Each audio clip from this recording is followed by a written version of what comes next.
The Sandown International Motor Raceway, nestled in Melbourne's southeastern suburbs, today showcases the great touring car battle between Holden and Ford. Good afternoon and welcome to the Sandown 500, live and exclusive on SBS. Well, the big guessing game for everyone now is the weather. The forecast is for 14 degrees, but I can tell you it doesn't feel that warm just yet. And there are scattered showers around, light drizzle just falling now. That, of course, may have a big bearing on the race. The cars, as you can see on the grid, let's now check all the positions with our commentators today, Will Hagon and Howard Marsden. Well, indeed, Kyle, I reckon tremendous atmosphere here at Sandown, like we haven't seen for some years. The grandstand absolutely packed, a top field. Glenn Seaton 4.14 seconds faster than he was debuting this class of car here a year ago. 8 under the lap record, 3 faster than anybody's ever been before. Howard, it's going to be a tough day. It is. We thought we'd find out who was the fastest car. Now it's going to be won by the best team because of the weather. So the cars move off now on to their final lap before they start the 161 laps of the Sandown 500, a race that's been running since 1964, a long, proud tradition. And when this 10,000 person grandstand erupts to have a look and to cheer the people as they blast off from the grid in the order of Thomas Mazira on pole for Holden, 1:13.38. Larry Perkins just pipped for that honour and making it all Holden front row of the grid for the first time since 86. Alan Jones will lead off for the Glenn Seaton team and followed right in behind in Peter Brock. No gap between those two to talk of. And then a Crompton Dick Johnson mix on the third row, so Holden and Falcon in together. Fourth row of the grid. Alan Grice, good to see Gricey back. Geoff Brabham coming back to Australia from many years in America. Very close, good racing here. Troy Dunstan supporting Peter Brock's team in car 55. Kevin Waldock, a brand new Falcon, car number 28. This its first outing. And Bob Jones, one of the first of the true privateers, doing a very good job there in the 6th row. And alongside him, Brett Youlden in a Commodore again. Row 7 leads us to John Trimble in an old VL Commodore, an ex-Larry Perkins built car, and Anthony Tratt, also Holden Commodore, a bit of a gap between them, just over half a second. Times are dropping now. We're down to nearly 21 seconds with Tony Scott in his Commodore and Michael Donoghue in the other Commodore with the television background personality of that team. Then 2-litre cars, row 9. Colin Bond, the Toyota Corolla, just managing to edge out the non-turbo Ford Sierra of Steve Ellery, an ex-Glenn Seaton car, brought back to normally aspirated in 2 litres. And then getting now down to the end, row 9, Falcon from Kevin Burton and Murray Carter. Murray, I think 62 years old, still in there and still running hard. Row 10, Dennis Cribben and Chris Muscat, the Nissan Pulsar, will be trying to stir up some of the modified cars, but in a Group E car, a big job. And the man with the best view of the start is Danny Bogert, row 11. He'll see it all happen in front of him. Just as Larry Perkins comes down to the front row of the grid, and look at that for resurgence in the popularity of Sandown with the Melbourne crowd. The atmosphere here is quite electric. Tremendous lead-up race to Bathurst, but a tremendous race in its own right. A race that, like Bathurst, Peter Brock's won 9 times. A little field, relatively, but top quality. And I'm expecting a really tough, hard shootout and a very fast one between the front-running cars. So, Thomas Mazira with the Holden Racing Team car brought to really competitive race fettle just at the right time of the season. Larry Perkins doing a little bit similar, both of them edging out the new Australian touring car champion Glenn Seaton. Peter Brock late out onto the grid, Props doing a late tyre change, but it is virtually a dry track. And then Neil Crompton and Dick Johnson. As at Bathurst, the biggest problem here for a lot of teams will be their number 2 drivers who have had very little time in the cars by comparison with the regular front runners. It's 161 laps. It's 500 kilometres, ready to go, and it goes, and Larry Perkins snuffs it a little bit and lets Alan Jones have a little bit of a look in, but it'll still be the Holdens, I think. Jones is going to fight them all the way, but Larry's going round the outside and Jones comes out on top of them. So Larry back to 3rd after being the fastest qualifier for a lot of Saturday. Larry back to 4th, Crompton to 3rd. Thomas Mazira leads. A good clean start, good to see. And a hard-fought one too, an absolute beauty. There's Johnson in behind Brock, 5th and 6th. So there's looking very serious, and Howard Marsden, indeed, you were talking to Glenn Seaton and the Peter Jackson team, and the instructions are pretty tough for the car. Bad news, potentially. There's only one way they're going to drive the car today, and that is flat out. They want to know if it's going to break. They want to find out here today. They're very equal drivers, Jones and Seaton. They work well together. They know the car, and they're really the people that are going to make it happen. Alan Grice there in number 16 that he'll share with Brad Jones. But Mazera, the lead car for the Holden Racing team, out in front. They're all settling down. They're looking at the circuit. Tyres are very cold. They're not allowed to have tyre warmers in this class of racing. So they've got to get the tyres up, settle down, get a gap, get the heartbeat back down and go. Sensational job by Neil Crompton to jump away the way he did at the start. And indeed, he's just 0.62 of a second from first to third, and he's now second, as you can see. And he is looking very serious, and Alan Jones wants him back as well, and they've touched already, and Larry Perkins is watching all this, and I've been a bit bemused by both the pace and the seriousness of the front runners.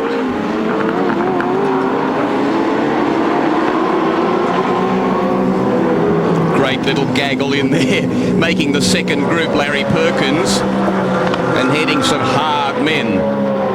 And interesting to look at Peter Brock, who's won this 9 times, and Dick Johnson, who never has, and he's been on pole position 3 times. And that won't be the first or last visit, the first, but not the last visit to the outfield by a car. Mazera just starting to clear a fraction, a useful sort of a fraction over Neil Crompton second, the GIO.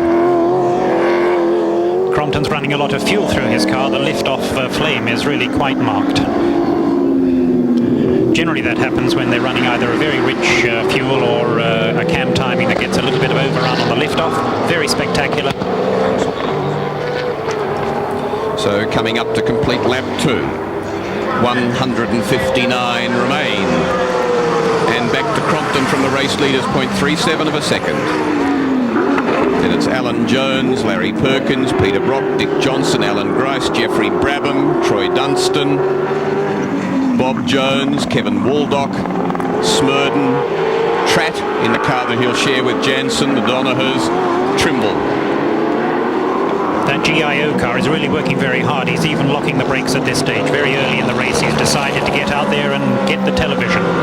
Sharing the car with Mark Gibbs. 7 drivers have won this race. 7 of the drivers in the field have won the race previously. And there's only one car combination that has 2 winning drivers in it. That's the car in 4th place, the Castrol Commodore of Larry Perkins. Greg Hansford, his co-driver, has also won this race previously. Larry's won it twice, Greg's won it once, but Neil Crompton's co-driver has won the race previously. That's Mark Gibbs. He won it in the GTR Skyline for Bob Forbes.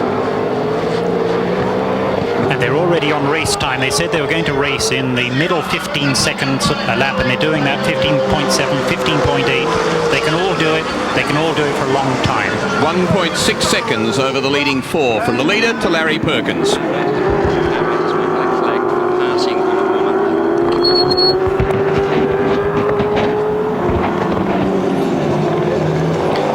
Here further down in the back of the field that Colin Bond in car number 8 has in fact been black flagged. He'll have to come in, stop-start again in front of the stewards because he actually passed in the warm-up lap, which is something you're not allowed to do. Larry's second victory in this race was, of course, last year in one of the harder-fought motor races that I've seen for some while. Not often that you see the cars close together and fighting and changing the lead at the latter part of a race, and certainly not often that you see the car that's been overtaken having another go and then them swapping places on several occasions, as Paul Morris did for the BMW team last year with Larry Perkins. Larry Perkins finally coming out on top. There's Dick Johnson in 5th place ahead of Brock now. Neil Crompton is really on fire, literally and metaphorically, because he's just taken the lap record of 15.191.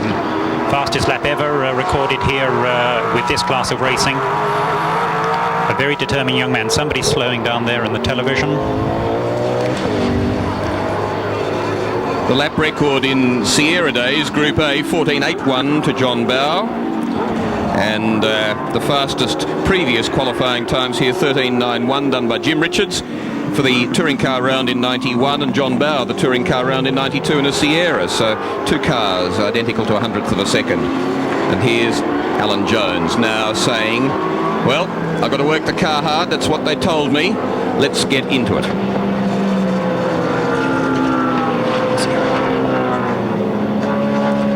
Yeah, it was.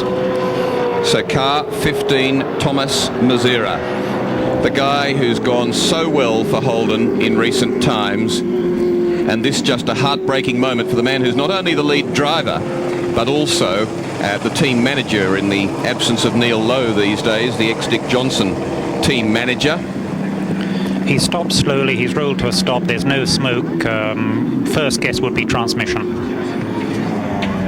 And that would be a bit unusual because Peter Hollinger, who makes the 6-speed transmissions that not only virtually all these cars use, any of the current cars do, some of them have got 5-speed Gertrags, but other than that they're 6-speed Hollingers made here in Melbourne. But people like BMW in Germany and Nissan in Japan also use the Hollinger locally made transmission.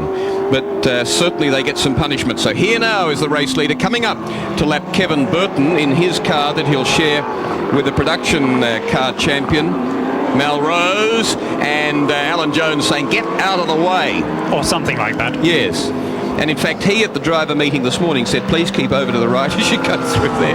Well, Burton couldn't have got further to the right. It was past the Armco if he'd have gone any further. So Neil Crompton leads from Alan Jones, Larry Perkins, Dick Johnson fourth in this Sandown 500. What a shame for the Holden dealer team, who are having some political problems at this stage, to lose their car so quickly, and it was looking good as well. It's a spin. And Crompton's been touched by Jones, I suspect. Crompton, of course, did that to Larry Perkins at Wanneroo. Let's not ascribe blame in saying he did it to Larry Perkins, but it happened in that way. This time he was on the end of a tap in the rear, and round he's gone. Should be able to resume at the loss of probably 25 or 30 seconds, but destroys the concentration and gets a driver a little bit fired up. And he was fired up in himself, so he's got to really steady down. He's got to make sure he hasn't hurt the suspension of the car. So Alan Jones from Larry Perkins, Dick Johnson close to him, Brock then, and Grice for the Holden dealer team, or Holden racing team, is 5th place. Jeffrey Brabham 6th. Neil Crompton 7th now as he resumes. Crompton's 8th. Dunstan's in front of him in car 55, the second of the Brock team cars, the yellow car with the Pepsi and other logos on it. Here's your race leader, number 30, the car that he'll hand over to the new Australian touring car champion, Glenn Seaton.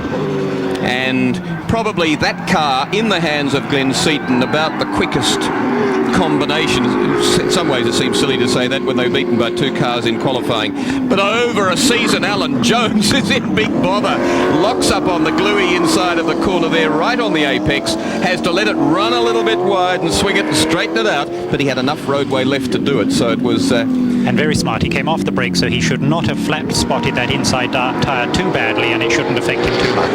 But the team can't be upset because he's doing what they said, giving it hell. So we saw there just a touch of the Alan Grice car that's in 5th place, the second of the Holden racing team cars. Larry Perkins going for the lead. Holden into the lead now from Alan Jones, but remember Larry Perkins, what happened to Crompton a couple of laps ago. And Jones goes deep and committed and keeps the lead. And keeps the line, that's more important. Perkins came off that back corner faster than Jones because of his brake lock-up, and that's what made him look so fast down the front straight. See Grice just in the background there as this other group make a quartet. And a quartet of Ford Commodore. Lots of things that we'll talk about through this telecast, Wayne Gardner and the Holden racing team shenanigans, but we'll talk also later on about the regulations and cams and poor Glenn Seaton being a spokesman for some Ford discontent. Lots of things to be covered, lots of aggro in the pits indeed. And they're working their way past that 2-litre car, number 77, Steve Ellery in the Ford Sierra. Got it.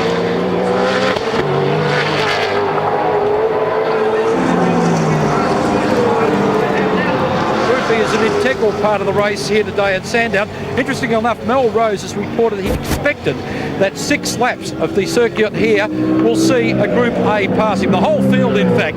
They're only coming in, though, for 1 pit stop today. They're going to take on fuel, they're going to take on pads, and he's hoping they can run full on today. And incidentally, at qualifying today, Rose was 1.5 seconds under the lap record here at Sandown. Exciting stuff. Colin Bund, Colin Bond will get it right, has also got a problem. They had telemetry failure yesterday. He's had a stop go already in the race today, allegedly for passing under a yellow flag.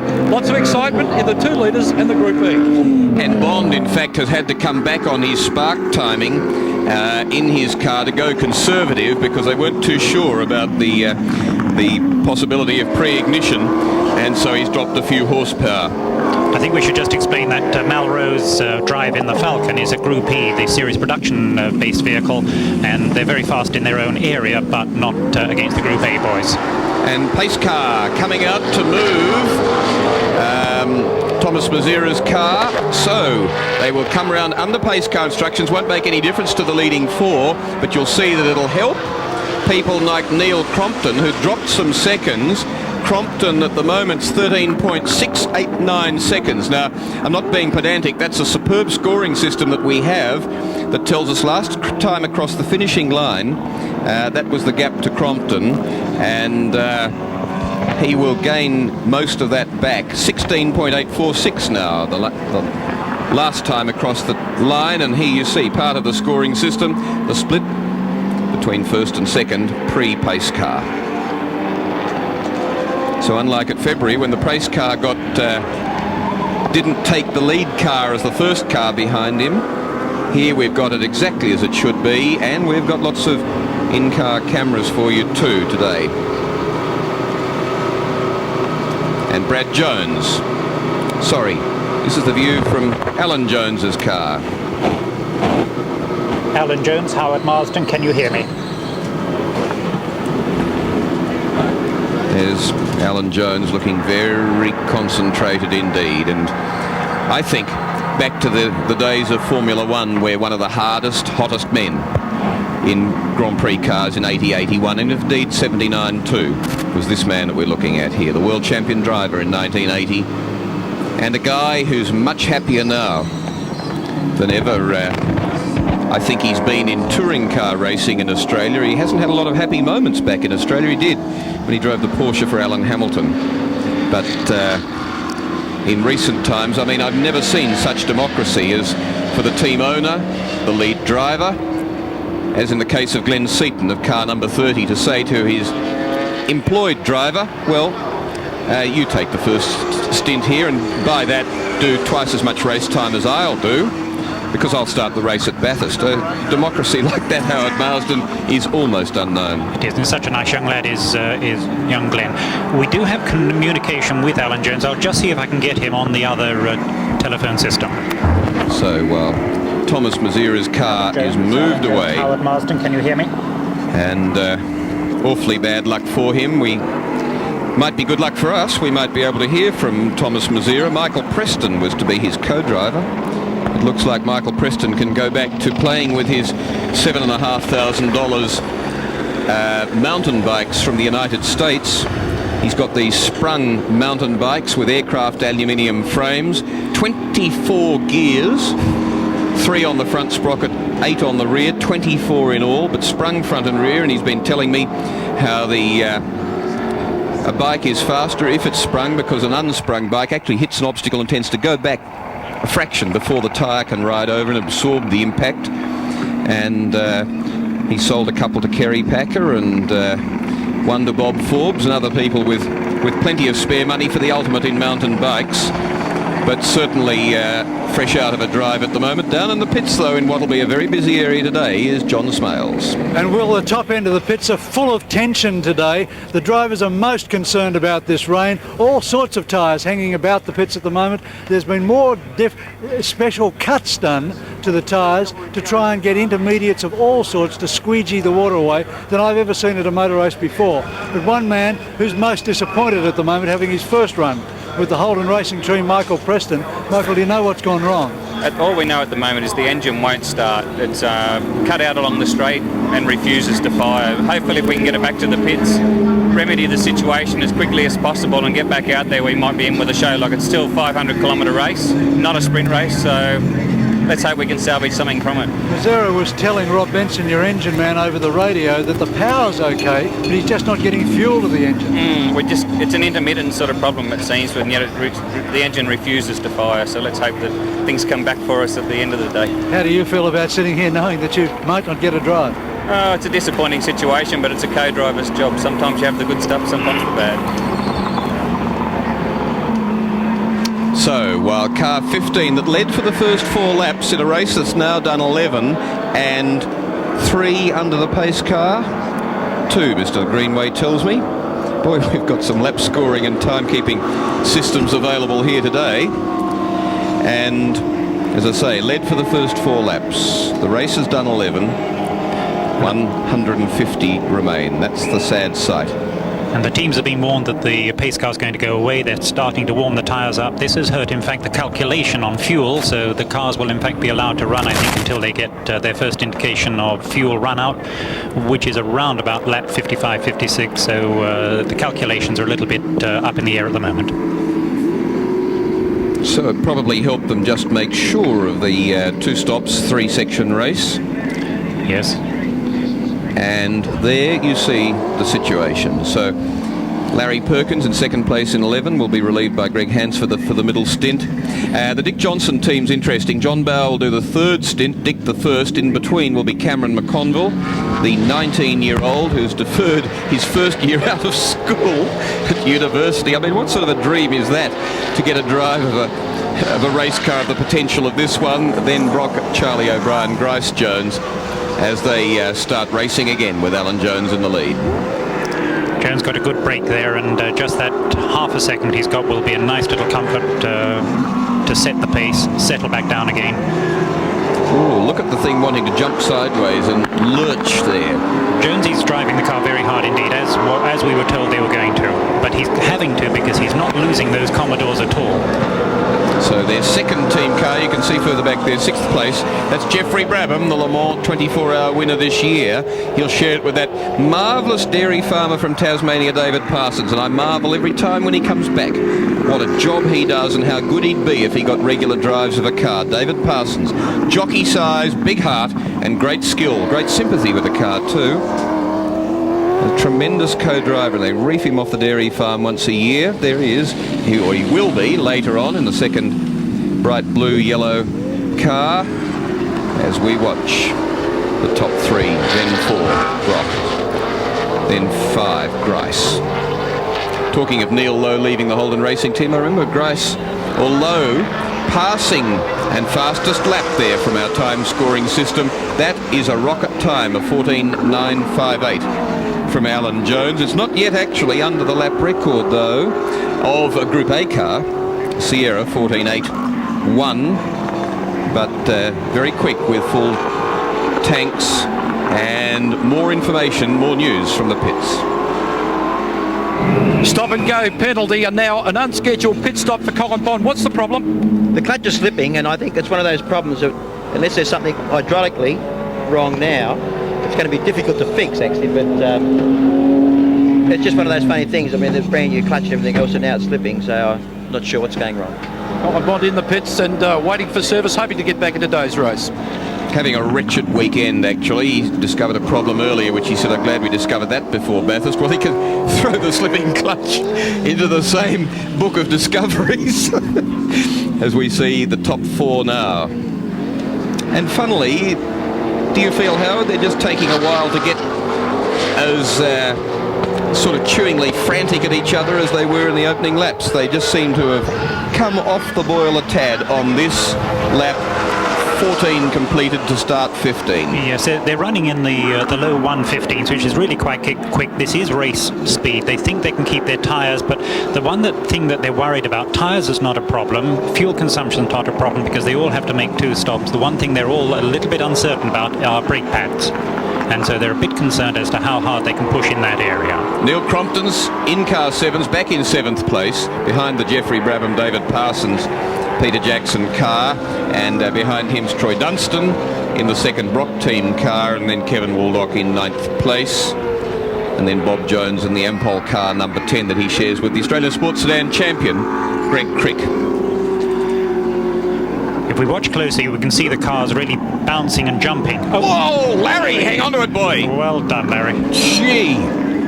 Oh, he took a winner of a competition as he drops to 4th place for a ride here earlier today, and as he came onto the straight on a wet track, he gave this ride winner a lovely sideways run up here. Have a look at this one.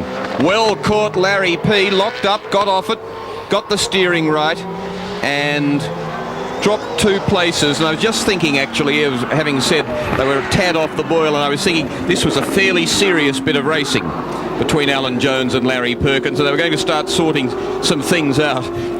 Things like, well, who's the quickest and who can sustain the quickest pace at the moment.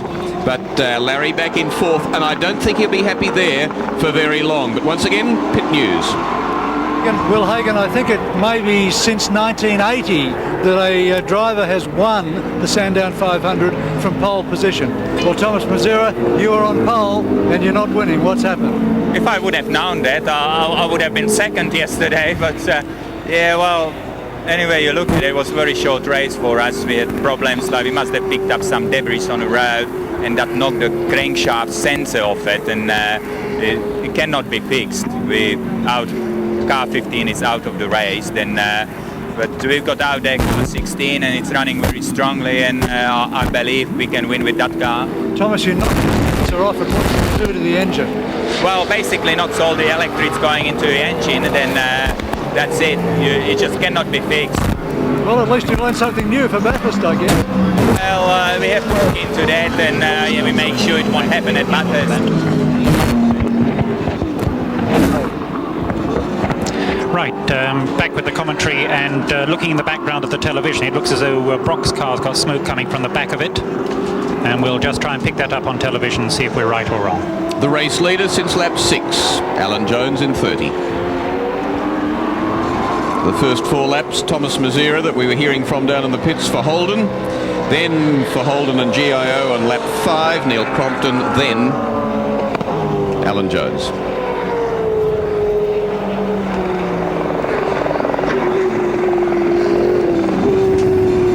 Yes, there's the smoke. Back end of the car. Could be differential, or it could in fact just be oil coming down onto the exhaust system from the engine, so won't make any smart guesses at the moment as to what it is. Brock will be able to smell it, and for sure Perkins knows all about it. Brock's holding his time up. Oh, Dickie's really getting into the car as well. So we've got a forward position at the moment.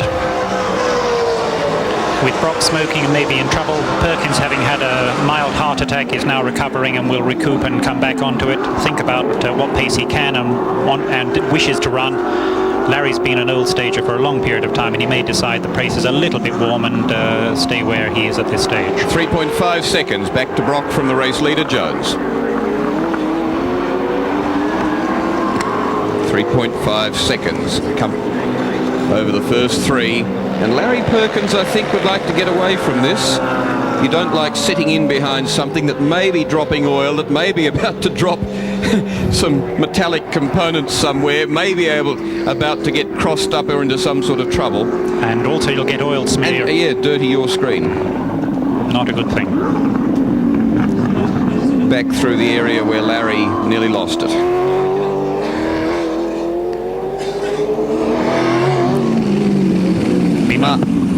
Been a lot of talk recently about the increased amount of aerodynamic downforce effect that these cars are getting. Talking to some of the drivers who were in Commodores last year, and this is quite a bumpy circuit, is Sandown, and last year when they were bumping over the circuits, they were actually getting wheel spin. The engines were over revving on the wheel spin. Now it's still bumping, but they're keeping the air pressure down, chassis down, much better connections, and in fact the cars are easier to drive, if I can use that term. It's very difficult any time to keep the car under control. Larry Perkins still tucked in tight behind this. Yes, it's interesting to hear these guys talk of downforce. I think the 9 times winner of the Sandown 500 is not long for a hard run. I don't know whether it's going to cause his retirement, but it certainly doesn't look too healthy. It's getting worse, so it's either an oil leak or engine wear of some abnormal type. But if If you ask and talk about downforces, Larry Perkins tries to get past Brock, and Brock says no. Former team mates and indeed triple winners at Bathurst together as Larry co-driver for Brock. As you see there, the gap from the leader back to Brock. Now, from second place, car number 17, but and there's Larry. He really does want to get by. But yes, if you ask Geoffrey Brabham about downforce, he says what downforce? Compared with the cars he's used to driving, these cars have still got very ordinary brakes and very ordinary downforce. It's a revelation only depending on what you've been in previously. Perkins wants to duck down to the left of Brock here, but it put him on the outside of the next corner of the second gear. Right, left. So Larry's trying to keep away from the stream off a bit of track. Exactly. Yeah. Try to launch himself onto the back straight a bit purposefully. Make something of it. Wipers on now on Alan Grice's car. The treachery of the weather here in Melbourne in the last few days over what I believe has been a tremendous winter. And there you see the view from Grice's car that he'll share with Brad Jones. Brad to do the middle stint. And watching the battle there. Brock behind now. So Perkins through. And in other words, in terms of the way that Grice is closer to them now, Brock's losing time. See Perkins moving away. The 2-litre Sierra off on the left, keeping well out of the way. The biggest bother over this race, I think, will be the number of times they lap those relatively very slow Group E cars, like on the right there. There's a massive speed difference between them, and both drivers in both categories of car doing a tremendous job, but it does make life very difficult indeed. There's Larry Perkins, who's now third. So 2 Falcons, Larry Perkins Holden, Brock Holden, Grice Holden, Brabham Ford, Crompton Holden, Dunstan Holden, and Waldock Falcon in 9th. It's interesting, that smoke's coming off Brock on lift-off and through the corners. So might be a breathing out of the transmission system coming down the exhaust system. So we were talking of transmissions earlier. Peter Hollinger, and he said, no, I won't be at Sandown, I'm busy building transmissions. So this is the situation in the Sandown 500 after 19 laps.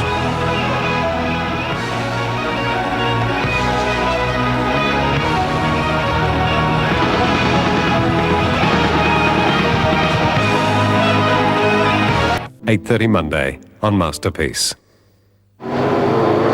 Tremendous racing continuing at Sandown while we were briefly away there, and you see Neil Crompton. This has been a tremendous dice, and he's now on to Alan Grice. He got Geoffrey Brabham on the previous lap when Brabham got sideways onto the straight, and then back there as Brock gets I was going to say locked up, but it's just that smoke coming out of the back of the car. But you see Crompton, the race leader on lap 5-4, 1 lap and a bit before he was tapped by Alan Jones. And he's worked his way forward on 2 cars now. There's been quite a bunching up, so that the leading 7 cars back to Geoffrey Brabham in 7th place in car 35 is 9.3 seconds from the race leader. So not a lot in it. And they're all starting now to have to make their first decision. The drizzle, and that's all it is coming down a little bit more heavily. They're all on dry tyres. They've all got good temperatures into the tyres, but they're having to worry now about keeping the cars on the island. Now let's go down to the pits and John Smailes. And concern in the mobile Brock team, of course. Graham Brown, the team manager, you're speaking to Brock. What's he telling you about that smoke? Well, John, he's not too sure. Peter can notice the smoke coming out the back of the car. He tends to, he's just reported to me that he seems to think it's more so a rubber smell than an oil smell. But I'm not too sure. It looks more like an oil problem to us than rubber. It really seems to be only happening on lift-off into corners. Yeah, one of the areas we're possibly thinking where it could be a problem is in the power steering reservoir area, whether we're under brakes and on lift-off, whether it's getting a surge where it's having a spill. So Brock in 4th place, Crompton pushing him from 5th place in car number 7. And look at the race lead as Larry Perkins, the outright lap record holder, goes past Alan Jones. And the crowd love the local boy doing it. And Larry back into the lead, but Jones about to... I think that was Dickie, Will, actually. He just jumped into second place behind Dickie. Right. So, yeah, so Ford, Commodore Ford. No, that's fine. No, you're quite right. It was a good call, but just the wrong name. So, Larry very busy there with Dick Johnson, car 17. In fact, Johnson never having won this race previously. And a gap to the race leader, Jones, of 1.6 seconds across the start-finish line to Larry in 2nd place, Johnson 3rd. And it's interesting, take you back a dozen laps where Larry had more than half a moment, settled down, thought about it, and he's decided to come back onto the attack. And he's the Commodore that's really carrying the game to the Fords at the moment. So 1.4, 1.5 seconds thereabouts. 1st to 2nd. Falcon to Commodore, and then to 3rd place is another 0.54 of a second from Perkins to Dick Johnson, and they went across the start-finish line.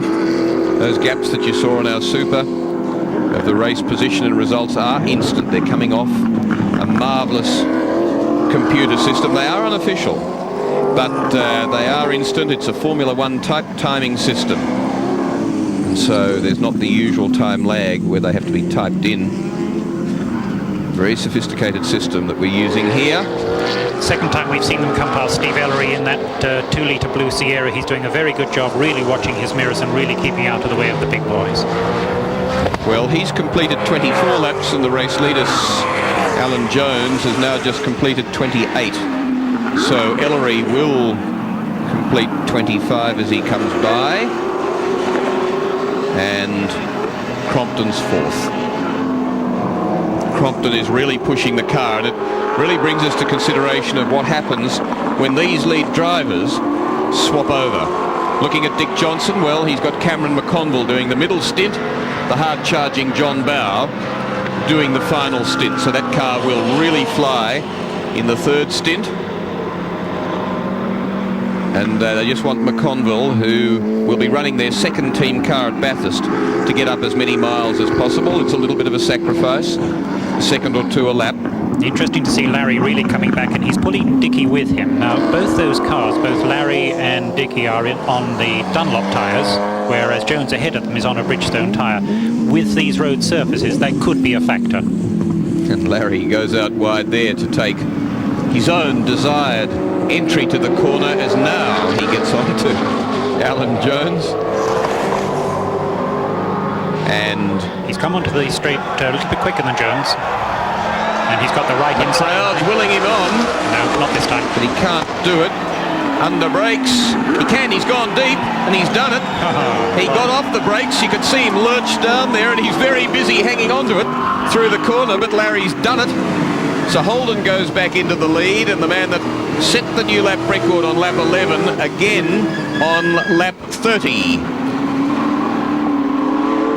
goes into the lead. I say again, and it's not again for him, but spinning there in 39 is the Chris Smurden car that Brett Youlden is driving at this moment, to be driven by 3 guys, to be followed by Mark Poole from South Australia, then Chris Smurden, the car's owner, but Brett Youlden spinning it, and Larry Perkins trying to get away. And a popular move around the Sandown circuit, with the crowds really cheering for Larry, bringing the Commodore back through again to the lead.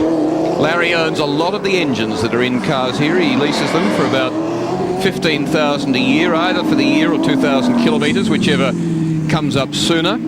But he says people can't, the privateers can't afford to buy them, so I have to own them, and I lease them out to them. If they blow one up, well, then they'll have a discussion. And that happened with John Trimble in the Daily Planet car on Friday. It happened to the Donahers, who were using one of Holden's engines, I think, in their car. It is interesting Saturday that the Commodore has gone through, as we said before, but Crompton's coming up behind them in the second of the Commodores from the GIO. So at the moment it would seem that the Commodore chassis is really doing a good job under these very difficult conditions of half dry, half wet. Onto the back straight and setting sail now up there, where top speed's about 250, 252 kilometres an hour off the electronic logging for those cars. I must say I'm cheating. I'm looking sort of away from the television, but looking out into the distance. There's Larry in big bother there, locking up a couple of times in the spot where Alan Jones locked up earlier, where it's muddy and damp on the inside, the apex of the corner. But Larry didn't get out of it quite as cleanly or with as little damage to the tyres as Jones did. Yes, looking in the distance, there's more rain to come, and I think we're getting there. You see Jones getting very sideways. I think somebody's going to make the call reasonably soon to come onto an intermediate tyre and see if they're quicker coming in, changing tyres, running in the difficult conditions and then changing again, or do they stay brave on the dry tyres and just stay out there and do the best job they can? 1 second over the leading three. Larry Perkins locks up just briefly as they went across the start-finish line. And in the pits, John Smailes, Larry Perkins with the wipers going, as you can see. And Will Hagon, in answer to Howard Marsden's question, look at the Holden racing team set up at the moment, ready to go to put tyres on Alan Grice's car. Now they're on full wets at the moment, they've got full wets out here, but Rob Benson says, look what's happening now, just over here, in comes an intermediate tyre, so Grice is reporting by the second what he wants to have on the car, and the team's getting ready to do it. So it'll be very interesting to see what happens when Grice pits very soon. And this is Grice's car. He's in 5th place at the moment. Car number 16, 7.546 seconds behind the race leader when he went across the start-finish line. And there he is, the Queensland MP. People's representative. And the guy who's finding that driving these cars takes a lot of physical as well as mental effort. Of course, if it gets wet, it'll be a little bit easier for them. And you can see who's tucked in behind him, the local hero, Peter Brock, sharing the car with Charlie O'Brien. At Bathurst, Brock will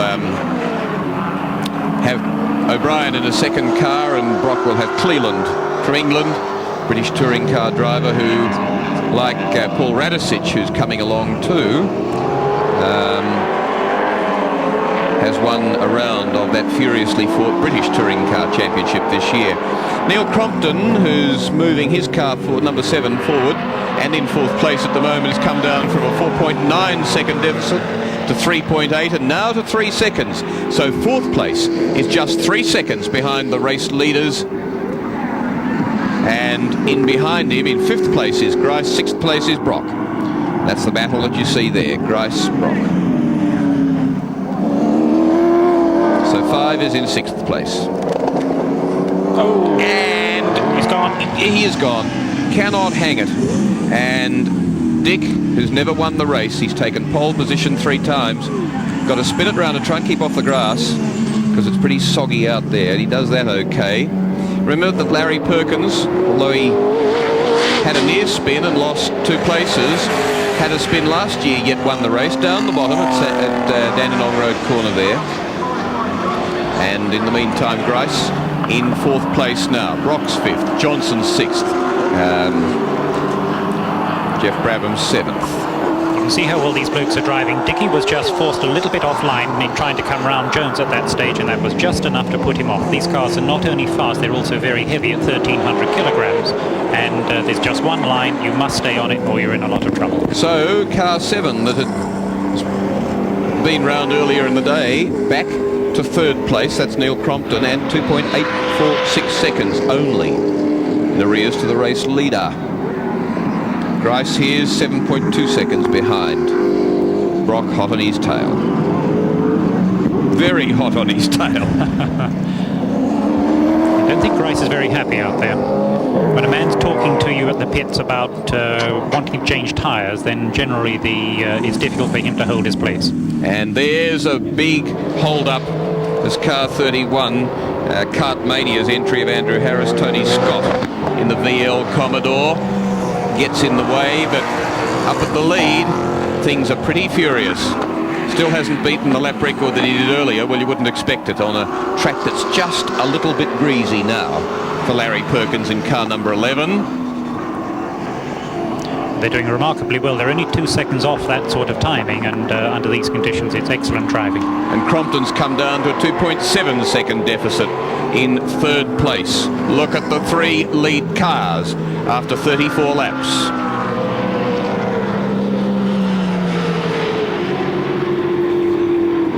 Up the back straight building, and I looked at the readout myself of Neil Crompton's car, anywhere from 247 to about 251.8 kilometres an hour up the back straight there. To give you an idea, don't know first gear top speed, but second gear was 126, and they could tell us that it happened at 7,411 revs. Third gear on that particular lap was 151.3, and he'd just gone over the 7,500 rev limit, 7,538. Fourth gear 188, 7,426. Fifth gear 224. Sixth gear up towards 250.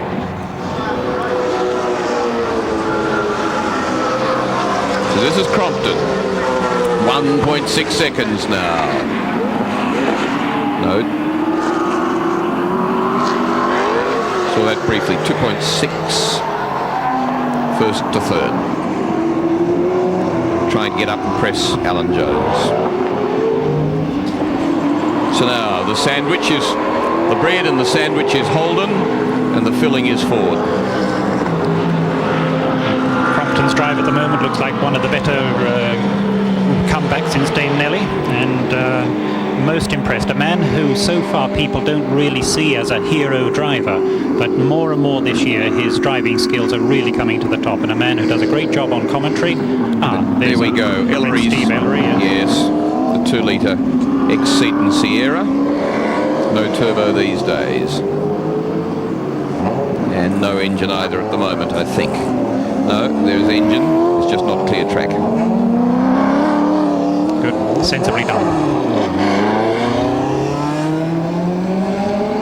Doesn't go like a Sierra used to go when they had that turbo, and boy, they were rocket ships.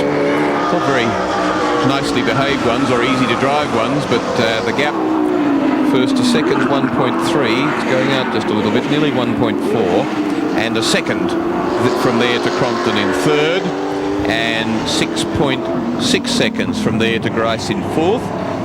Another 3.3 to Brock in fifth place.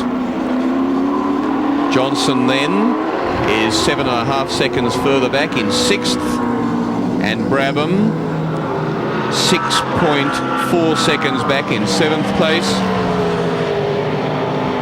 and Crompton looking serious. Interesting and Larry car. Perkins in a rush. Interesting car they're just passing now, which is the Komatsu Falcon of Kevin Waldron from New Zealand, built in 11 weeks, absolutely the last minute. The car really didn't turn a wheel before coming to this race meeting. He's going to drive a sensible race, keep it all going, and learn a tremendous amount out of how to set the car up and how to watch the other cars coming through on him, as they will do every 30 to 40 laps. Remember that Alan Jones will do 2 stints in this car today. Glenn Seaton will do the middle stint only. The lead driver and the reigning Australian Touring Car champion. And so, for the car that won the championship so clearly, as Crompton comes out to try and go by and is on the inside on Jones, and he's up against a fierce hard man, and he goes down as they come to a lap car. Crompton's second, so it's Holden's 1-2, Ford 3. And he, like Larry when he got past Jones, look at that. The water bubbling off the screen. But Crompton there had just to feather the fingers and really to feel the car through the latter part of that corner off the front straight here at Sandown. The straight that, if anything, is just a few kilometres an hour slower than the back straight. Glenn Seaton will take the car over from Alan Jones. And he's our touring car champion. And Alan Jones. No, that's Seaton. There in the car. No, that was Glenn. Oh, Crompton's done it again. He's got to start all over again. And he's in more trouble now. Oh, down and finished. What a shame. Yep. Did you see him go back 10, 12 centimetres? And that was critical. Boy, oh boy. Have a look where Larry Perkins was. Slow getting onto the opposite, never did. Never did get onto the opposite. In fact, they can't use the full lock on the Holden Commodores or they get onto the guards. He was on a bit of opposite there. Then he straightened it. And watch it here. Watch, it could have got out of there, but a little bit further back, and it went to there.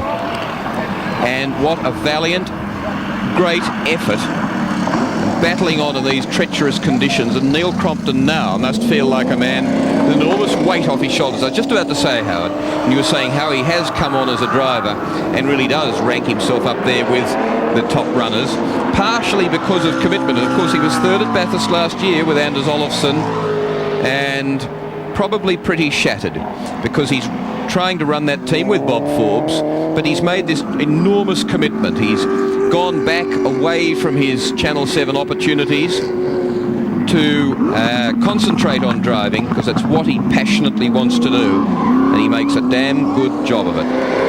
This does mean that the pace car will have to come out again. That car's in a very dangerous position. Another car going off in that same corner will have a very bad accident, and in fact the pace car is out now.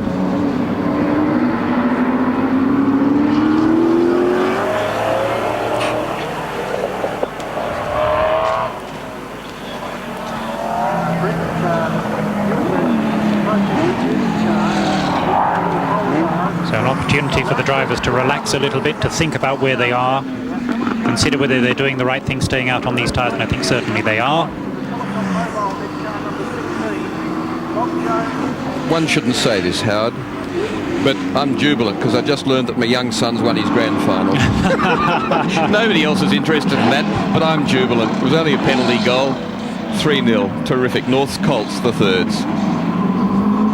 Well done. I wish it could have been there, but I'm enjoying this one too. Yeah, this is really good stuff. It is. It's very exciting and a lot of potential, because those other drivers getting into these other cars, and 2 other drivers to get into the Johnson team car number 17, has got another whole different scenario to the latter part of this race. Exactly right. So here's the situation. 39 laps completed. I'll try and find out how many pace laps they did earlier. And Nigel Greenway, using only 6 hands, will have no trouble telling us that in just a moment. And there's Ellery in more trouble and further trouble, repeated trouble, in the Sierra. So they did 4 previously, so this is their 5th in a second stint of pace car laps. The remarkable multi-eyed, multi-armed Nigel Greenway. Goodness me. And I really do feel for Neil Crompton, I really do. One of the interesting things yesterday, Howard Marsden, was those, well, they weren't templates, they were mudguards that they were taking round to these cars, ensuring that any dispute over whether your mudguard was a standard type one or not couldn't be argued anymore. I saw them there fitted to Larry's car, and make sure that the cutout at the guard, particularly at the front where the Holdens cannot put them on full lock, or they will actually tear at the guard, the tyre, there, because they want to run the ride height so low, there's very little space. That's right, and Brock's coming in now, so possibly John Smailes or Ian will be able to give us an update on what's going on down there. Do you want to go with Brock as well? Good time to try and solve the problem for Brock. Cheap time. They're looking at the power steering area now in case they're right with that guess. Do a tyre change while you're there. Lap 40, so about 14 minutes early. This is the situation. They'll try and get in and out if they can, possibly before the pace car comes back again. And this is the situation as Brock pits, and that's the situation with the front runners, the leader and the new lap record holder, Larry Perkins, at Sandown. To his left leg when his Ferrari's been around many a year. He's done a huge amount of long distance racing. He's running himself in. He's not over here to play a hero. He's here certain restrictions and understanding. Good team tactics. Yes, and a very professional job to come from Jeffrey, I'm sure. Stay out of all of the trouble, treat the car sympathetically, and watch a lot of other drivers and learn just what the cars can do, and he'll be very sympathetic with them. You've done 24-hour races at Le Mans. You know about pacing yourself, and you know about looking after machinery, and you know about staying out of trouble. Alan Grice doesn't. He loves it. Loves a bit of trouble. All right, says Larry. Off you go. Oh, dear. Good stuff. And that's Grice's car view. Murray Carter gets taken again by another car. Carter down in 15th place still in car 18. Brabham and there's Geoffrey Brabham. So the car bobbling about a fair bit. You share it with David Parsons, and David Parsons will lose nothing to Brabham either. I can't tip my hat enough to the little Tasmanian dairy farmer, but there, the 41-year-old face of the oldest son of Sir Jack Brabham, 1959, 60 and 66 world driving champion, world champion driver, and this man, the third Australian to win at Le Mans, following Bernard Rubin in 1928 and Vern Schuppen. What year was Vern Schuppen? Oh, pass. Much later. That's right. And a few years earlier. Indeed. And like Vern Schuppen, has driven at Indy as well. And there's your split. And 1983.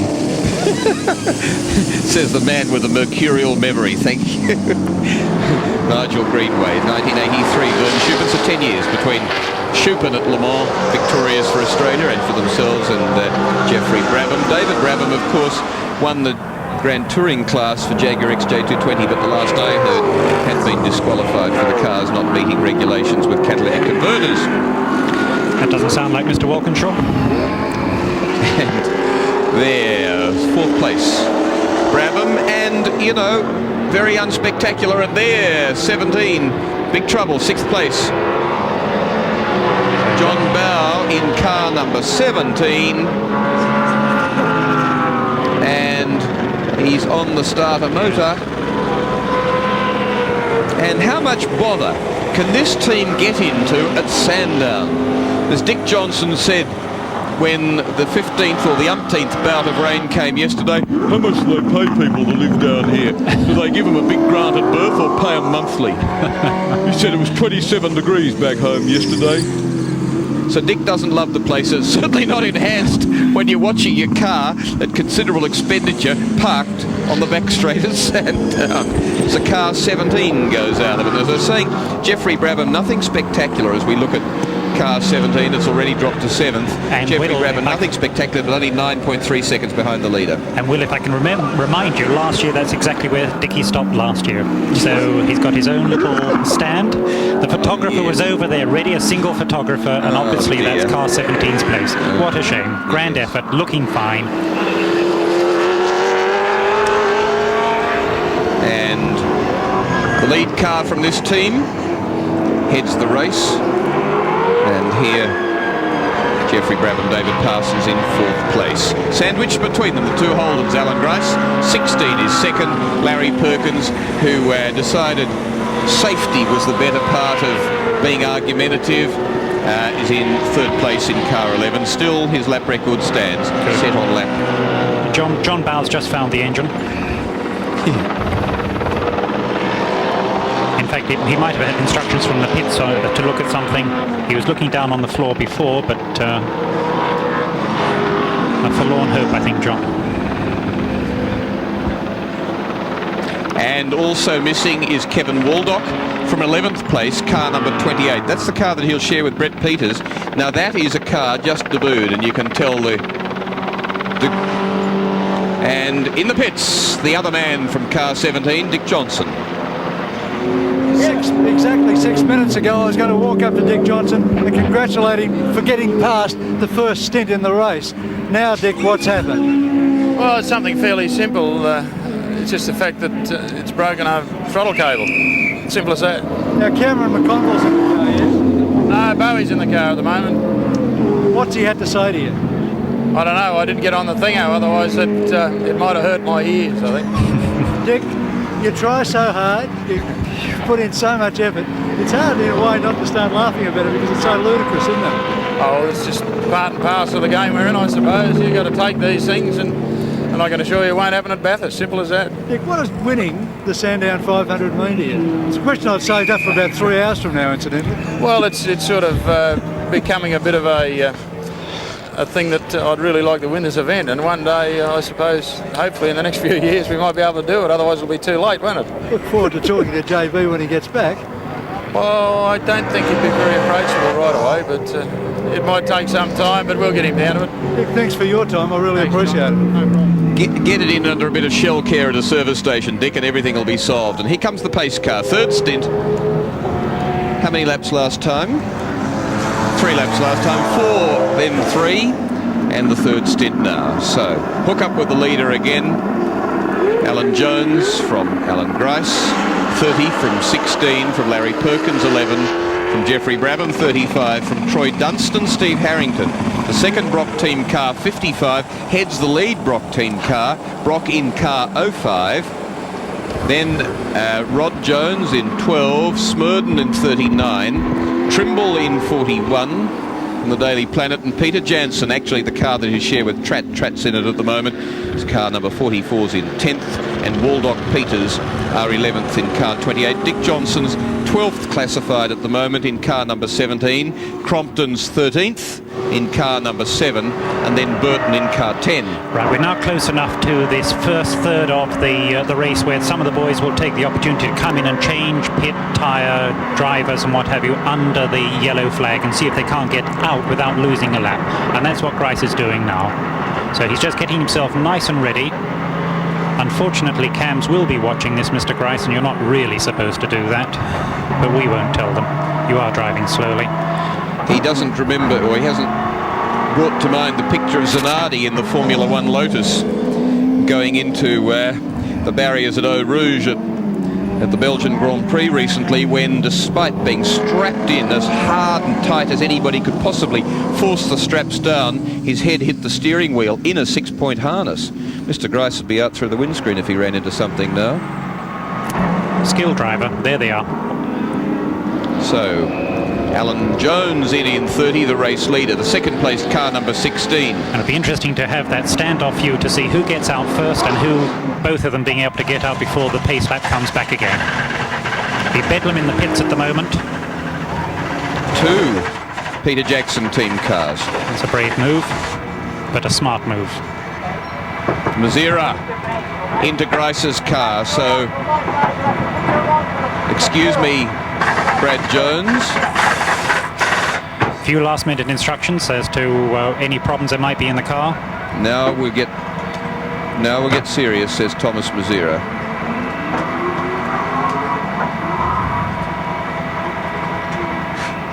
"35 seconds in the pits, and the race leader out, changed, ready to go. Glenn Seaton, car 30, beautifully done. The race being led at the moment by car 55, Troy Dunstan from Larry Perkins, car 11. Glenn Seaton, car 30. This is the way they are in the pits and resuming on the track. Grice in car 16 is 4th, Brabham in car 35 is 5th. It'll all sort itself out when they get back up out onto the track and up to race speed. And then 16. Now Thomas Mazira. This car will travel hard and quickly now as the lead driver and team manager. The Holden Racing team takes over. Ooh, dear, good start. Me. A good start, Thomas. Dear. It didn't seem to be going that hard, locked up seemingly easily. I guess 2 things, a cold tyre and also the brake pedal might be off a little bit and the balance isn't back in properly. His first application of the brakes and the brake pistons might be coming out a little bit unevenly. Look at the laconic Dick Johnson over at the side there, and past caring, I think, what happens here. He just can't believe it.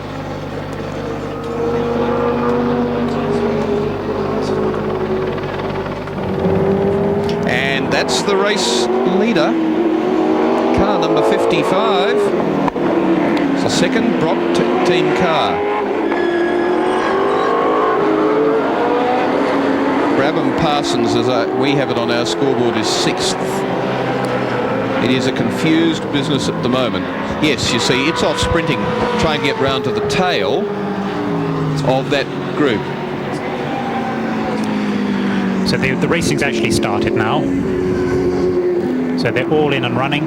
And this car leads the race. It's Troy Dunstan, 31 years old, single-seater driver, and Steve Harrington, Oscar driver from Thunderdome down here, who are running this car for Peter Brock. It's the car that Brock ran for the first 2 rounds of the championship this year. Big refettlement. Look how much that track's being dug up at the edge there. And then Larry Perkins is in second place in car 11. But all very well for 55 to be in the lead, but he is due therefore for an expensive pit stop. 53 laps completed now. And within probably the next 3 or 4 or 5 laps, that car will be due in.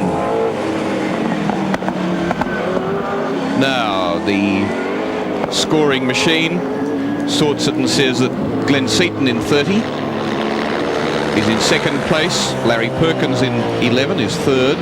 Grice, Thomas Mazira in Grice's car 16 is in fourth. Rod Jones fifth. Jeffrey Brabham sixth. Brock seventh. Trimble eighth. This car does lead, but due for a pit stop.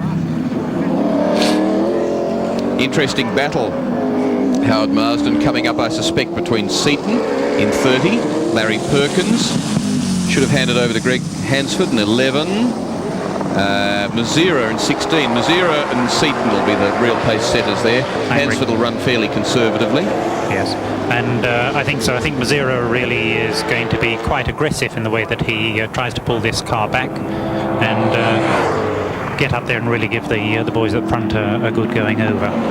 So Dunstan completes 54 laps, and car 30 behind is 15.347 seconds in arrears in second place, but with the pit stop completed, it's 6.15 seconds ahead of Larry Perkins in third. And car number 7 that we're looking at is 12th. And indeed, it's completed 50 laps where the leader's done 54.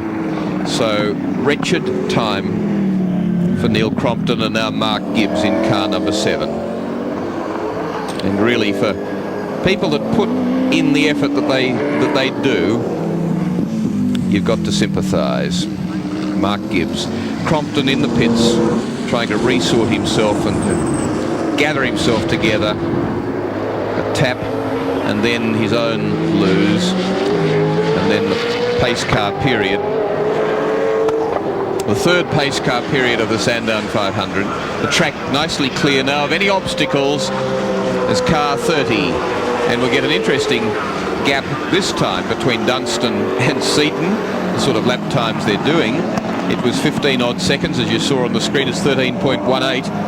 So it's 2+ seconds to Seaton's advantage. And he's had to get past back marker. Yeah, Rod Jones there.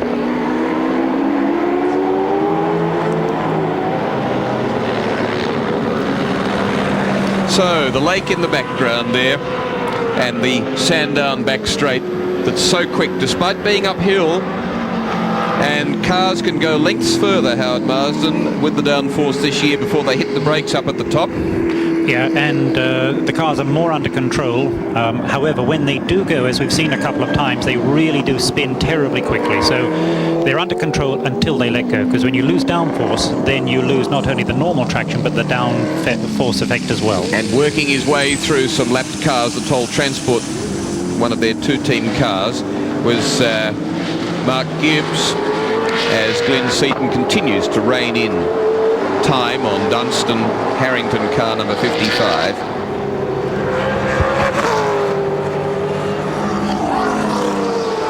And Thomas Mazira, Glenn Seaton say these cars are travelling so quickly now with downforce. Say across the top of the mountain at Bathurst, not so many fast corners here, but really will shine up at Bathurst. He says if we break something or if somebody has a lose, they will be going so fast there they could end up in the next paddock. He really is frightened.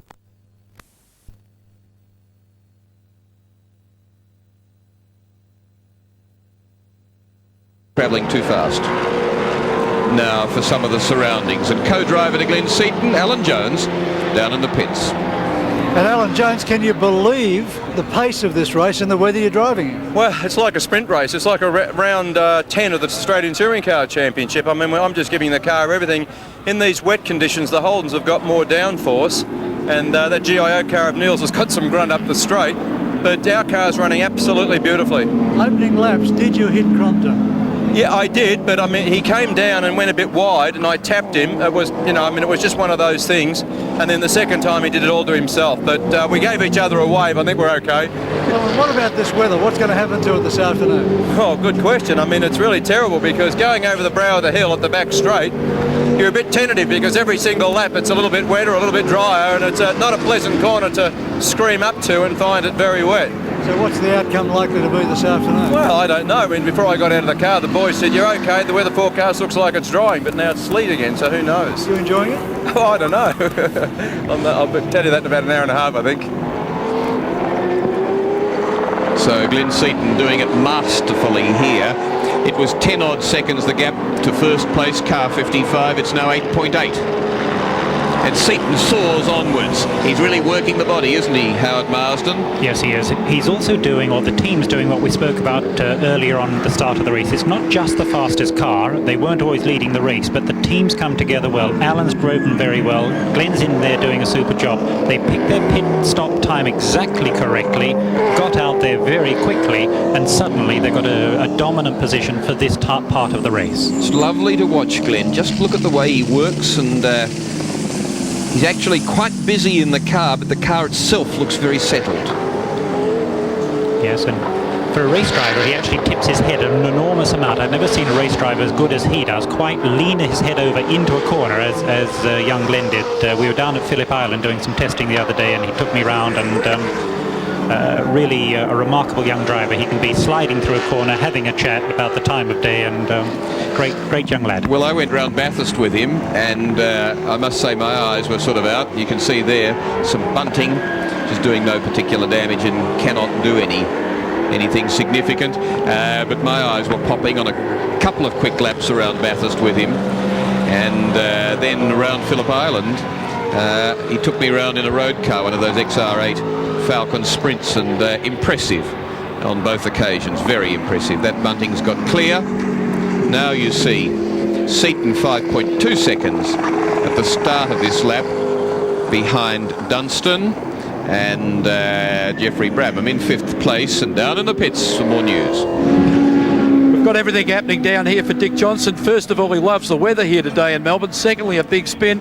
And now have a look at this, about a 50-cent part that's put him out. Dick, not a good day. No, not a good day, but I think we might be talking to the guy that builds our throttle cables when I get home. Last year it was Brock, a little bit of deja vu in that respect down on the last turn. He was able to repair it, not so.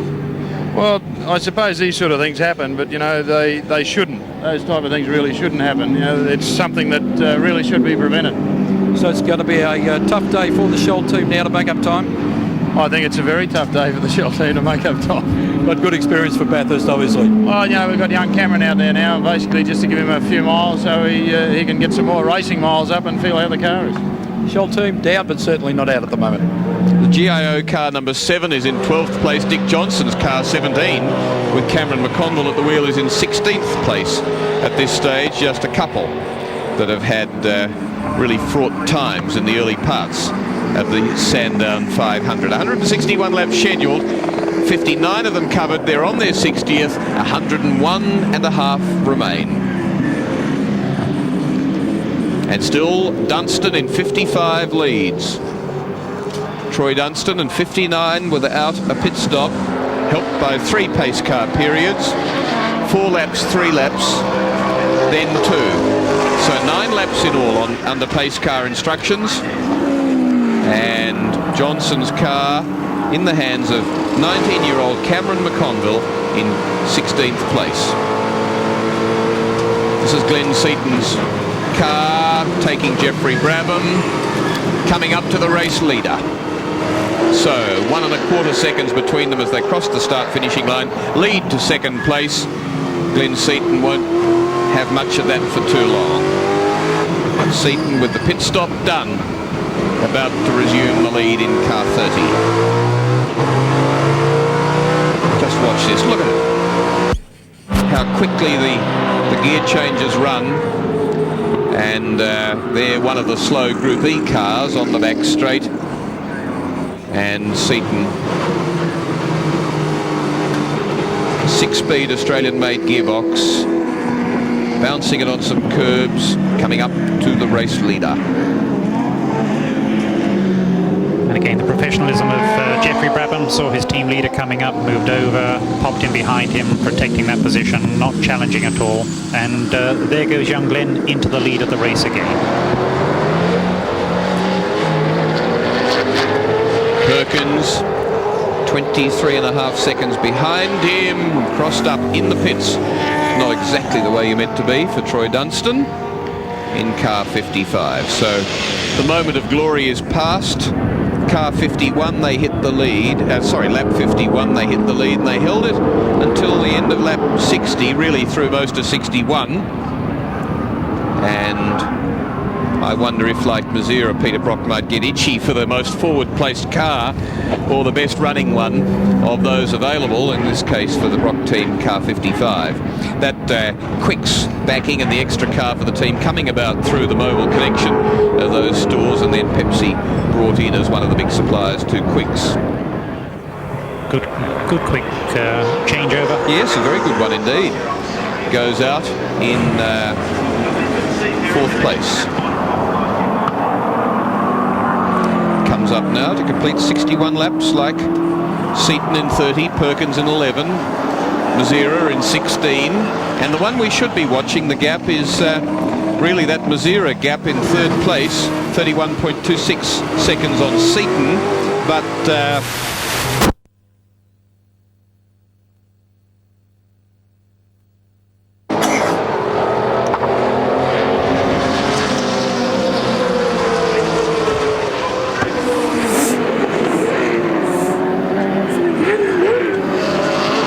leader now took it over just before the end of lap 61, and he is a man in a hurry. He wants to see what he can do to this car over 500 kilometres, and what sort of application it'll have to 1,000 kilometres in 3 weeks' time. Interesting there just to watch his hands on the steering wheel, a fair amount of front end slide, nicely controlled, straighten it on the throttle and then out, and having a go at the Charlie O'Brien car now. Mark Gibbs in the GIO car deciding that no, you've got to come at me quicker than that to get past on the back straight. Seaton 62 laps completed, car 7 in 12th place, 58 laps completed, 4 laps between them. It now becomes 5. And that's the situation here at Sandown. 100 laps remain.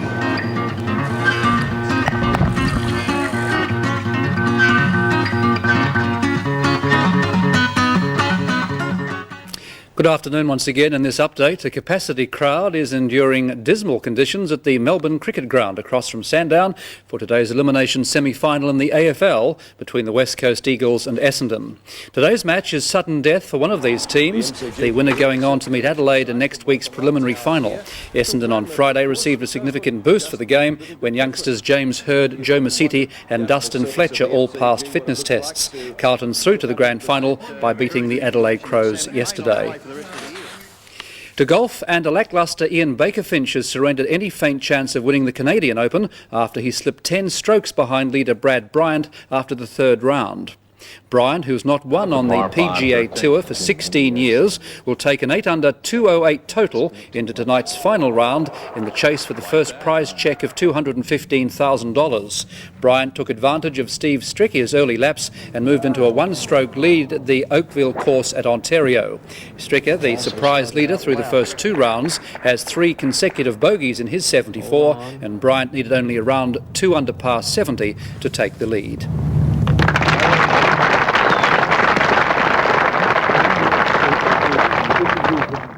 And finally, this afternoon's NBL match between the Geelong Supercats and the Sydney Kings has been marred by an injury to one of the Geelong players. Geelong's Michael Morrison appeared to clash with the shoulder of the Sydney Kings' Dean Uthoff. Morrison remained motionless on the court and was taken away on a stretcher. Replays of the incident suggest it was a pure accident, and a few moments ago the score, the Cats 126, led the Sydney Kings 1-1-1. And that's all for the moment from our Sydney studios. I'll be back in another half an hour with more sports news. Until then, I hope you're enjoying our Sandown telecast from Melbourne. Back after this short break. Flex! Telecom MobileNet has never been in better shape. For one thing, our prices have been reduced. But of course, there's a lot more to MobileNet than price, such as over 700 dealers and more customer service people than our competitors. And our unique rapid access module, which offers fast connection to the MobileNet service. For more information, call 018 018 000. And remember, because MobileNet is 100% Australian owned, all the profit stays here. So we're even helping Australia to get back in shape. You might think tires are pretty boring, but if you had to land a Harrier jet on an aircraft carrier 338 meters long, you might think differently about the tires you wear. Little wonder then why the U.S. Navy choose to fit Dunlop tires to their Harrier jets.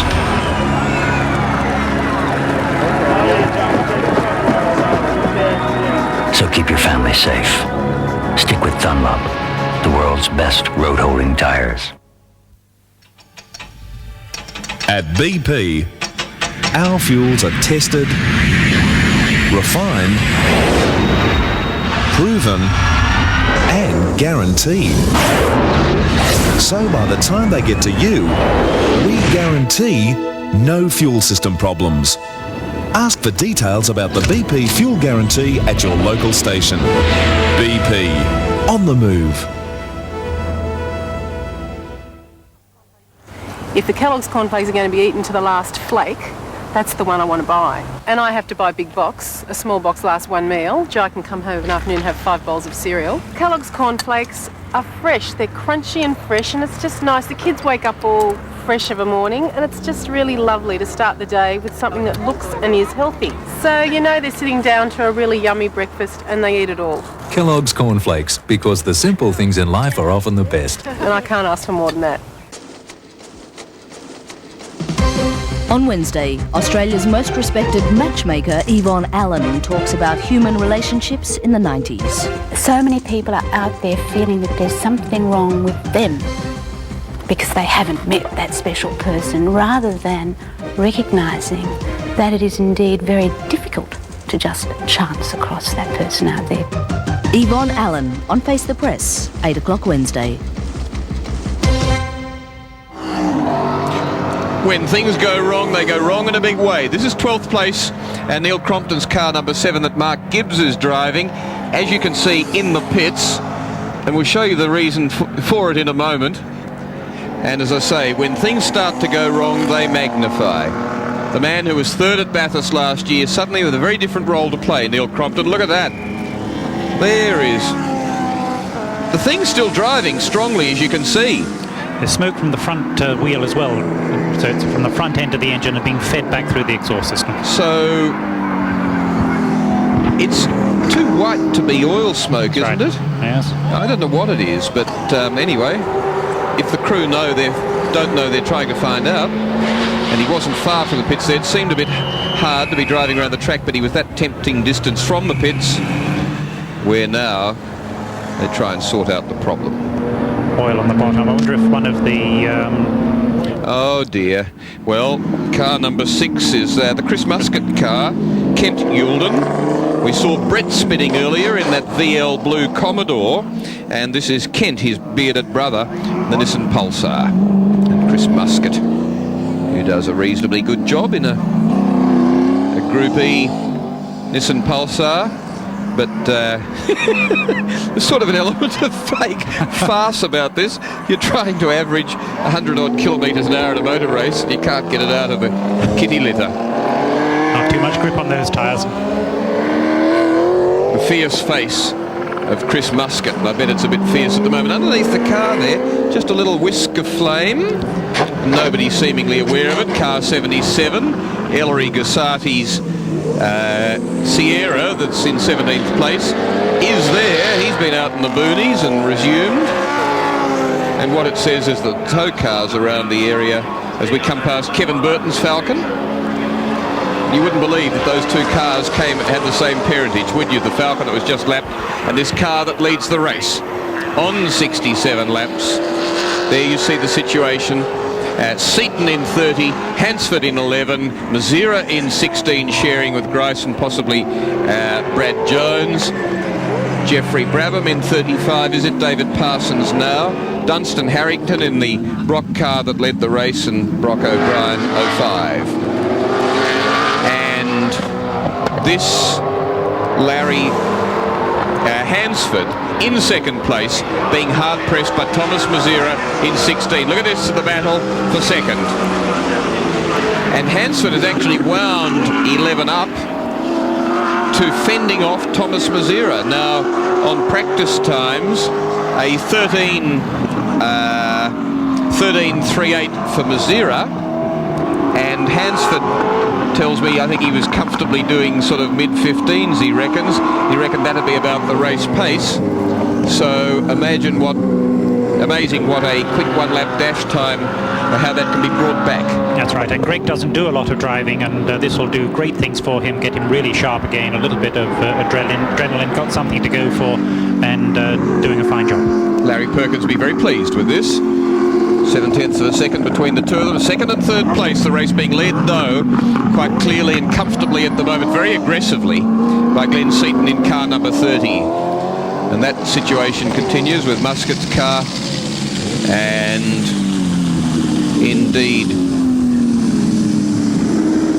17th place, car number 6, the Muscat Yulden Pulsar. Peter Brock's ahead of them. He's not smoking quite as much, which I guess means he's just running out of oil, whatever was falling out.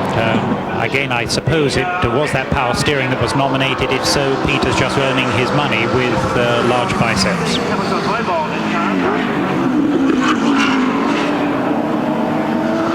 So, Greg Hansford said, I probably raced here on a bike last time about 1979 at Sandown. Had some big dust-ups with Warren Willing, who at Laguna Seca early tomorrow morning will be looking after Luca Catalora. And Luca will be trying to repeat his last 2 World Championship Grand Prix wins. And looked after by Warren Willing, and of course out on his own at the moment in the absence of the reigning World 500 champion Wayne Rainey. And, just a tragedy for a fantastic motorbike rider and a lovely guy. And into second place thrusting, but not quite pulling it off, was Thomas Mazira. And Greg Hansford's taking very brave wide lines there, but determined to grab his apex. Boy, it's becoming Howard Marsden. There's some walking wounded and some wonderful recoveries. This is better than Flanders in World War I. And we've got a long way to go, and I think we've got some information from Ian down in the pits. Thank you, Howard. It's been a very, very tough day for the GIO team. Firstly, Neil Crompton leading the race, got turned around allegedly by Alan Jones. Mark Gibbs took over the car after that and was back in the pits 2 laps later with a broken front air dam. It appears that maybe some of the debris from that air dam has gone up and it has fractured the oil cooler. The car looks like it's going to be parked for the Sandown 500.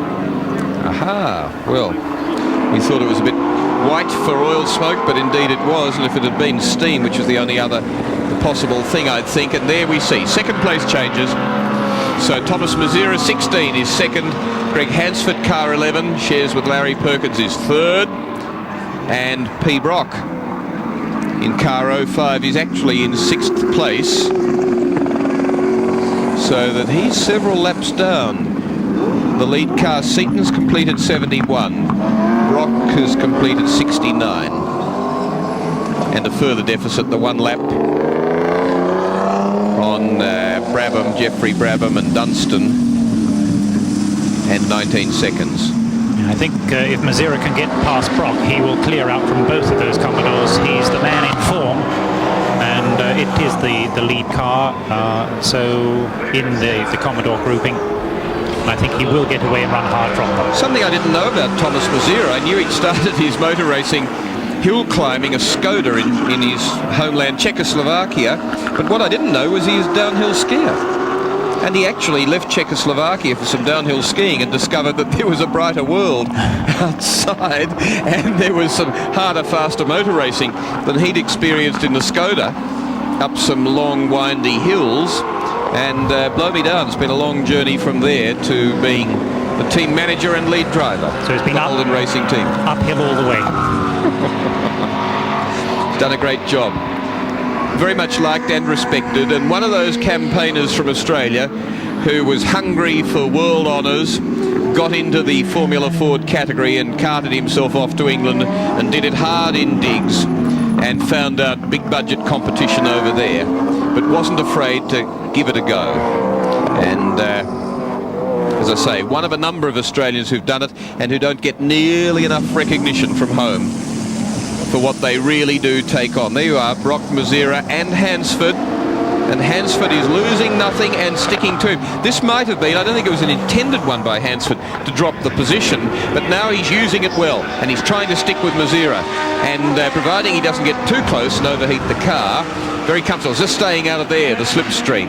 And Greg Hansford, I think, is going to use this, and as I say, sensible, get the pressure off him as Mazira goes by Brock and makes it another lap's deficit for car 05.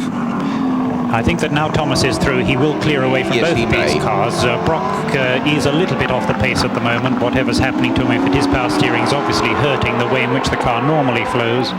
But again, good for Hansford. We said it before, Hansford does not do many racing miles, and this is so good for sharpening up the reflexes and knowing how it works. I was looking at the drivers at the driver meeting this morning, and Peter Brock's got pretty big feet for his build, but boy oh boy, I don't think there are any bigger feet around to push the throttle to the floor than in Charlie O'Brien, who's in sharing car 05 with Brock.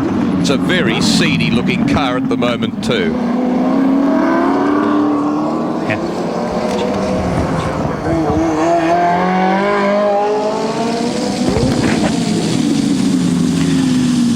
Right, and actually we haven't actually called it properly, Will, because Charlie O'Brien with the size 16 feet is in the Brock car right at the moment. Yeah. But Thomas is starting to flow nicely now, and he's getting the gap we expected. Well, I'm being brought to heel here for my reading of our computer system. I'll sort out what I'm meant to read, but Nigel Greenway, who knows what's going on, tells me that Brock is on the same number of laps. He's one lap down, he's one lap down. So where others have completed 73 now, the leaders, Brock has completed 72.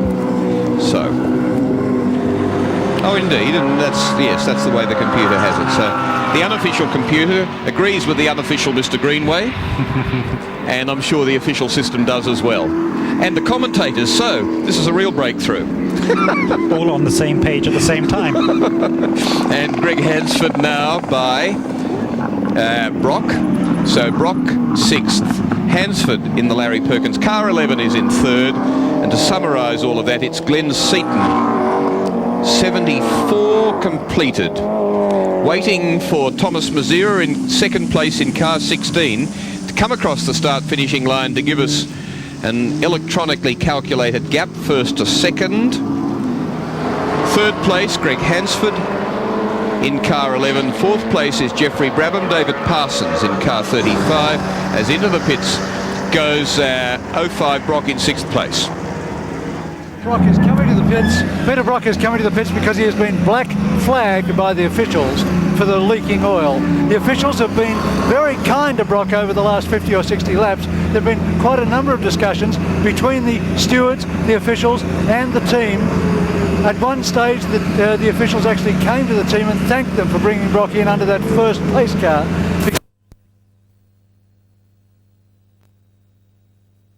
It's come to this that the black flag has gone out and Brock has to fix the oil leak if he's to continue in the Sandown 500. The team before couldn't find what was wrong with the car. They went underneath it for 1 minute and 48 seconds, but they could only see that the oil was leaking from the engine. They think it's either a gasket or an oil line. Well, that's fairly self-explanatory, I suppose, but there's nothing much else to be said, except that now there are two guys underneath there. They're working only with rags. There are no tools going on the car, only rags themselves mopping up the oil. So hopefully it's only residual oil that's causing the officials to be concerned. Brock has now switched the engine off. Well, he's got the right sort of sponsor for a problem like that. I love the trouser leg cap. I think that's excellent. SBS are doing a fine job here, getting you really in the middle of the action. It's one of the moments of, in a very technical and high technology sport, one of the moments of high farce when a frantic team tries to find something untoward like this, and as you say, it gets down to rags. They're also checking as to how much oil is actually being used out of the reservoir which is held in the boot of these cars, and then they may be able to argue with the organisers that it is more show than go. And here we just do a little bit of destruction, so peel back some of the under skirt tray that gives them a nice flat bottom and gives the air a smoother run there, a less impeded run underneath the car. Just helps the car speed a little bit. Although those big wings that they have on the rear of them now is slowing them in a straight line, and Neil Crompton says you can really feel the drag, and he said you drop them into 6th gear and it's a long old clamber. He said the revs probably drop back to about 6.6, 6.7 or something from revving it out in 5th gear, and they really slow up. But down in the pits is Peter Brock. Brock, what is wrong with the 05 car? Well, from the beginning of the race, like I'm talking lap 1, it's had just a sort of a sniff of smoke in the cabin when you backed off for a corner. And I noticed that it slowly, well, about lap 4, I remember going up the back straight and going over there very fast in 5th gear, and it was sliding down there badly on oversteering. And I thought, well, there must be oil in the back tyre. So it's got an oil leak under there somewhere, and to be perfectly honest, the guys have tried to trace it, but it's a very fine thing, and they don't quite know where it's coming from. The officials have black flagged you this time. Finally, yeah, finally. We had 2 goes at it early on. There's nothing wrong with the car when I came in earlier on. I just simply came in, I called them on the radio and said, let's have a look at this oil leak while the pace car's out. They had a look and they put a new oil filter on it, thinking it might have been the gasket or something like that. And then I came in the second time and still couldn't find it. Finally, the clerk of course came up to me and said, can you do something about that car? So we've had 2 goes. So, well, we better have a fair dinkum go this time. So if you can't find it, are they going to let you go back out? No, I don't say not. So all they can do is say, look, we've replaced 4 or 5 things we don't know, give a go. So that's probably what will happen. Well, a very reasonable Peter Brock and a man nearly 58 seconds in lead. Close to a minute, and therefore getting, it's 2/3 of a lap, isn't it? And lap 77 of 161. Glenn Seaton is in a big hurry. And welcome to all the viewers down in Tasmania to TVT9, taking this telecast, it going all round Australia and never forgetting the Apple Isle. Delighted to have you with us as we watch Glenn Seaton coming around to complete lap 78 and doing a fine job after that early setup session by Alan Jones. Long gap back now to Mazira in 16, but lots of interest for me, Howard Marsden, in the battle further back. Obviously this is a quick car combination, driver car combination, and will be very hard to catch. But further back, what happens with Mazira and others who'll share car 16. Larry Perkins, who's to come back in to the car where Greg Hanson's doing a grand job for him. 3rd place at the moment in car 11. David Parsons, Geoffrey Brabham. They will only get quicker or personally quicker anyway. The car may fall off a bit, but they'll be more competitive as they do more miles in car 35 that's in 4th place. Dunstan, Harrington, Will Brock get into that car, the 55 car that's in 5th place. Waldock Peters, they'd gone missing in the Falcon number 28, but it's back in 6th place. Rod Jones, Greg Crick in car 12 is in 7th. Smurden and Poole, 8th place in car 39, and Trimble in the Daily Planet car that he shares with young Rowan Cook, son of Gary. Car 41 is in 9th place, and Captain Peter Jansen along with Tratt are in 10th in car number 44. Then we actually arrive at 05 in 11th place at this stage. So here's 2nd place, Thomas Mazira.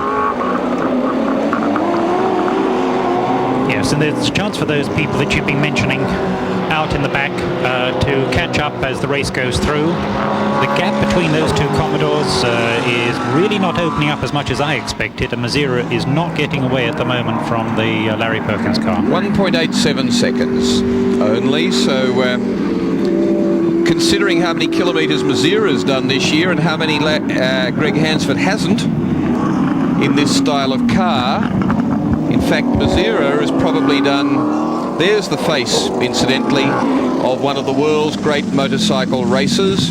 He won 10 World Championship Grand Prix, many at tracks which he was visiting for the first time. He was twice runner-up at the World 250 Championships, twice third in the World 350 Championships, and a most marvellous story about Greg Hansford and Kenny Roberts going to the Spanish Motorcycle Grand Prix. Right, did you see the water being sprayed there on the cars? That's to help the screens being cleaned out. And the organisers will not allow that to happen too often. Hey, smashed screen. I was wrong. Something smashed that screen. The shower we saw, I thought it was water, but in fact it's the smashed screen. Big trouble now for Thomas Mazira again in car 16. I'll come back to the story of the Spanish Grand Prix. It was a few years ago, so it can hang on for a few more minutes. But this is big drama for Holden number 16. And like Neil Crompton in car 7, how many problems can you have in a day? As Greg Hansford goes back into 2nd place. And let's have a look at it. Round onto the straight here. It was water. They threw water. Oh, no. And it smashed the screen. Dear, dear. Seemed like a good idea at the time. Dear, oh dear. Now you know why people get injured when they race boats. Can you honestly believe that?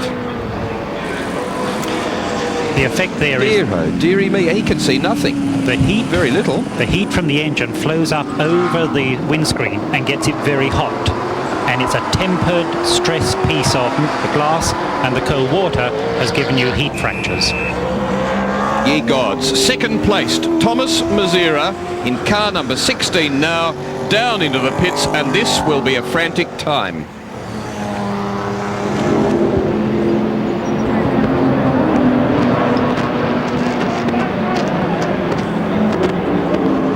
All you know of this is that they won't do it again.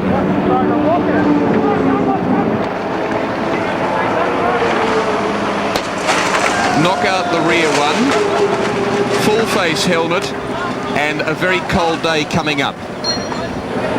Kick out the rear because that would have blown out anyway. Clear the glass off the car. Price is in there. Bonded screens, so they're hard to remove.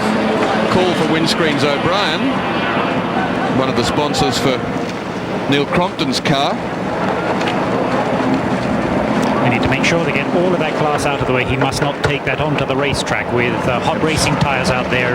That is not even acceptable to think of. Dear oh me. One of the world's, well, as I say, seemed like a good idea at the time. Oh, goodness me. Remember the winner of this race last year, Larry Perkins.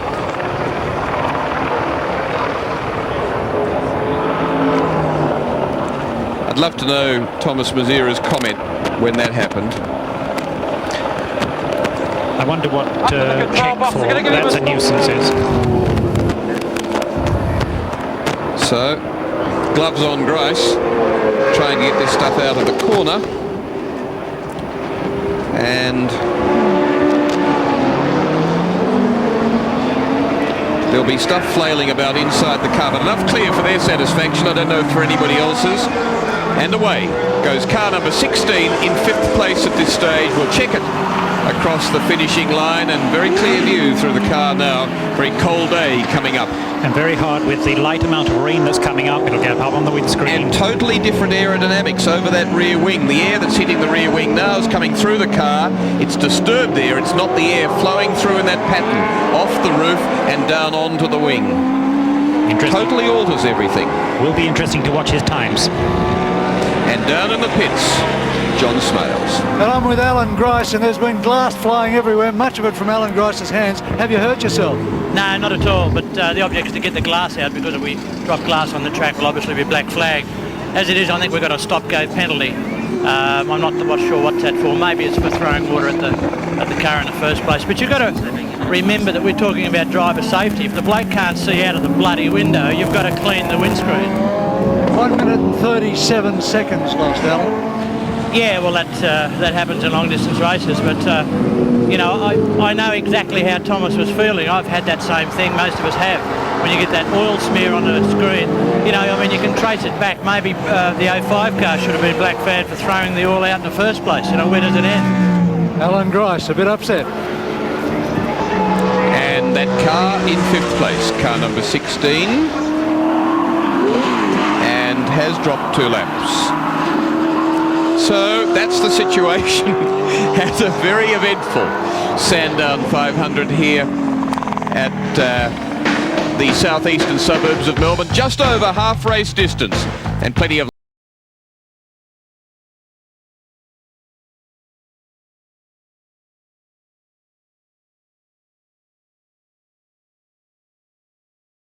Once again, Essendon and the West Coast Eagles are locked in battle this afternoon in the elimination semi-final in the AFL. A capacity crowd has turned up at headquarters and saw Perth's West Coast Eagles draw first blood with a goal in the first few minutes. However, the Bombers retaliated shortly after. The winner of this afternoon's match bows out of the 1993 competition, with the winner meeting Adelaide in the preliminary final next weekend. We'll have that quarter-time score for you hopefully in a few moments. In tennis, Steffi Graf has defeated Helena Sukova 6-3, 6-3 in the ladies' singles final at the US Open, while Cedric Pioline defeated Wally Masur and Pete Sampras was too good for Alexander Volkov. In this afternoon's NBL match played in Geelong, the Geelong Supercats finally put paid to Sydney's playoff chances with a 126-115 victory. And the news we brought you earlier this afternoon regarding rugby league, the big news in rugby league today is the resignation of the Gold Coast Seagulls coach Wally Lewis. Lewis says a bitter rift with the leagues club and the football club throughout this season has led to his decision to step down. Lewis still has a year to run on his contract. And still in rugby league, the big elimination or the major semi-final at the Sydney Football Stadium between St George and Canterbury Bankstown is just about to begin. We'll have pictures of that big match a little later on this afternoon, but back to Sandown after a short break. Flex. Telecom MobileNet has never been in better shape. For one thing, our prices have been reduced. But of course, there's a lot more to MobileNet than price, such as over 700 dealers and more customer service people than our competitors. And our unique rapid access module, which offers fast connection to the MobileNet service. For more information, call 018 018 000. And remember, because MobileNet is 100% Australian owned, all the profit stays here. So we're even helping Australia to get back in shape. You might think tires are pretty boring, but if you had to land a Harrier jet on an aircraft carrier 338 meters long, you might think differently about the tires you wear. Little wonder then why the U.S. Navy choose to fit Dunlop tires to their Harrier jets.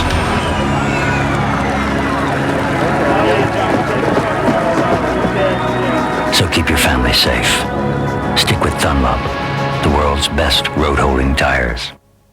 BP's research and testing often leaves an impression on our visitors. 4th floor, aviation fuel research. 7th floor, motorsport fuel and oil testing. And we put this research to use in a very practical place. Your local BP service station. Pizza for Ted King? Top floor. Top floor, space research. BP, on the move.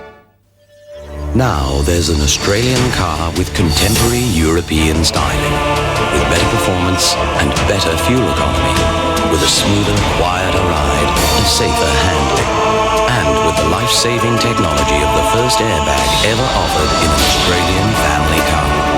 Introducing the all-new Holden Commodore, an Australian car like you've never experienced before. The all-new Holden Commodore, moving further ahead. On Friday, we begin a season of programs revealing how some of the world's media are controlled and fettered. First, the dangerous liberty of the press, the journalists around the world who put their lives on the line. Yo sé que un día me van a matar, Mac. Released after 12 days of torture, this man took up his investigation where he left off and paid the price. La cruda realidad que ha de suceder. Yo sé que voy a morir. Y por la verdad voy a morir. The dangerous liberty of the press begins our exploration of power, media and censorship. 8 o'clock Friday on SBS.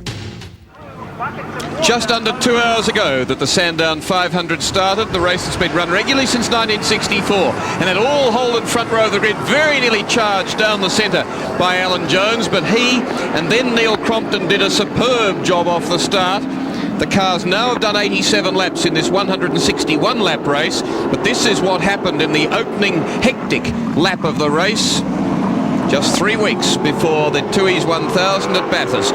And Thomas Mazera in the lead, Holden number 16 doing a great job, Alan Grice further back in their second team car, until Mazera, leading for the first 4 laps, then struck this problem, and in car number 15, which couldn't be resurrected, came to a halt around the track, created ultimately a pace car situation that lasted for 4 laps, the first of 3 pace car situations. Then Neil Crompton tipped by Alan Jones. When Crompton had been doing a superb job, he led on lap 5, taking it over from Thomas Mazera. But far worse was to come for Neil Crompton in the GIO car that had been qualified 5th and had gone so well in the early part of that race. And then he had the big lose on his own account and off into the kitty litter, and that still wasn't the end of their problems. It was a more serious one, but young Neil Crompton, 32 years old, who'd done a sensational job so far this weekend and led the race at one stage, and couldn't quite hold on to this one. Larry Perkins, just in front of him at that moment, had earlier at that corner rescued a similar situation.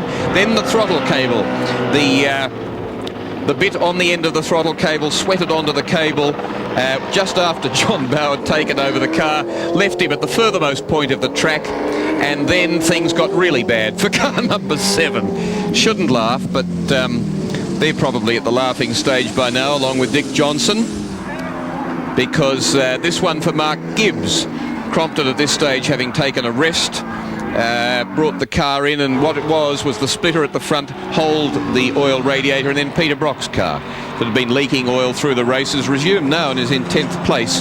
But a persistent and continuing oil problem in car 05 had refused to go away, and the officials had said, we'd better look after everybody else as much as the local hero. And so they brought him in, and then they thought they'd clean the windscreen on car 16 for the Holden racing team that Thomas Mazera had taken over. All they did was smash it, and then they had to clear it. So, like car number 7 for GIO, car number 16 for Holden racing team, just had a litany of problems, and there was glass everywhere, and Alan Grice trying to clear the problems. And down in the pits, John Smailes has been a busy boy today, and he's still, I know, got plenty to come. And Will, Peter Brock has been around long enough to remember what happened when someone last threw a bucket of water at the front windscreen of a car. Peter, where was it? What happened? Well, it was at Oran Park. It was the main straight. It was one of those Oran Park 250s, and it just smashed the windscreen. I remember the time I looked at it and said, gee, that's pretty dicey.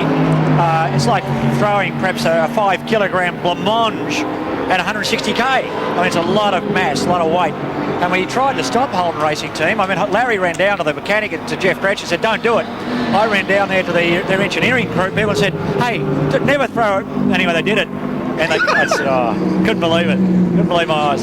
Grice, possibly in a bit of anger, suggested if your car hadn't been dropping the oil, they wouldn't have had to do it in the first place. Oh, was that Thomas's car though, wasn't it? Yeah. Oh no, well Thomas's car broke down, of course, at the beginning of the race. And so it had, he's out of the race, so I don't understand what that's all about. Oh, well, Grice was just simply suggesting because your car was dropping the oil, it was your oil that was on the windscreen of the car. That's true enough. Yeah, that's true enough. Yeah, we've had this mist of oil, which has been a great problem for us. We haven't known where it's coming from, what it's doing. We're trying to fix it. Finally, we've fixed it now. It's a very fine hairline crack in the oil filter, a brand new oil filter. I mean, you can't, oil filter body. You can't believe it. That's still. Well, you lost 7 minutes, but now Charlie's looking absolutely sensational in the motor. Yeah, look, I'm looking forward to getting back into it myself because right from the word go there, the car was very taily. The oil was getting sprayed on my back tyre, and I really had a problem sort of hanging in there. And now it'll be a delight, I think, to drive around there with fresh tyres that are gripping and, we'll get into some really good lap times. Peter Brock looking like he's going to enjoy getting back into the Sandown 500. Ian Campbell has more information from the pits. John, let me tell you that Dick Johnson's having a bad run of luck. He'll need a 6-pack of cables. They've just broken another cable on the number 17 Shell car. And just to add on to Thomas Mazera's woes, he was held up here by officials for a 20-second stop-go penalty, and that was for disobeying a black flag, allegedly. Back to commentary. Peter Brock's become a smooth-talking diplomat, hasn't he? Talk about nice to everybody and enthusiastic, and in 10th place at the moment. Charlie O'Brien at the wheel of 05. And Glenn Seaton has put a lap now on second placed Greg Hansford in car number 11. So that, of course, is the Geoff Brabham car, and here's the situation on our scoreboard. So it is Seaton in 30 from Hansford in 11, Parsons in 35, Dunstan Harrington in 55, Mazera in the windowless 16, and Waldock Peters in 28. And they're running now at about 117.3, 117.5, which is about 2 seconds a lap off that initial sprint in the first dozen or so laps. So still quite a hard pace, and the cars are really earning their money up. After the initial flush of enthusiasm, it's Falcon from Commodore, Falcon, Commodore, and Falcon of Waldock Peters in 7th place. And then Commodores further back. So plenty of Commodores, not a lot of Falcons, but the one that really does matter is 30, and it's team backup 35 in 3rd place at this moment. And while we've been having all this drama, we haven't got off scot-free either. So there's race cam in Thomas Mazera's car, Alan Grice's car number 16, and there we are. The other camera's working well, isn't it? Yes, didn't suffer much, so we lost a windscreen and a lens. So 3 cameras in that car, 3 operating electronically, but only 2 operating optically at this stage. And an absolutely wretched day, but a great lesson learned. Look, we talk about high fast, Howard Marsden. You've seen some fast in motor racing. Imagine down the pits there, Larry Perkins saying don't do it, Brock saying to the crew don't do it, and somebody saying that's all right mate, we've got a dirty windscreen. Isn't it marvellous? I reckon it's tremendous. There's a whole new crop of racers down there know that they shouldn't be doing things like that. And this is a team, I'm sorry, but you know, it does deserve a laugh. A team that's got this new high-tech laptop computer. We can see what's going on in the car. We know exactly what revs the driver's changing at, what gear he's in, what throttle opening he's got, what manifold pressure and everything. The only thing is the boys tried to clean the screen. Oh dear. Thanks for it. Oh, look at the opposite there. He's really working that car very hard. I was just trying to find his lap times to see what effect it's having. So he's doing 18 and a halves, roughly 18.69. So the car's not very quick. That airflow is hurting him. And although he's driving hard, as you can see, and certainly some of the angles he's getting on the steering wheel, he's having to hang on. But the airflow's ruined in the car. It's not balanced properly. Thomas is driving as hard as anybody. He'd be giving too much lift, wouldn't it? Wouldn't he be getting too much underneath that wing? That is quite possible. The whole of the back, the wing must be completely disturbed and it's not working too well, which means that the ground effect of the front is now overweighing the ground effect of the back. And Sylvania Waters, there we are, Mokopan Coffee, and they had a big blow-up, a bigger blow-up than you see when the cappuccino machine goes off. Yesterday, spent a lot of the time with the engine out of the car, but that's the renowned Sylvania Waters team of Laurie Donaher and Michael, his son. I think that's Michael in the car now. So, and all the Sylvania Waters turnout is here. Nolene and I forget Michael's wife, the other daughter. And a marvellously spick and span team they are too. And in car number 21, that is Michael in the car.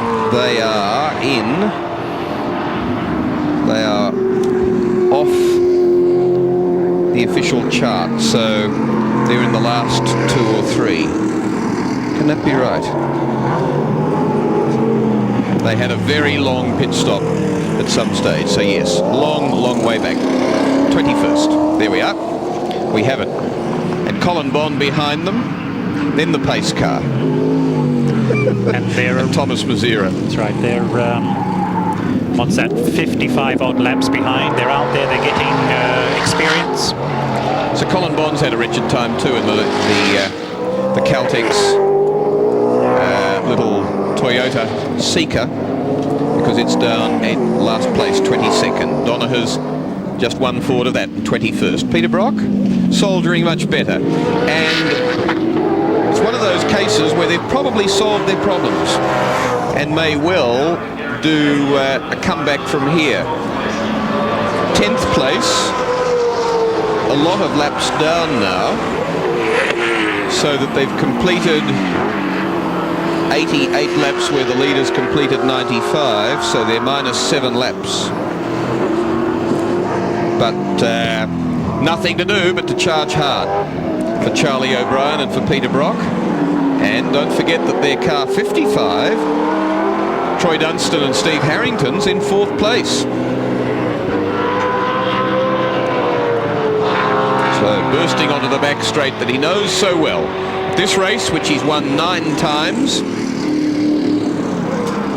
comes Charlie O'Brien in Peter Brock's car. It's Brock, of course, that's won the race 9 times. Whoa, boy, he's busy. And he's really looking hooked up and good. And yet at that time he's doing middle 117s, forgive me, and out in front, Seaton still about a second a lap faster than that. And a 17 dead for Greg Hansford there as he came through. And to give you an idea of some of the other times, Murray Carter a 35.5 in the little Nissan Pulsar for Dennis Cribben in car 38. The car is sharing with Vorst, a 36.2. Burton and Malrose, similar time to Murray Carter, only a few tenths quicker, a 35.3. So some 20 odd seconds difference. So a potential to be lapped every 4 laps by the flying Glenn Seaton. And a few laps yet before Glenn Seaton due to pit, because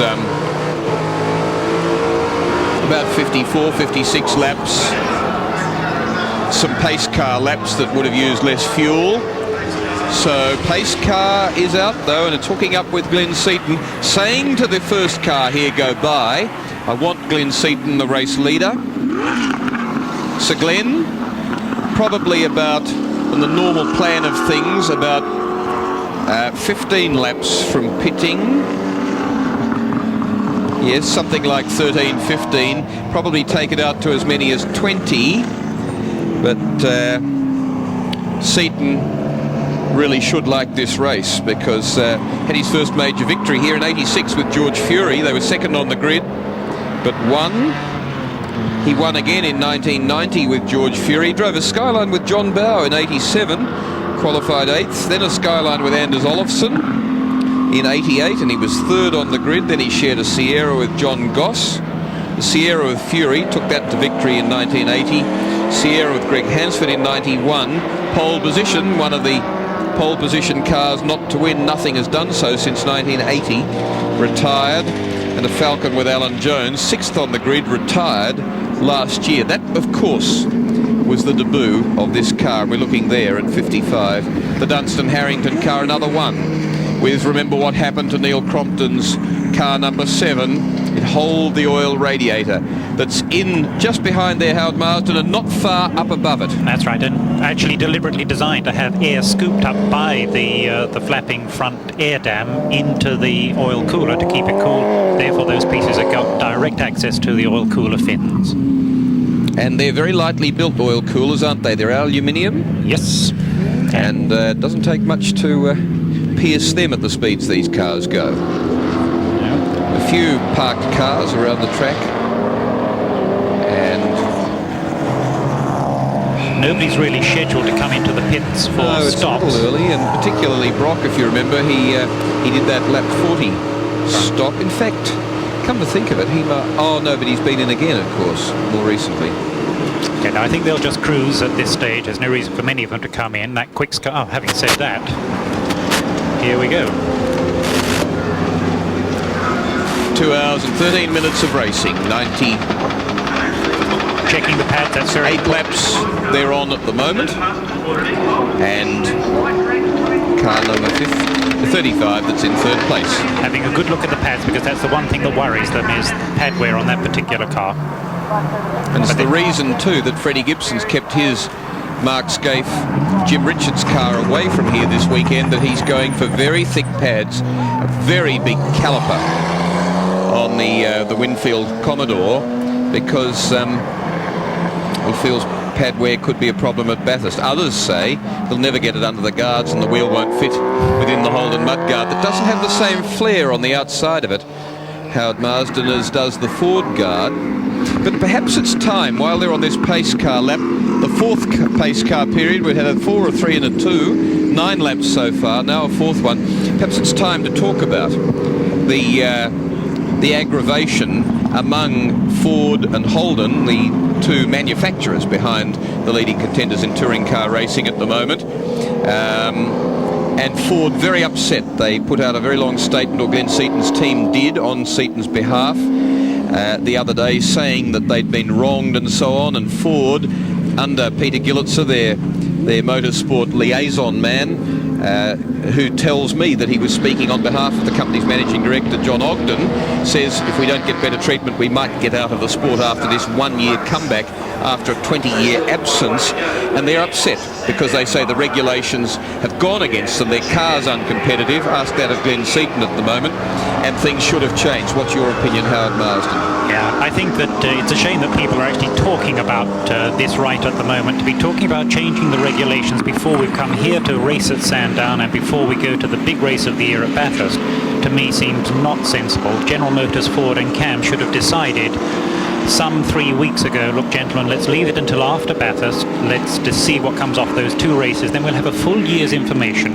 We'll know about the different cars, types of tracks, and different tracks under different conditions, different lengths of race. Exactly right. And then we'll know over the whole year who's got the advantage and whether we need to do anything about it. Then they should really have put everybody into a big room, locked the door, and not let anybody out until they made a decision. To be talking about it at the moment is incorrect. So I think the final decision, that is that no changes are going to be made at this stage, I think is quite correct. And certainly this race here at Sandown is again giving us an indication that the true speed differentials between the Falcon and the Commodore is not very much at all. The better team right at the moment on the day is pulling this job off. You'll get a similar situation come up at Bathurst. One of the teams again will look better than the others, but in actual speed potential between the cars there's hardly anything in it right at this stage. It's been an unholy punch-up, and one that I've found a bit tedious and boring. I mean, if you went into the details of it, you couldn't put it in a 60-minute current affairs program. But we'll try and have a talk to Glenn Seaton, leading the race, resting at the moment in car number 30, as we look in the pits at car 44. That's the track car that's in 10th place that he shares with Peter Jansen, and Howard Marsden trying to catch up with Glenn Seaton in car number 30.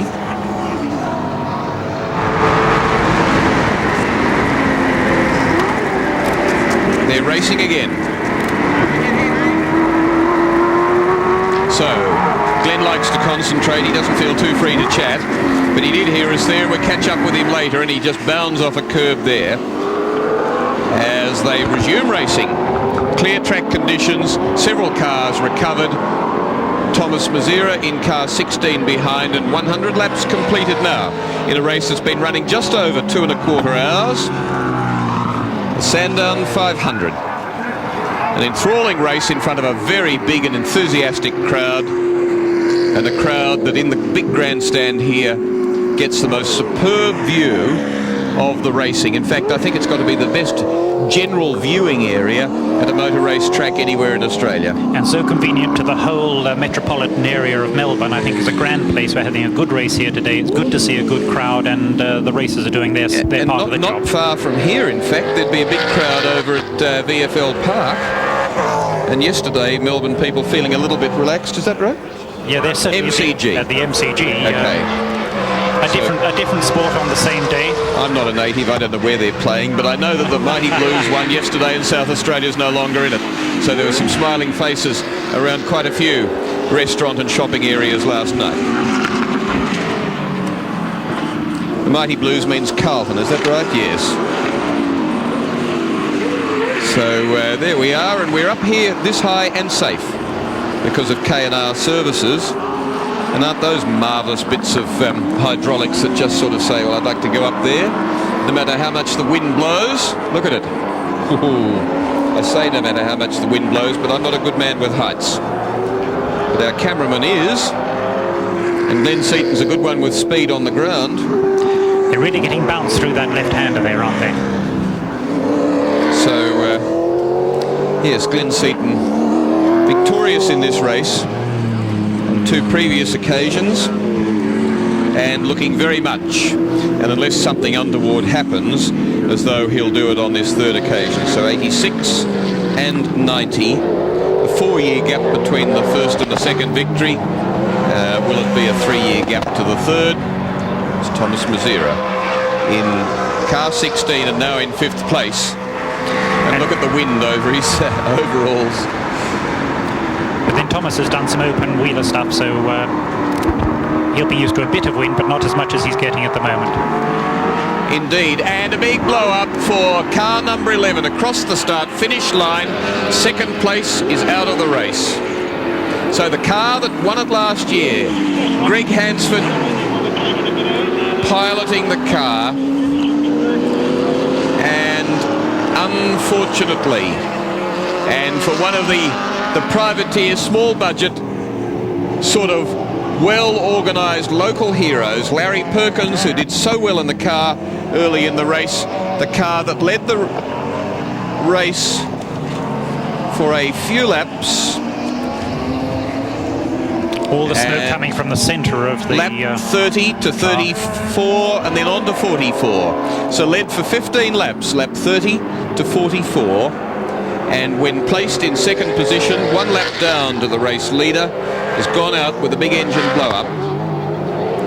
And ironically, from an engineer that builds his own race engines. Let's hear from him down in the pits. Disappointment for Larry Perkins. Larry, any indication what happened? Greg said on the radio just before the smoke that it lost a cylinder, and now we've got some smoke. I would say it's probably dropped a valve or something. Larry, you put a great effort together last year. You were almost on pole this year. What's the feeling at the moment? Well, you know, obviously it's disappointment, but we're going to capitalise on what we've learnt today, and obviously we can't have a repeat in 3 weeks' time up at Bathurst. Were you trying anything different today that caused the engine to go this way? No, not in the department that would have caused that.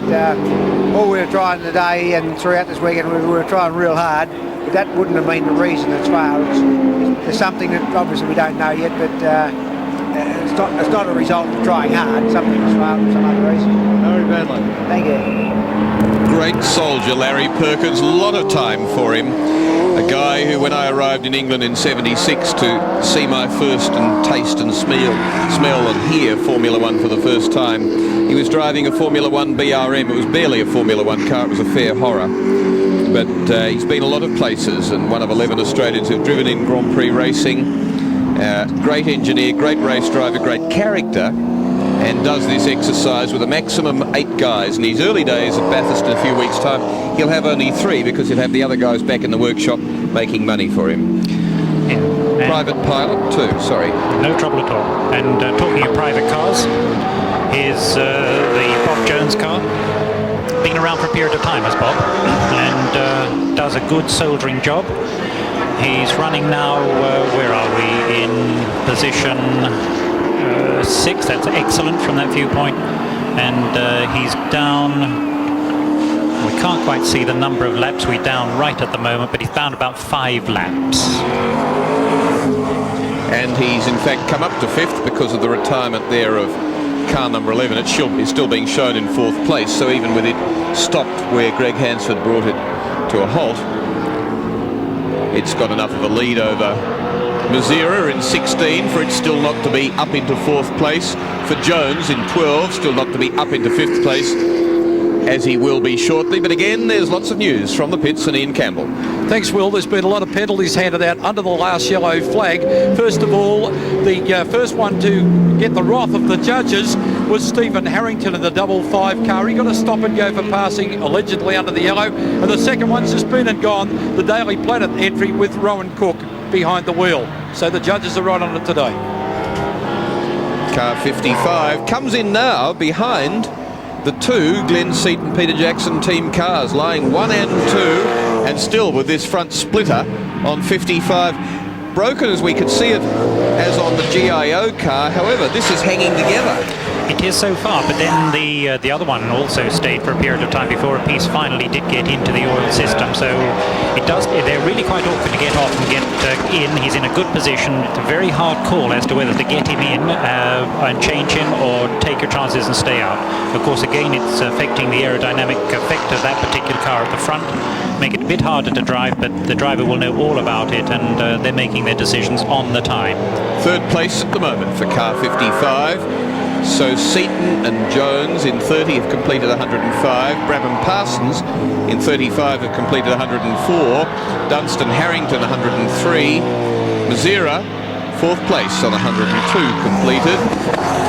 So the field's certainly splitting up, but as we said, plenty would happen in the latter part of the race and when other drivers got into the cars. And I still feel there's an opportunity for that sort of thing to happen. Mazira will still play a part in this race and have an effect on it, and I'm sure, along with Brad Jones and others in car number 16. And I'm looking for the same sort of performance from Peter Brock, Charlie O'Brien in car 05, down in 9th place at the moment. But some people who, on pace of the drivers and of the cars, they can easily round up. They have a lot of rounding up to do, but I know they won't give up too easily.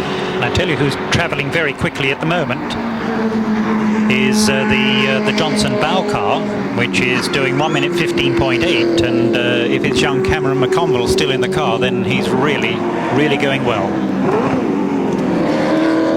So this is the situation at Sandown. 105 laps completed in the 161 lap Sandown 500, live to you from Melbourne on SBS. Good afternoon, Alan Gaskell with another. Obviously, you like to stay out there as Glenn Seaton comes to the pits here in the Peter Jackson lead car. Aren't they doing a good job? 1-2 now at the moment in cars that qualified 3rd and 8th fastest. Just hold here for a moment as we see Thomas Mazira, I think, also preparing for a stop. It's a very leisurely stop, isn't it? They're not ultra urgent in that team. They've got good control of this situation. All they really need to do now, Will, is just execute the job gently and sensibly. That's they've basically got it in their corner, and this is a nice controlled, sensible pit stop. Alan getting in the car. Careful, sensible. Did they look like careful, sensible eyes to Still a you? bit of urgency in AJ's face, wasn't there? It sure was.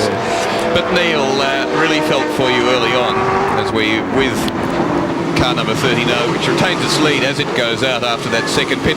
We said it would be due in at about 112, perhaps a little bit later on the basis of the pace car laps. Well, in fact, that was when he came in. But, yeah, what was starting as a promising day, you led on lap 5 and into lap 6. Started to go bad, and boy, didn't it turn to muck.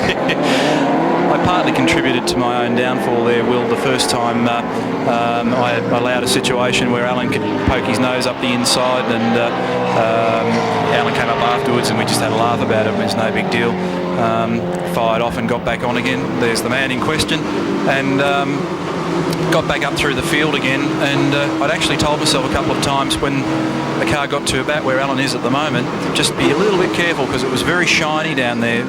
It was slipperier there than it had been in any other part of the course. And a couple of laps prior, I'd put another couple of turns of rear brake bias on the car just to make sure I didn't lock a front when I was getting into some of these other higher speed turns and just understeer off.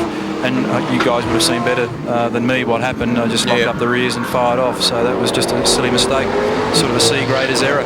Neil, you had a super run today. I mean, you really were very quick. What's the secret combination or anything special that you've managed to put together this day? I think a lot of the credit, Howard, goes to Wally Story, our chief engineer. He's put a lot of time and effort into the car. We've got a car that absolutely meets the minimum weight requirement. Our car, in actual fact, requires fluids to get it over the minimum weight. And we had to really ballast up yesterday before we could get it over the scales. And it's got good horsepower. The car's been well prepared. We've done a little bit of testing. We've basically used the whole Touring Car Championship with the old car to prepare data for this car. How we've got a System 4 PI system in the car, so we know we've got good data on the car. Good. Charlie O'Brien comes in, so we've got a good package. And if I can say, well driven as well. Thank you. Well, not that well, Howard. 7th place at the moment, Peter Brock's car. Charlie O'Brien, car 5. So, I see Peter had some problems early on with oil mist. I didn't really catch up with the problem, but... leaky oil cooler.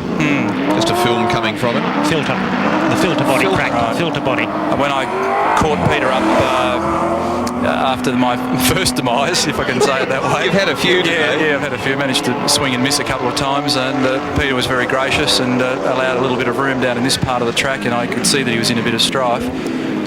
We'll come back shortly and talk more with Neil Crompton, the GIO car number 7, rated 20th in the field at the moment, but retired from the race. But let's hear from the man who's made all this happen and taken enormous courage down there with Kyle Patterson.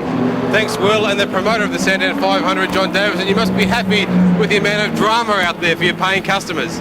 Well, what more can you do? I mean, the television coverage is fantastic, Kyle. The reproduction, the way it goes on screen, the incidents, the drama, the uncertainty, the favourites dropping out. But if there's one thing that the Sandown 500 has proved, is what a fantastic lead up to Bathurst it is, because the technical problems that the teams have had, that they'll learn so much from this race, it's really further consolidated the great need for the Sandown 500 as part of the Australian motor racing character. And the weather and the conditions here have been very, very inclement. It's very cold, but we've had probably the best crowd the circuit's had in 10 years, approximately 25,000 people. And given the weather conditions, which is always a determinant for an outdoor sport, I'm very, very happy. Yes, because the weather's like the Falkland Islands more than Melbourne. Well, it's not Scott of the Antarctic, it's Davison of the Antarctic today. Everyone's rugged up, as you can see, but no, I think it's all in all, it's been a very, very successful event. The officials have done a magnificent job in trying to keep all the cars on the circuit, and I just hope the teams appreciate it and support it in the future, as I know they will.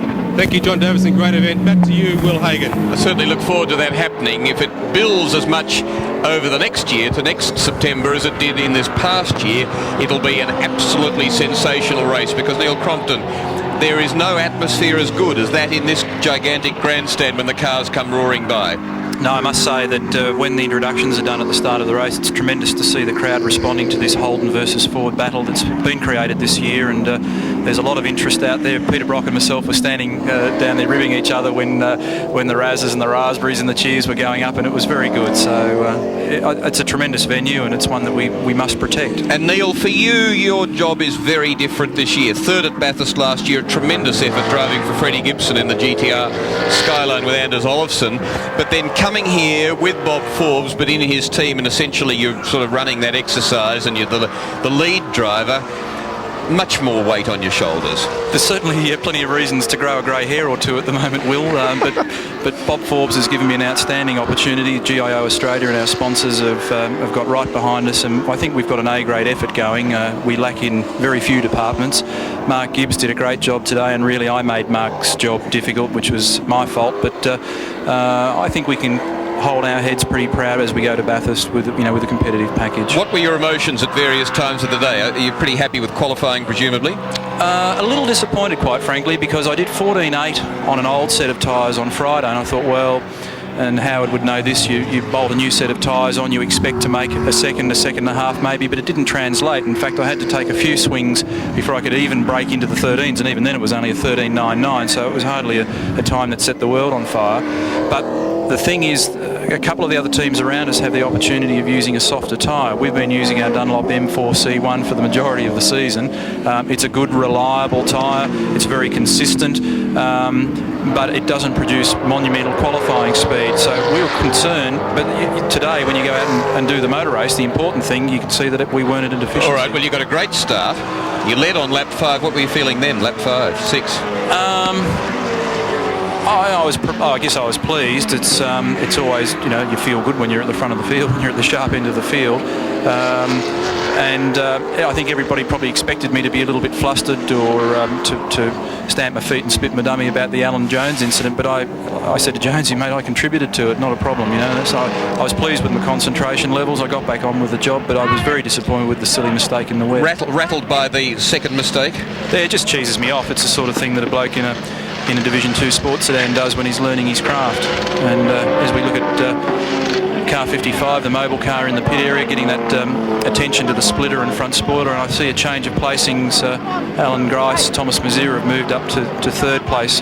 So Troy and Steve, whilst they're getting this assistance, car 55 are going to drop back just a little bit. So John Davison talks about this being a learning curve for Bathurst. There's been levels of almost high farce here today, haven't there? The sort of crazy things have gone wrong. Would you like your windscreen cleaned at high speed, for instance? No, not particularly with the heated screen switched on, which is probably what happened. We've got a heated screen, but I wouldn't like to throw a cold bucket of water at it. I was making a bit of fog in the early stages of the race. I thought I'll switch this on, and then I did switch it off again. But our team, the GIO team, had a problem at Bathurst last year, and they threw a bucket of water at the screen, and it wasn't that successful. But the funny thing is that this happens year in, year out. Looking at fourth place car 55.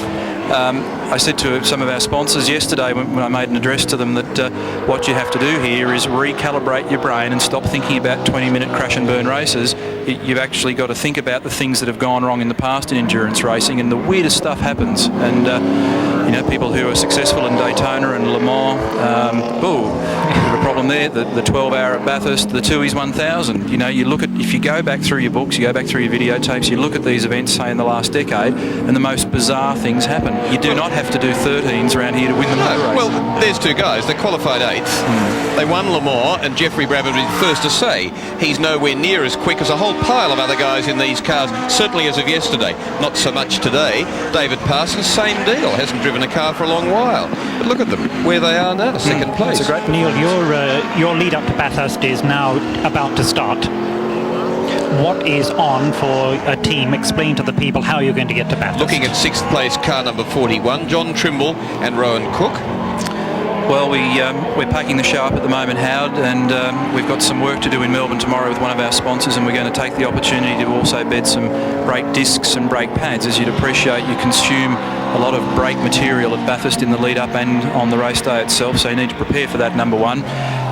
Tuesday we have a little plug here for GIO Australia. We're opening a new branch in Shepparton, so we have a promotional job, and the transporter stops off there, but we're back in Sydney on Wednesday, and then it's a complete engine rebuild, differential rebuild, gearbox rebuild, new tail shaft, new brake seals, new brake system, and a complete inspection of everything vital on the car. And that process, although I can spill it out quite quickly, probably will take us the best part of 10 days, and then we go to Bathurst on the Saturday prior to, not the immediate Saturday prior, the one prior to that before the event.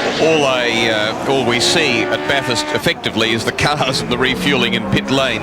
But what will you take in terms of spare transmissions and engines, etc.? How many wheels and so on? Well, people, feed them? We've got in the order of around about 22, I think 24 people, excluding catering staff.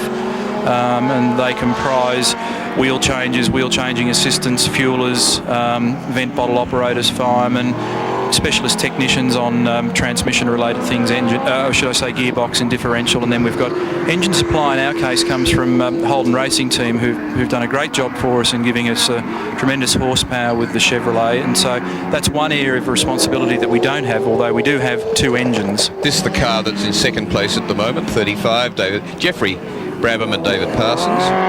And they're doing a good job too, aren't they? They are. Skippy gets around, he knows it's amazing. He doesn't do much driving, but when he does it very effectively. He's a great little operator. He is. He deserves a longer run, a better run. Yeah.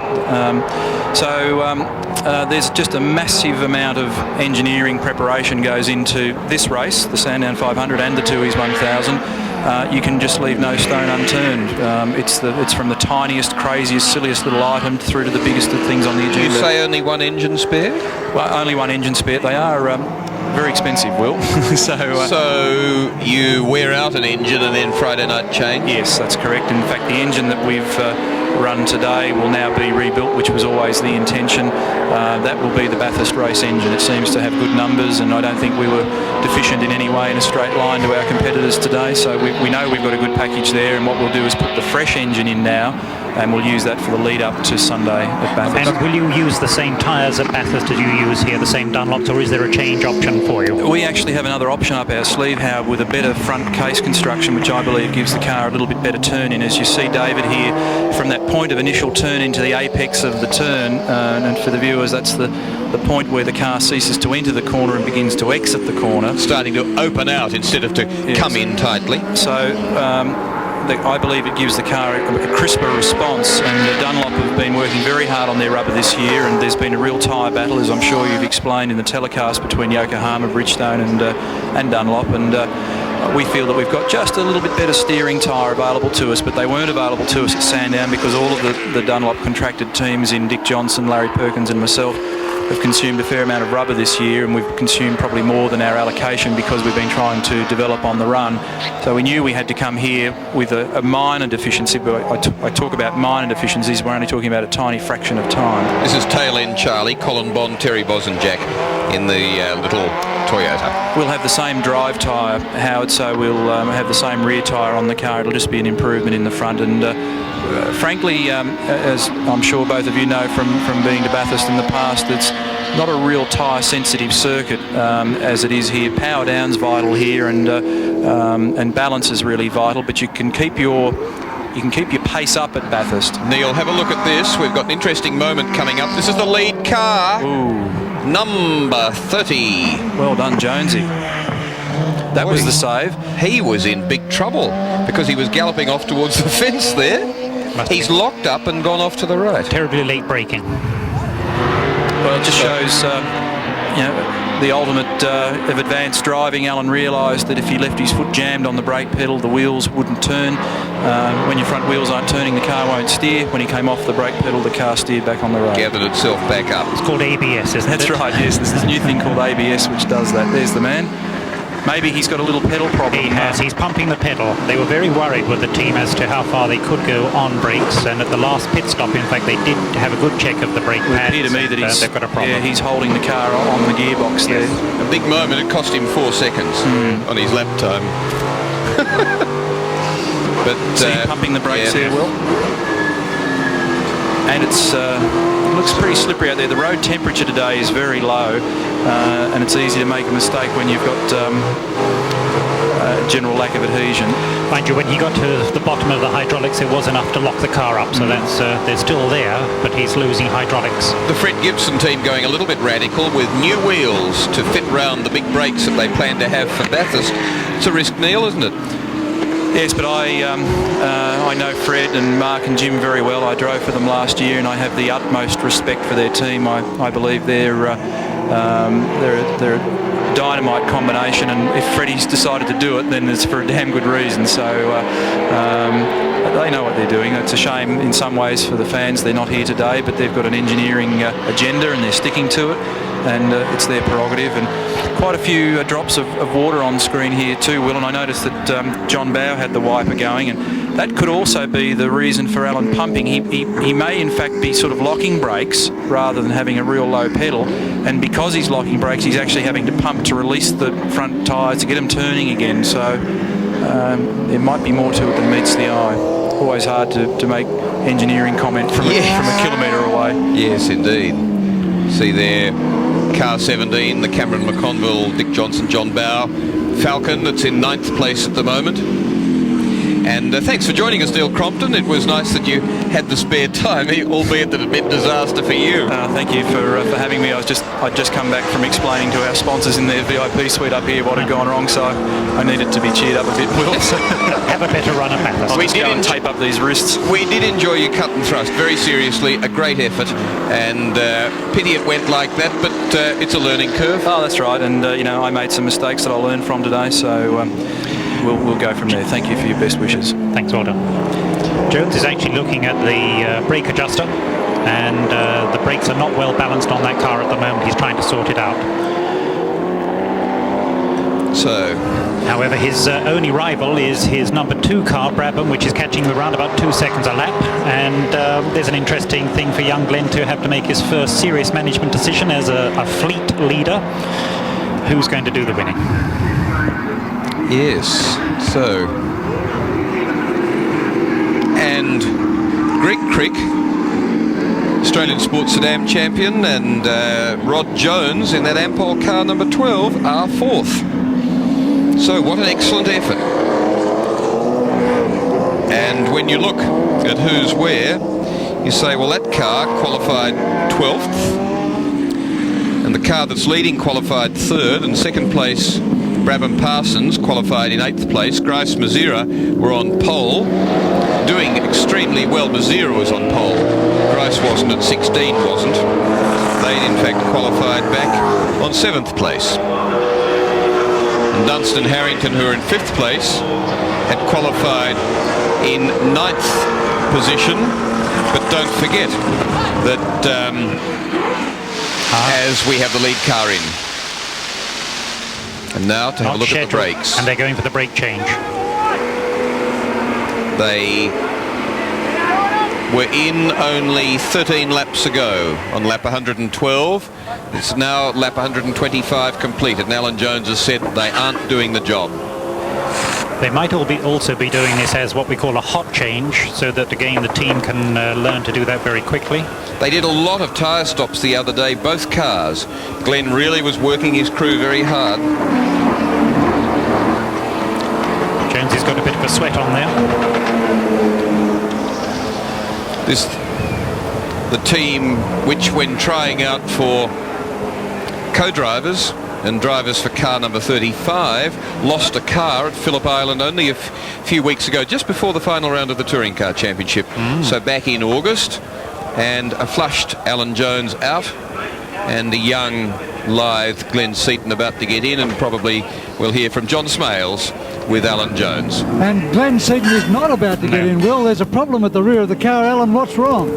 Well, it wouldn't brake. I had my foot flat on the brake, and it just wouldn't pull up at all. Then the steering wheel started to shift from its central position, which always indicates that there's something adrift at the back. And they've just said then, get out, something's gone at the back, and I'm not sure what it is at this stage. At 280 kilometres an hour at the back straight, you wouldn't risk it, Alan. They got my attention there a couple of times, I tell you. So, the number 30 car out of the event. Or with a problem to be rectified, the lead car is... This is one of the moments. And when you say it got your attention, how good was the guy that recovered that one? Excellent. So this is lap 126 completed. Sorry, 124 or 5 completed by Seaton Jones. I'm not quite sure. 124 completed by car 30. 126 now completed by the race leader, car number 35, Geoffrey Brabham and David Parsons. Well, frankly, I wouldn't have believed it, that this far from the end of the Sandown 500 that this car would be leading. Indeed, when I've talked of the cars that could win here or the cars that could win at Bathurst, I certainly haven't mentioned the second car with those two drivers. How clever to run the team with one car, which we've all known they've been flat out with Seaton and Jones, and this one has been in there just in the background. You've seen it on the long shot on television, just looking after it, keeping it off the curbs, and now the team's still got a car out there in the lead, and they've learned a hell of a lot about both products as to how hard they can push. It will help Bathurst enormously for these people. What a disappointment for Glenn Seaton, twice winner in this race in 86 and in 1990. And not to say that they can't find and fix the problem, but let's hear from John Smailes. And Thomas Mazera in the pits can't believe his good luck. From zero, he's coming back to be hero again, second place in the motor race. Thomas has just had a lightning 20-second pit stop. And Thomas, what did it feel like when that windscreen cracked? Well, first thing I did is just pull my visor down. Just luckily I wear the full face helmet, and I always keep the visor on just in case something like that happened. And early on I got so much oil on the screen from Brock's car, and I was very disappointed that the officials didn't pull him off the track, because it was very unfair to other competitors to keep the car out there, and I just couldn't see the thing. Then we started chucking water on the screen when I went by the pits, and we worked a couple of times and make it better, but the third time it just broke the screen. Thomas, have you got a heated windscreen? Yes, we've got a heated windscreen, yeah. So that's what possibly caused the break? No, I wouldn't think so, no.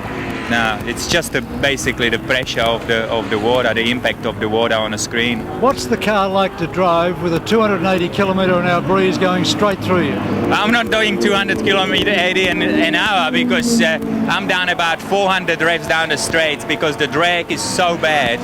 Then, but the car is very good under braking and through the corners, because I'm getting good airflow on the wing.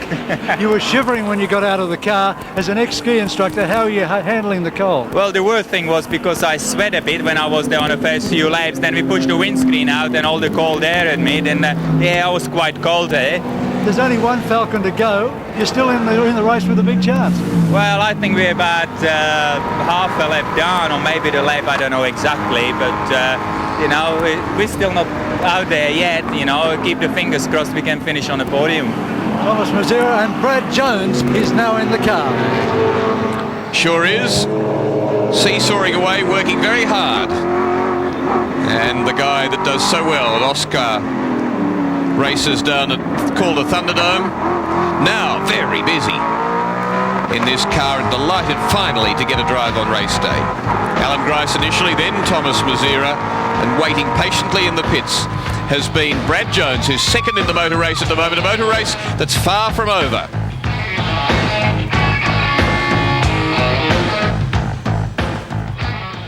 Good afternoon once again. It's just after half-time at the Sydney Football Stadium in the Rugby League major semi-final between St George and Canterbury. And if you're a St George supporter, things are looking good. They lead Canterbury by 16 points to 0. Here's one of the St George tries. Tackle is gone. This is the third. Blake fires the pass wide for Preddle. Mackay takes it to ground. Third play, 25 metres out. Potter runs the short side to the 20-metre line. And Callum indicates that's 5 gone. I thought it was 4. Turned inside by Goldthorpe. Blake goes scurrying through. Oh, miraculous stuff. And Goulet. Oh, Goulet. He puts it down. Mark Coyne. Fair dinkum, he's Houdini. Houdini, 16 points to 0 to St George over Canterbury. It's also half-time at the Melbourne Cricket Ground, where Essendon has a good lead over the West Coast Eagles. At the break, the Bombers lead Perth by 32 points. I didn't think there was much interest involved there. Nothing at all. Scoring some spectacular goals in between a couple of fights. Tempers became frayed near the half-time break. The winner of today's elimination semi-final will meet the Adelaide Crows in the preliminary final next weekend, but at the moment, Essendon looking good over the West Coast Eagles. In tennis, Steffi Graf has defeated Helena Sukova 6-3, 6-3, while Cedric Pioline defeated Wally Masur, and Pete Sampras was too good for Alexander Volkov. In the fourth set, it was all Pioline. Line exchange here.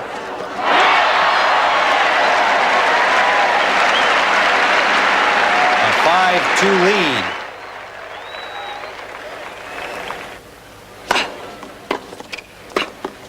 Having won the third set tiebreak, match point for 6-1 in the fourth set. And Cedric Pioline eliminating Wally Masur and advancing. Pioline playing Pete Sampras in the men's final tonight.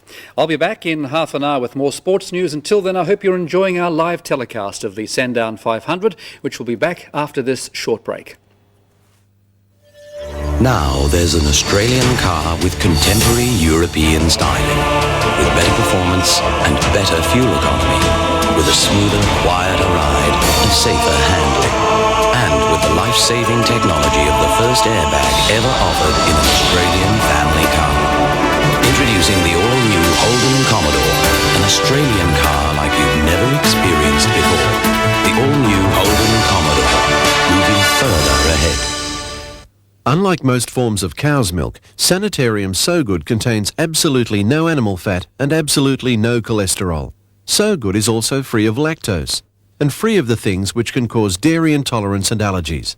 But Sanitarium So Good is packed with calcium, contains nearly twice the bodybuilding protein of most other soy drinks, and has a great creamy taste. So good, it tastes so good and is so good for you. From Sanitarium, a better life through better nutrition. What was that? That's George. He's measuring the ceiling for insulation. He's read somewhere that gold bats pay for themselves after 3 years.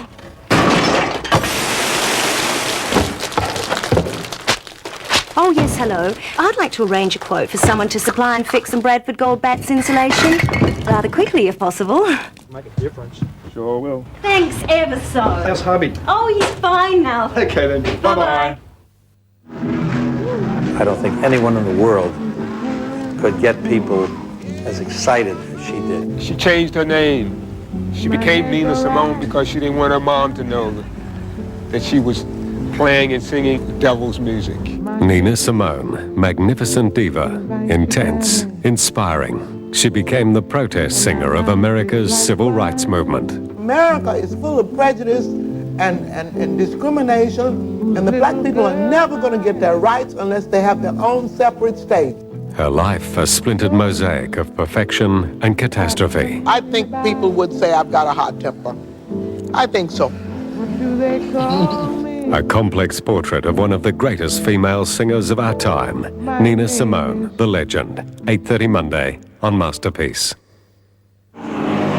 Still the race leader, but just fresh after a pit stop. It's Geoffrey Brabham back in the car now. 35, handed over to him by David Parsons in fine order and a very quick and efficient pit stop indeed. They retained the race lead. They've completed 132 of this 161 lap race, so 29 laps now remaining. That's about a touring car championship round and a half. So still plenty of racing to come, and lots of things can happen as we've already seen. And as I say, Geoffrey Brabham doing his first lap since getting back in the car. 130 laps completed by Thomas Mazzira, Alan Grice, Brad Jones, now in car number 16, that's in second place. So it's Falcon leads from Commodore. Troy Dunstan, Steve Harrington in third place. And Steve Harrington, some people may say, oh gee, but he won it last year with Larry Perkins, of course, and has been in the race on 7 previous occasions, and he's had a third, a 6th, an 8th, 2 retirements and a 17th place, and running third place at the moment with Troy Dunstan in car number 55 on behalf of the Peter Brock team. Rod Jones, Greg Cricket are in 4th place, Trimble and Rowan Cook in 5th place in 41. Then it's Brock O'Brien, car 05 are up in 6th place. Car 30 is still covered enough laps to be counted as 7th, but Jansen and Tratt in that Toll Express car number 44 are 8th. The Johnson Bow, Cameron McConville car 17 are in 9th, but due to move up 1 when they get past Seaton's total number of laps. And this just an excellent effort by 41 years old Geoffrey Brabham, resident of Indianapolis, son of Sir Jack, along with David and Gary, that's right. And as I say, Le Mans 24-hour winner this year, IMSA winner on a number of occasions in America, for Nissan 4 occasions, and a very accomplished, a very successful, highly respected, really respected works driver for many years, Geoffrey Brabham, winner of a recent IROC race in America against some very distinguished company indeed, and has done just a most unexpected but typically professional and excellent job this weekend for Glenn Seaton, the Peter Jackson team. Brad Jones, working car 16. This is the second place car. Very hard, Howard Marsden. Yes, he is running very hard, but the car to us is not sounding very strong, and really not sure if he's got a problem. His times are quite good. He's not quite the fastest car out at the moment. Still young McConville in the Dickie Johnson car 17. Falcon is the fastest car on the track. But most certainly the car's running hard, but to us it's just sounding a little bit off at the moment. Yeah, 16 threes for Brock and O'Brien, for Johnson and Bow. Fluffy. 17.5 last lap for Brabham Parsons. And this car, 19s.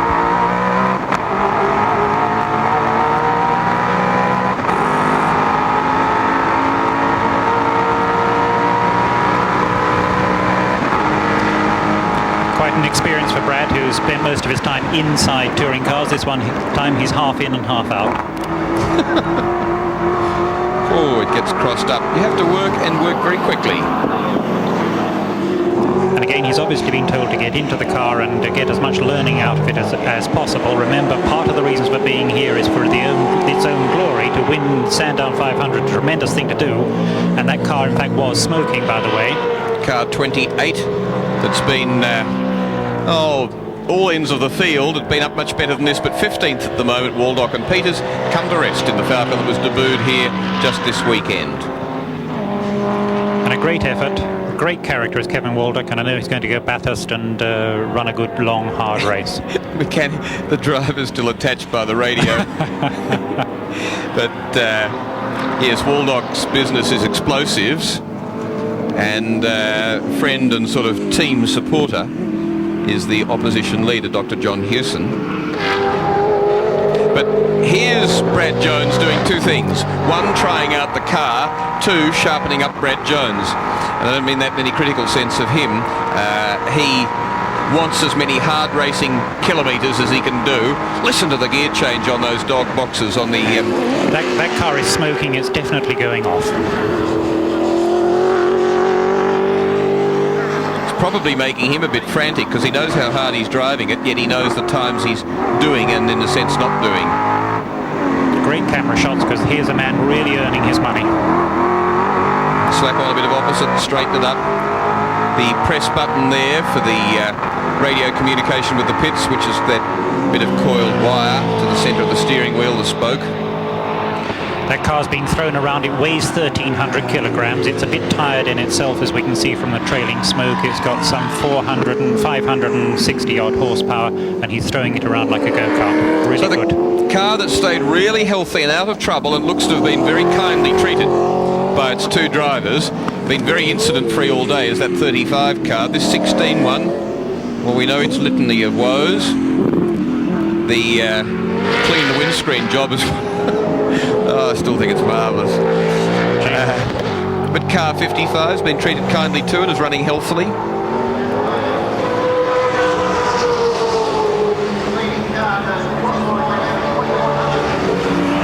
Oh, just not pulling hard, not revving out, not wanting to race up to high speed. And there's third place, 55. Troy Dunstan, Steve Harrington. Harrington, the victor here last year, co-driving with Larry Perkins. Lifts it up onto 2. Kicks it on the curb. Another pair who are looking very quick and working their car hard. Locked up on the left front. But car 16 in second place has a margin of more than a lap over this car, number 55. So it's this gap plus the lap between the two of them. So interesting motor race, this Sandown 500, Howard Marsden, and that's right. And this car, I think, will start to go more slowly. And let's go down to John Smailes just before the course car's gone out. And Howard Marsden, your concerns about the Holden Racing Team Commodore are very much shared by the Commodore's engine man, Rob Benson. Rob's been working on his in-car telemetry here. And Rob, what are you seeing about the car? I'm seeing that the lambda sensors, which tell us the mixture strength, are running richer than they have done all day. And I think it's because the muffler that we put on the car, which we were over the noise limit, so we had to put a bigger muffler on. It's starting to collapse inside on one bank, and as you see here, one is very much lower than the other. And so I'd say on the left-hand bank there, we're running very rich. So that's what's making the car sound off-song? Yeah, it actually is off-song. It's losing some of its horsepower, so I'd say it'd be down 20 or 30 horsepower maybe. This Motec telemetry is just sensational, isn't it, for you to be able to tell that from the pits? Yes, yeah, it's very good. You know, it's not all hooked up yet, but the bits we have got hooked up are proving to be, mostly good for us. Well, the car's obviously become behind the pace car at the moment because he's right off the throttle. Yeah, yeah, if he's behind the pace car, that's our throttle position there. You can see he's just feathering it along, so if the pace car's out, then that'll be right. Well, Benson, is the car going to get to the finish line? A good question. Yeah, I think it should do. Like, if it's only just the muffler and it's just collapsed a little bit, then it's not a problem. So marvellous stuff that, and Neil Crompton's team has similar because they share engines from the Holden Racing Team. They lease engines from the Holden Racing Team, and as I say, and look at that, 05, the car that's fifth. Said plenty was still to come, said plenty could still go wrong, and it has, and it is. So that driver trying to reach across and rectify something. Can't be another throttle cable, can it? Oh dear, it's bizarre. The number of problems they've had. And the cars that have now come forward, this is a general clearing effort as well. As you can see, car 11 that led the race for 14 or 15 laps. One of, let me think, we had Mazira in 16, we had Crompton in 7, we had car 11, we had 30, that's 4 litres, we had 35, it's 5 litres, we had 55, is 6 litres. Yeah, it's fabulous. We've had 6 different leaders in this race. If they get that many at Bathurst, they'll be going well. And I tell you what, if they have this number of dead cars, they're going to have a fair number of pace cars out, aren't they? But again, learning curve, the boys know how hard to push the cars. It might not have quite these number of problems at Bathurst, despite it being a longer race. Surprising, because don't remember, they come, now don't forget, don't remember, either. They come to this race fresh from a whole pile of short sprint races.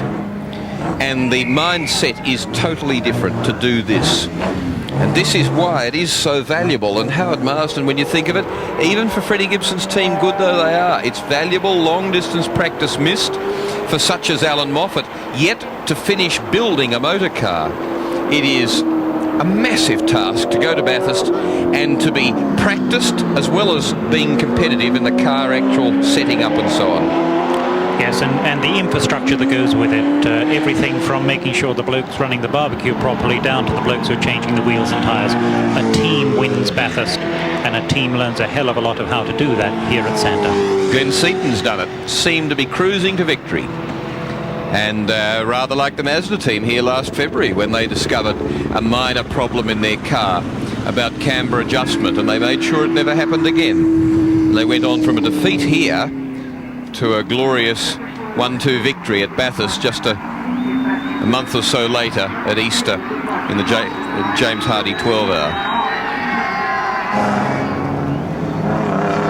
So everybody regrouping, and Larry Perkins the driver of car 11, when it set the new lap record at 1:14.759, just under John Bowes' 1:14.81, the previous lap record here. And the race being led by car 35, the Falcon of Geoff Brabham and David Parsons, from the Holden Commodore number 16 of Alan Grice, Thomas Mazera and Brad Jones. And 2 laps between the two of them, particularly as the cars now bunch up. And car 55 in 3rd place, minus a lap, but on the same number of laps, in other words with car 12 able to threaten. So 55 in 3rd place, car 12 Rod Jones, Greg Crick in 4th place. The battle that could ensue from this moment. Both of them 137 laps completed, 3 laps less than the race leader. And then Trimble and Rowan Cook, John Trimble in 41, doing a grand job for very much an amateur driver and a young, inexperienced driver, talented one out of the HQ Holden ranks in Rowan Cook in car 41. They've completed 135 laps. And then was Peter Brock, Charlie O'Brien, till they stopped involuntarily. So it's 44, and that's the car, the toll transport of Peter Jansen and Tratt.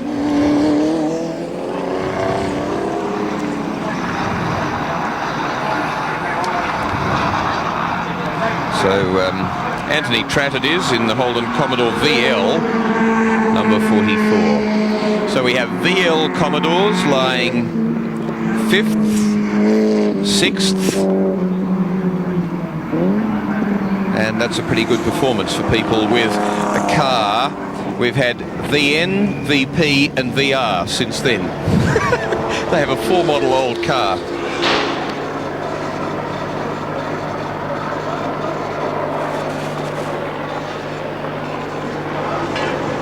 And very unhappy times for the Brock team. The master of Sandown over past years, the master of Bathurst over past years, but finding that 10th double-figure victory very elusive indeed. Out of the race, well, we've seen Colin Bond, Terry Bosanjak, they were soldiering on in 22nd and last position. Chris Smurden, Brett Youlden, they had a spin in that light blue Commodore 39 one stage, and Mark Poole was to share the car with them. Larry Perkins, Greg Hansford went out in spectacular fashion when they had the engine go.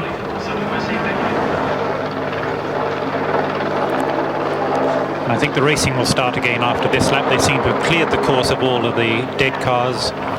Everybody's lined up, and we should see the flag start this time round. So it was a long time ago trying to tell the story of Greg Hansford at the Spanish Grand Prix with Kenny Robertson.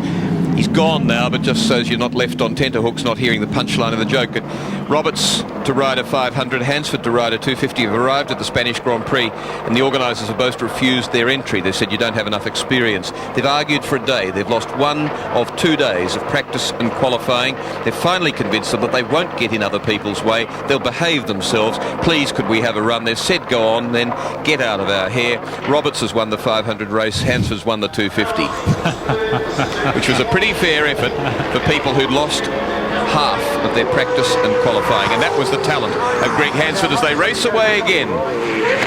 5 pace car periods and 14 laps. Brabham showing his experience there and has sneaked a good 5-second lead off the rest of the fast-running cars. Nobody knows more about picking up after a pace car than the people out of American Oval Racing, and indeed endurance racing. Now it's a thing that used to be scoffed at by the road race purists. Pick your way around the rubble and the cars and everything else. The racing at all costs continues used to be the philosophy, but American Oval practices come in. I don't know that I always totally welcome it, but it does have great safety features, as we see there an enormous battle going on between Brad Jones and car 55 that's in 3rd place. So what's important is the car 12 behind them in 4th place, which is the Jones and Crick Commodore, which is the battle between 3rd and 4th place. Yes. So this is good racing now. The the Sandown 500, 142 laps completed, so 19 remaining in this momentous motor race just 3 weeks before the Tooheys 1000 at Mount Panorama Bathurst.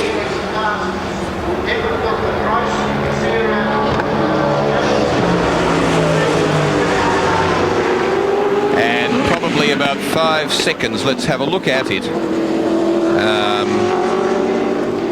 I think that is correct, Will. It's just under 2 seconds. Yes, so I was guessing, but 1.795 between third placed 55 Dunstan Harrington and fourth placed Jones Crick in car number 12. Crick, of course, the guy who in a Honda NSX has won the last 2 Targa Tasmanias, the 2 that have been held so far, doing phenomenal speeds over everyday Tasmanian roads. They're more interesting down in Tassie, I think. Tighter, greener, more covered with forestry. And there you see the gap on this marvellous scoring system that we have here on SBS. That's fourth place.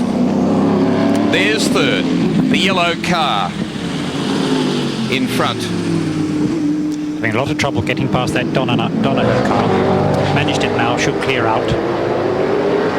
Ampol, one of the later oil companies to come on into motor racing, and at the moment the leading oil company backed car in the race, so beating Mobil, which is Peter Brock. Sorry, they're chasing Mobil, car 55. This is the lead Mobil car, but they're ahead of Shell, ahead of Caltex, and others who are here. So now there's the laptop that's being plugged into the engine management system. They're trying to read down what's wrong with that car and what area they need to go to make their adjustments to get that car back on the road if they possibly can. They can actually rerun what the car's done out on the track, and it can run round the track showing where the car was as it changed gear, what revs it did and so on. Alternatively, you could look at what we saw earlier, and that is the throttle opening, the manifold vacuum, the revs that the car's doing and so on, and ultimately when they get the sensors installed, what gear they're in and what speed they're doing. It's exactly the same sender system as we have in Formula One. There's third going out of picture, here's fourth chasing.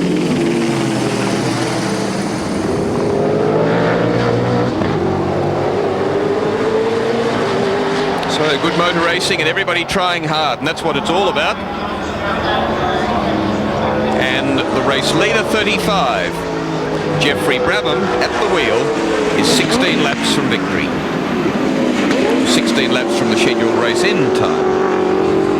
One hesitates to say victory. 5 previous cars have led the race and fallen by this very accommodating 3.2 kilometre wayside. There's been plenty of it. Whoa, very sideways for Brad Jones. No, not for Brad Jones.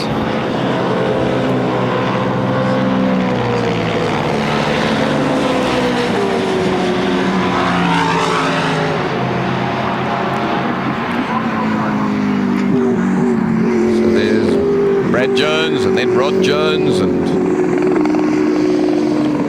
then the Dick Johnson team car.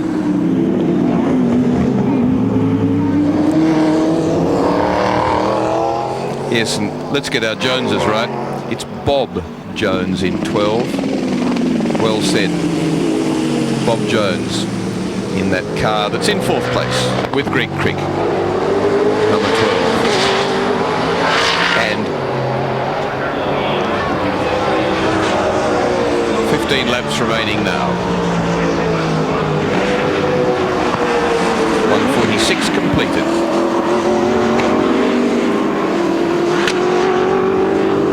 So 48 kilometres from race end for Geoffrey Brabham. David Parsons in car number 35 that leads the motor race by 2 laps over Thomas Mazira, Alan Grice and Brad Jones. And then 55, Troy Dunstan is 1 lap behind Steve Harrington, being chased by Bob Jones, Greg Crick, 4th place, car number 12. And the gap going up to 5.25 seconds. So car 55 in command on behalf of the Peter Brock team. It's interesting how much trouble Dickie's having getting past that Jones car. And I think McConville again, is it, in 17 still? 8th place, and he's putting in the laps to give him race time familiarisation. And 8th in the field behind Peter Brock in car 5, Charlie O'Brien holding 7th, Peter Jansen and Anthony Tratt in 44 in 6th place. 4 of them, John Trimble and Rowan Cook in 41, 5th place.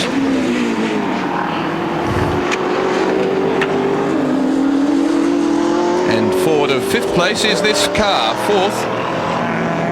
Bob Jones saying back.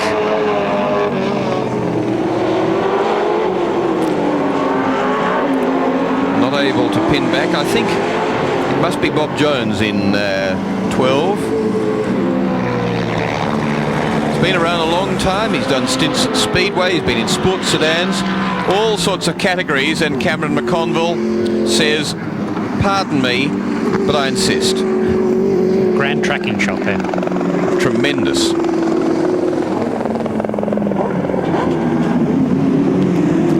And have a bit back again. Yes.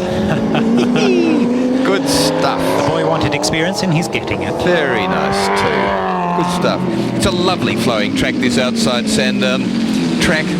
It reminds me of what they did to the Nürburgring when they made it comply with Grand Prix regulations and people walked away from it in droves, and what the public and competitors thought of the Grand Prix track here at Sandown was shown by some of those World Championship sports car races in 84, 88.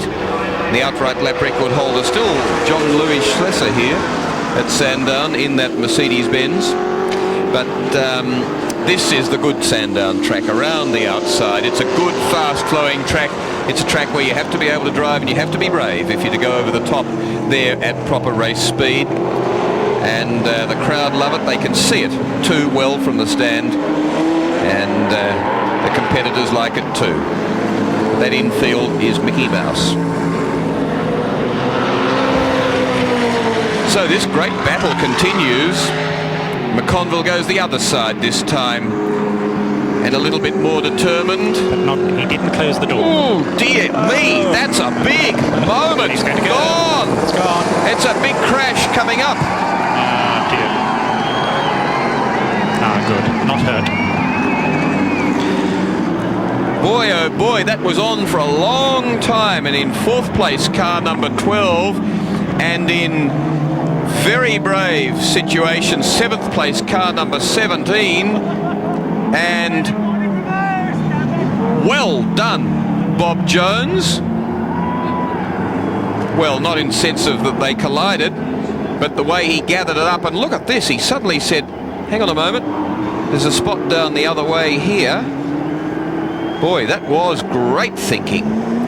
And in 17, it was a long, fast, frightening ride. Now the trouble there is young McConville took Jones but did not come across and close the door and get the proper braking position for himself and allowed Jones to rage up inside him. I remember very clearly we were running George Fury when he was learning his trade, and the Bluebirds at Amaru, we'd lapped Alan Grice, exactly the same thing happened, got past away from Grice, did not close the door definitely on Grice, and Grice came back and a worse accident. Was that when he hit the fence outside the pit counter there? Yes. George had a big one there. Well, good hard charging, good argumentative motor racing here in the Sandown 500. And very entertaining stuff indeed. And still in 7th place is car number 17 in a race situation.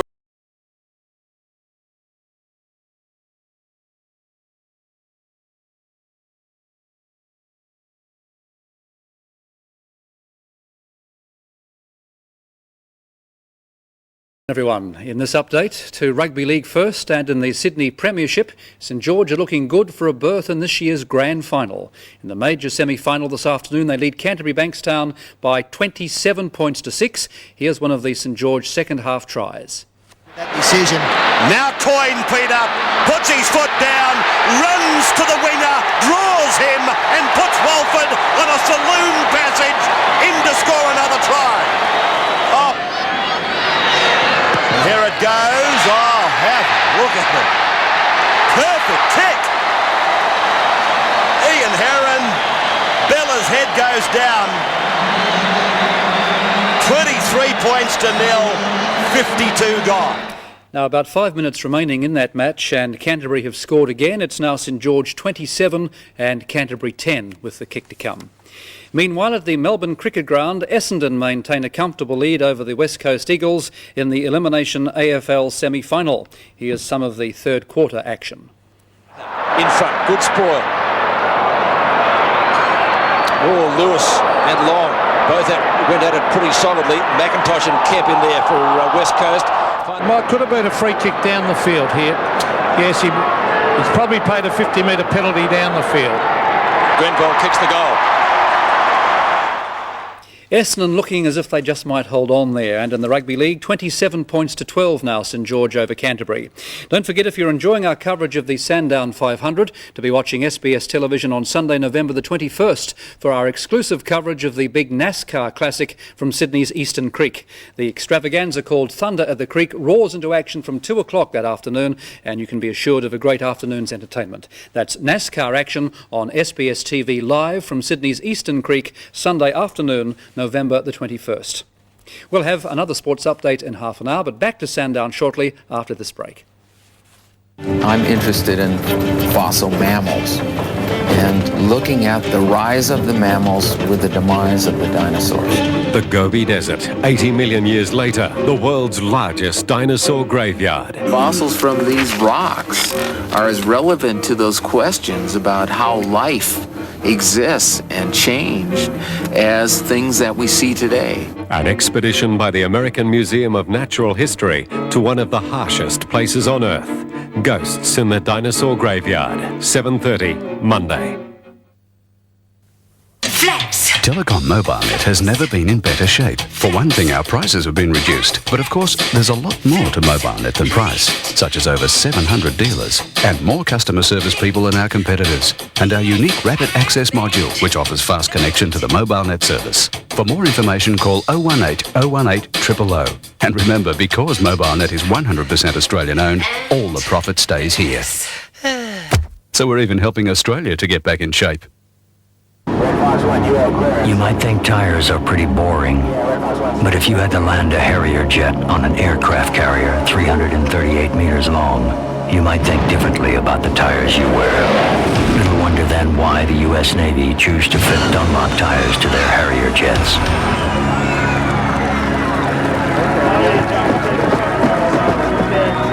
So keep your family safe.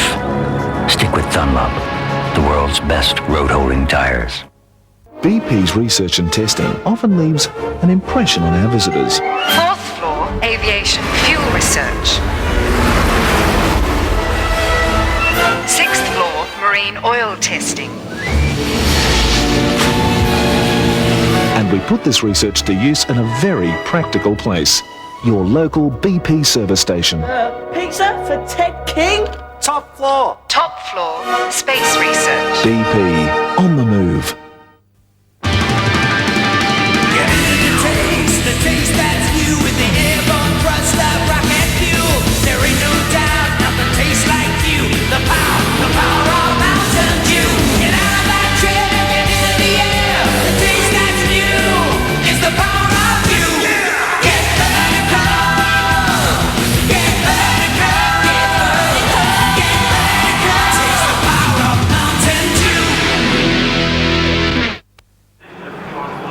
Being in the top three of the Sandown 500 is a precarious business, vis-a-vis car number 16. Brad Jones, horrified at the problems now in the car, going nowhere, out of second place, suddenly bringing 55. Troy Dunstan, Steve Harrington up into third place. Well, I don't know what he's discovered or how he's going to get it anywhere. This is the situation at 153 completed by Brabham Parsons, but 16 there. in more trouble, so everybody up one. Jones Crick headed for the dais at this stage in car 12, and that, to get it right again, is Bob Jones, Greg Crick. And a very disappointed Brad Jones. He was disappointed at being put in the middle stint with Alan Grice in car 16. Then it was delayed even further when Thomas Mazira took over the car. Saw the sort of state it was in when he was able to take it over anyway, and in the meantime the car, as you were saying, Howard Marsden, has been treated very sympathetically all day. And what's your theory on car 30, on what might have gone wrong? Well, they did say that they were going to run very hard, and we've commented all the way through the afternoon. Both Jones and Seaton were bouncing the car off the curbs, and completely deliberately, because the boys are skilled enough not to do it unless they want to do it. And I believe they might well have broken a rear suspension arm. The rear trailing arm that controlled the back axle might well have been the result of that heavy banging around of the car.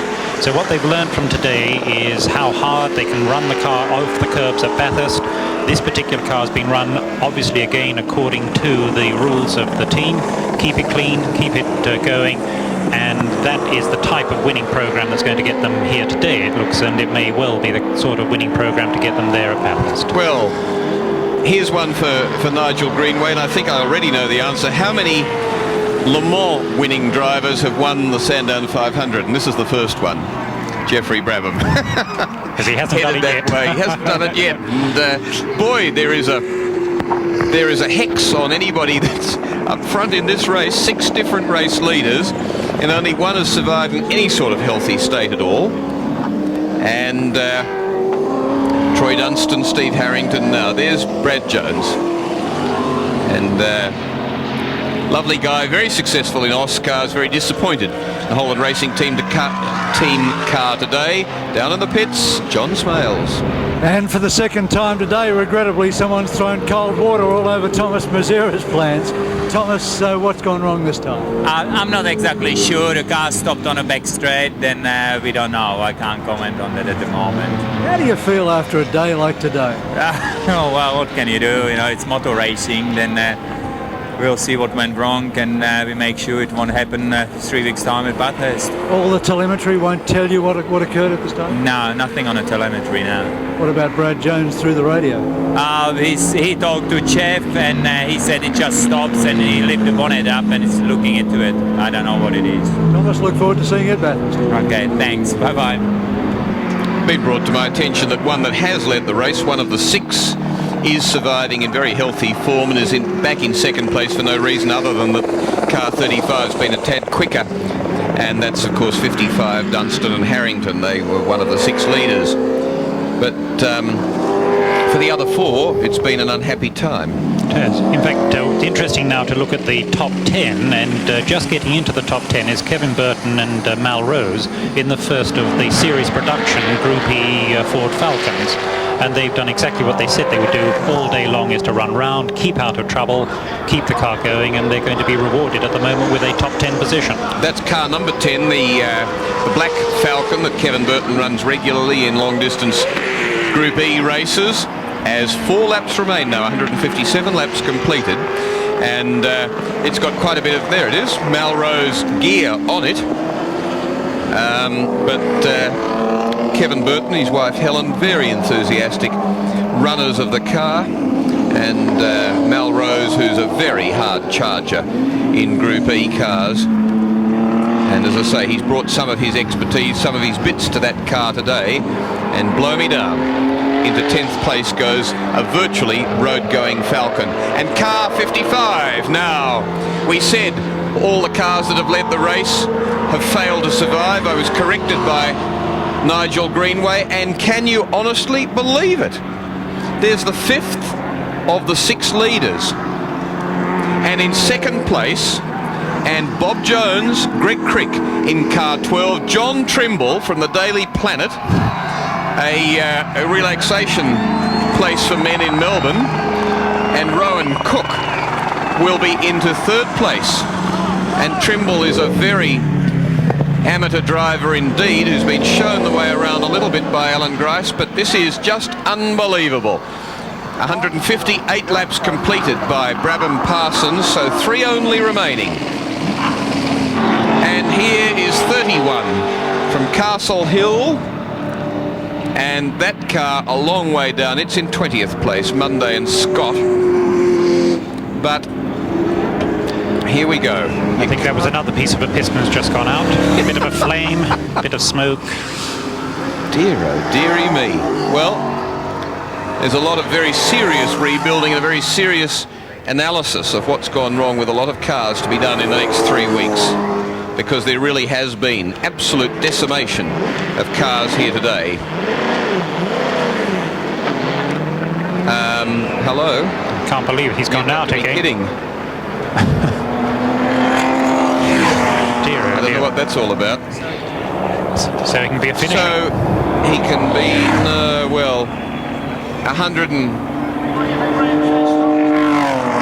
Yeah, he could finish third, okay. That's if the black flag doesn't get him first. Yes. Well, I'd say drop it in a very high gear and make it do very few revs. What do you think, Howard Marsden? Well, I think that he should come possibly round to just the front straight, run it slowly and then just trickle over the start-finish line, maybe his trick, and therefore he's actually got there 2 laps to go. He could actually stay in the pits and drive down out of the pits. Well, he to could the finish line. Exactly right. And he's 3 laps up at the moment, so he could well make it. You know where the problem is? It's on the left bank, isn't it? The right bank doesn't look too bad. No, I think they both come out of the one side and cross over. Yes, that's right. So... But I would say the black flag, if he goes past the pits, they'll get him on the black flag. And there, just going out of picture on the left, is the Falcon that now will... No, he'll still be 10th, won't he? No, I think he's going to go up. Well, this is Stephen Harrington. And this is the race leader. Geoffrey Brabham, he's coming round to complete lap 160 and to go out on his final. Best they make this a very slow one for car number 55. And 55 can finish in third. It will keep Trimble and Rowan Cook in car 41 off the dais if it gets to the finish line, as 35 comes up towards the finishing line, and in about another minute 20, if 55 can keep going, it will claim third place. He should actually have been going more slowly and allow the lead car to take him one more time. Yes. I would have said, as I say, up into pit lane and come back slowly out of that. Exactly. Because there's even a run down off there. No, they've done it. He's going to do another complete lap now. Oh, he's picked up speed and enthusiasm, but he gains nothing by doing that, and he risks everything. Another 3.2 kilometres, but anyway. The crowd love it. It's not the last bit of smoke that's been seen around Sandown, but look at the job done by Geoffrey Brabham and by David Parsons. And, well, one can't speak highly enough of both of them. First time in this race for Brabham, for David Parsons. 10 previous runs here. He started here in 82, was 16th on the grid and retired. He retired the following year. He came third with John Harvey for the dealer team in 84, as victory for Peter Jackson and for Geoffrey Brabham and for David Parsons as he comes towards the finishing line in a time of just over 3 hours and 40 minutes in the Sandown 500. And into second place should come Bob Jones and Greg Crick in car number 12. 161 laps completed by car 35. Car 55 has presently completed 156. There goes the Daily Planet car that'll come into fourth place. It'll be held out from third place from the dais by the lame car 55 soldiering round. But second place yet to arrive, and will finish 3 laps down. And Kevin Waldock, I notice, soldiering on healthily. So he's done well. There you see third place, car 55. So, although he risked plenty by taking off on that lap, he made it pay off. So he takes third just as second comes across the line. So third finished just in front on the track, car 55. ahead of it, but second place to Bob Jones, Greg Crick in car 12, third place to Troy Dunstan, Steve Harrington in car 55, and Ian Campbell down in the pits. Most ridiculous question I could ask Glenn Seaton right now, is he happy? I'm very happy. Like, the cars were drilling them hard all day, and really it's a credit to the guys in the team because it's been a long road previous years, but this is just fantastic. There's been a few worrying moments today. Did you think you were out the ballpark at any stage? Not really. Alan drove a fantastic race early in the race and he really set the pace, I think. And the car just went along so well, and it's just little things which I'm glad we sort of sorted out for this weekend for Bathurst, because I think we're really going to Bathurst with the best package. The Commodores, sort of, a lot of them fell to bits today, but we didn't have the Winfield team here, and it's really going to be great to get to Bathurst because I think we've got the best package at the moment. Glenn has been to victory lane before, but let me tell you, we'll let him go down now because I think there's going to be a great party in the Ford camp tonight.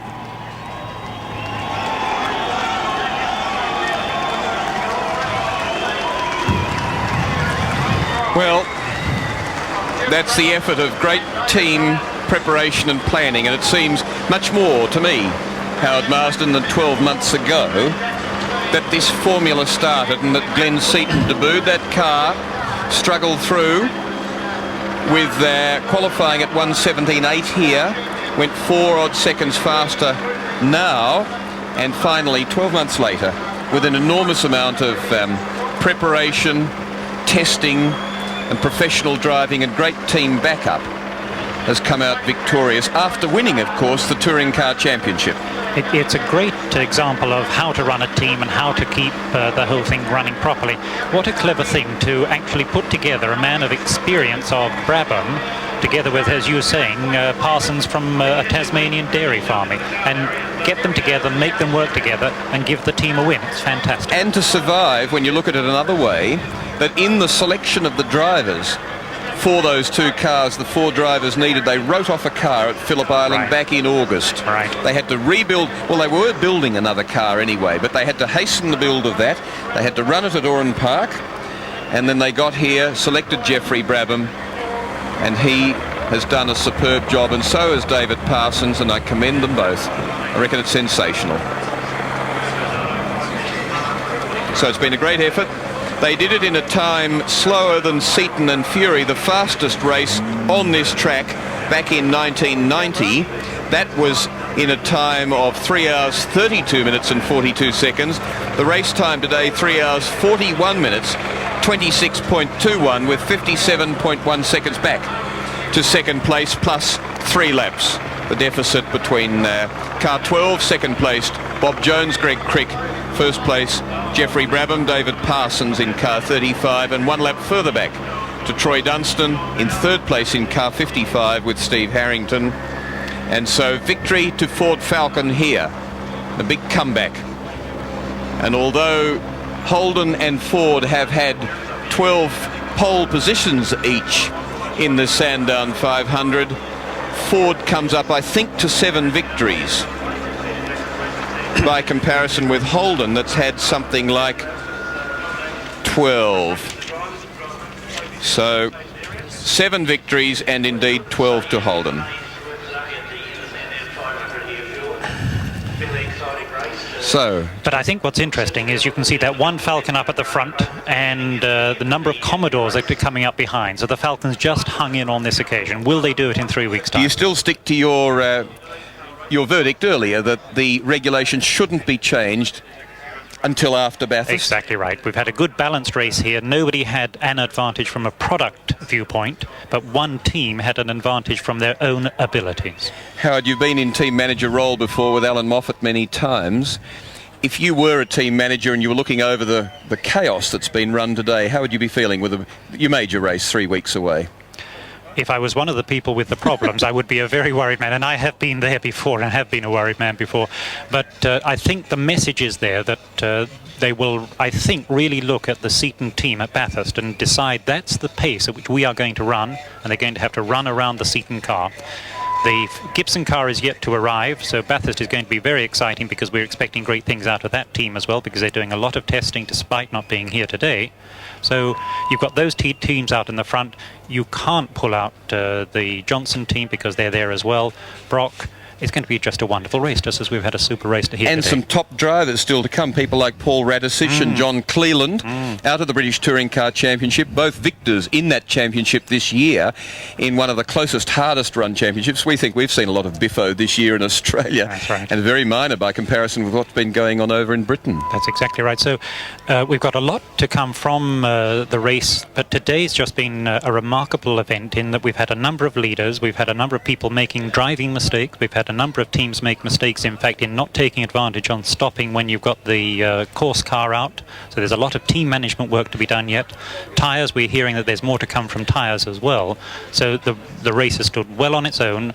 It's been a grand race, but it leads us forward into something that can be really terribly exciting. As I say, this race on its own, I think, any race that has 6 different leaders from 2 different marques, the major marques running the race, you have no complaint. You say you're having good motor racing, and for all that I and others have been critical of this formula and the way it's been done to some degree. And I think the way it's been done to some degree is the fact that you're having the sort of arguments that we're getting now about the regulations, because it is a juggled sort of a formula. And whenever you juggle, you get some of the jugglers complaining. But we'll be back shortly to give you full review and wrap up and presentation of this.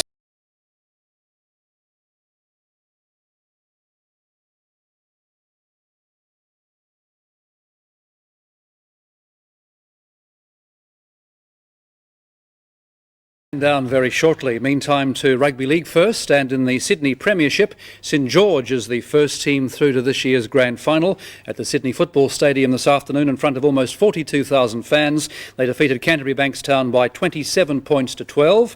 Canterbury will now play Brisbane in the elimination preliminary final next Sunday. In the AFL elimination semi-final at the Melbourne Cricket Ground, the game is almost over, with Essendon maintaining its lead over the West Coast Eagles. Here's some of the final quarter action. Man there, back pedals, goes, stops. Oliver Renshaw, or Mercury is it? And the umpire's brought play to a halt. Mercury has to give the ball back. Going to Buick. Mitchell White stands the mark. Buick kick to half forward. One-on-one contest down there. Salmon at the back. Flips it out to the advantage of Hurd, who gets nearly poleaxed from a standing start. Flip! Kicks a goal! Essendon almost through there, just a couple of moments to go, and if that's the case, it's goodbye to the West Coast Eagles for this year. There's been a nasty spill during final practice for tonight's Italian Formula One at Monza in Italy. Austrian Gerhard Berger suffered minor bruises to his left leg when his Ferrari spun off the track at high speed. Berger's car slammed into a protective wall of tyres, breaking the wheels and causing damage to the right side of the machine. There it is on your screen at the moment. He was not hurt, and I'm told will in fact be able to drive in tonight's big race, with Frenchman Alain Prost taking pole position. Lucky escape there indeed for Gerhard Berger. And also for that photographer by the looks of things as well. Don't forget, if you're enjoying our coverage of the Sandown 500, to be watching SBS television on Sunday, November the 21st for our exclusive coverage of the Australian NASCAR Classic from Sydney's Eastern Creek. The extravaganza called Thunder at the Creek roars into action from 2 o'clock that day, and you can be assured of a great afternoon's entertainment. That's NASCAR action on SBS television, live from Sydney's Eastern Creek on Sunday afternoon, the 21st of November. Australia's Michael Doohan has taken pole position for tonight's US 500cc motorcycling Grand Prix, riding the fastest lap during the final qualifying race. The Honda rider completed a lap of 1:26.417, remaining ahead of second-placed American John Kaczynski on his Kajiva. That's our final update from our Sydney studios. On behalf of the Sydney team, thanks for watching. We hope you're enjoying our coverage of the big Sandown 500. But for now, from me, Alan Gaskell, goodbye. You might think tires are pretty boring, but if you had to land a Harrier jet on an aircraft carrier 338 meters long, you might think differently about the tires you wear. Little wonder then why the U.S. Navy chose to fit Dunlop tires to their Harrier jets.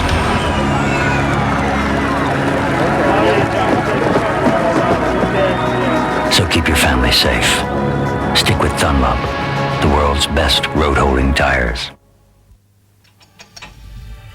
At BP, our fuels are tested, refined, proven and guaranteed.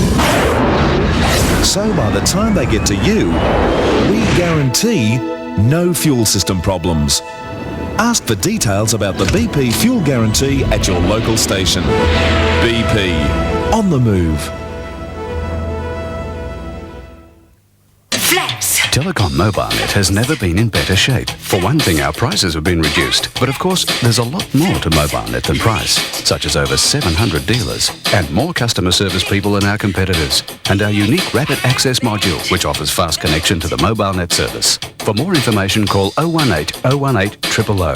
And remember, because MobileNet is 100% Australian owned, all the profit stays here. So we're even helping Australia to get back in shape.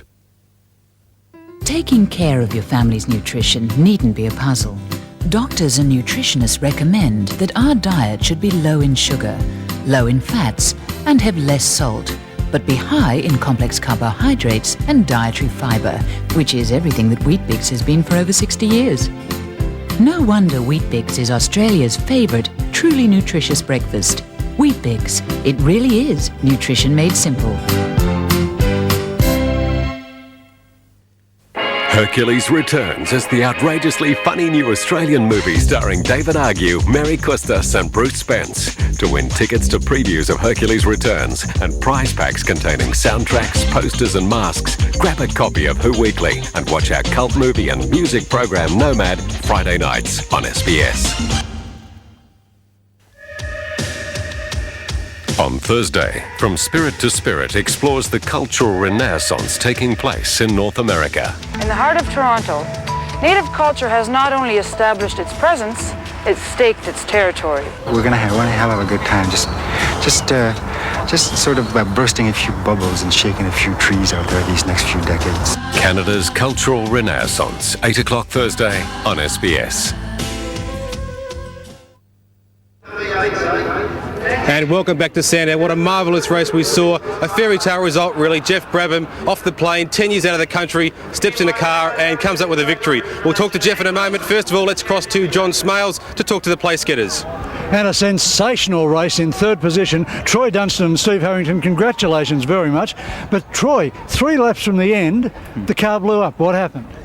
No, it didn't. Yeah, well, I think it did, actually. We're looking by the smoke. But I just coming down the main straight past the pits and pulled 6th gear and just sort of started running on 7 cylinders and pumping the oil out the exhaust pipe, I think. So. You thought the race was over? Yeah, I came into the pits, so I didn't know if they were going to let me stay out there. And with that much smoke, I apologise to all the competitors for that. But what happened when you came into the pits?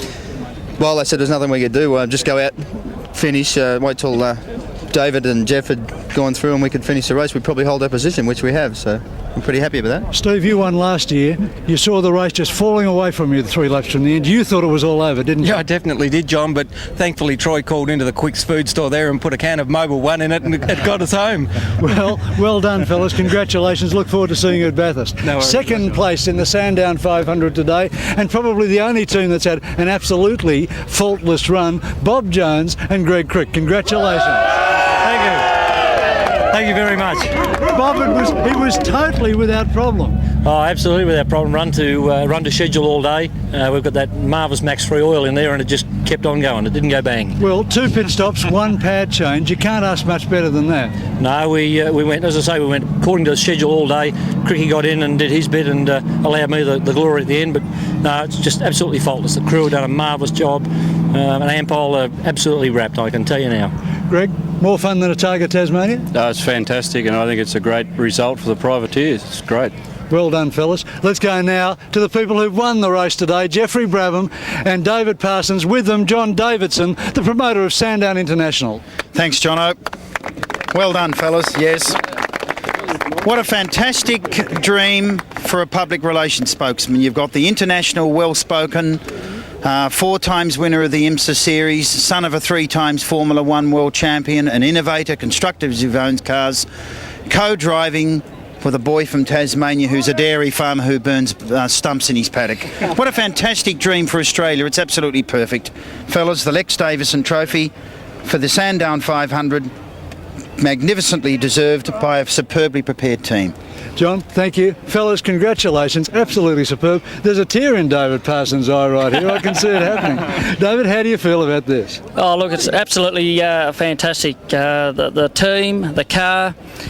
But the car just ran absolutely fantastic. And it was good to actually leave Tasmania and get over and have a run. Jeffrey, how do you feel about running with a guy like this who does so little motor racing and he just brought the car home for you? Well, I can't believe he does so little racing. He just did a fantastic job today, and so did the whole Peter Jackson team. They were just, it came down to the survival of the fittest, and certainly our car was the best, and it ran faultlessly all day. And apart from a little hiccup in the pit stop when one of the yellows, we really just had a dream race, and it was just great to come back to Australia and win a race here. Tell me about that hiccup in the pit stop. You lost 1 minute and 40 in the pits when you should have maybe been down only 40 seconds. What happened?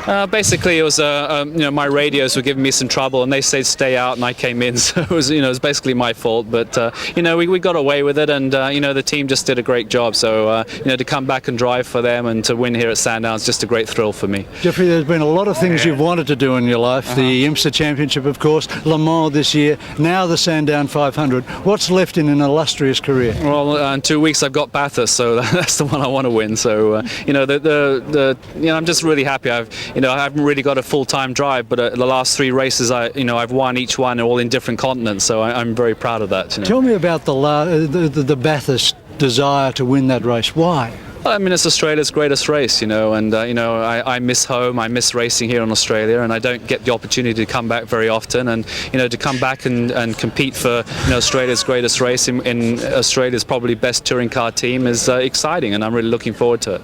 Well, the Sandown 500, of course, is a great warm-up to the Tooheys 1000 at Bathurst, and it deserves its place in the Australian motor racing calendar. This race, David Parsons, Geoff Brabham, congratulations. Okay, thanks.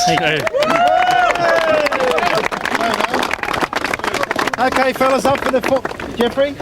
Now for the public presentation.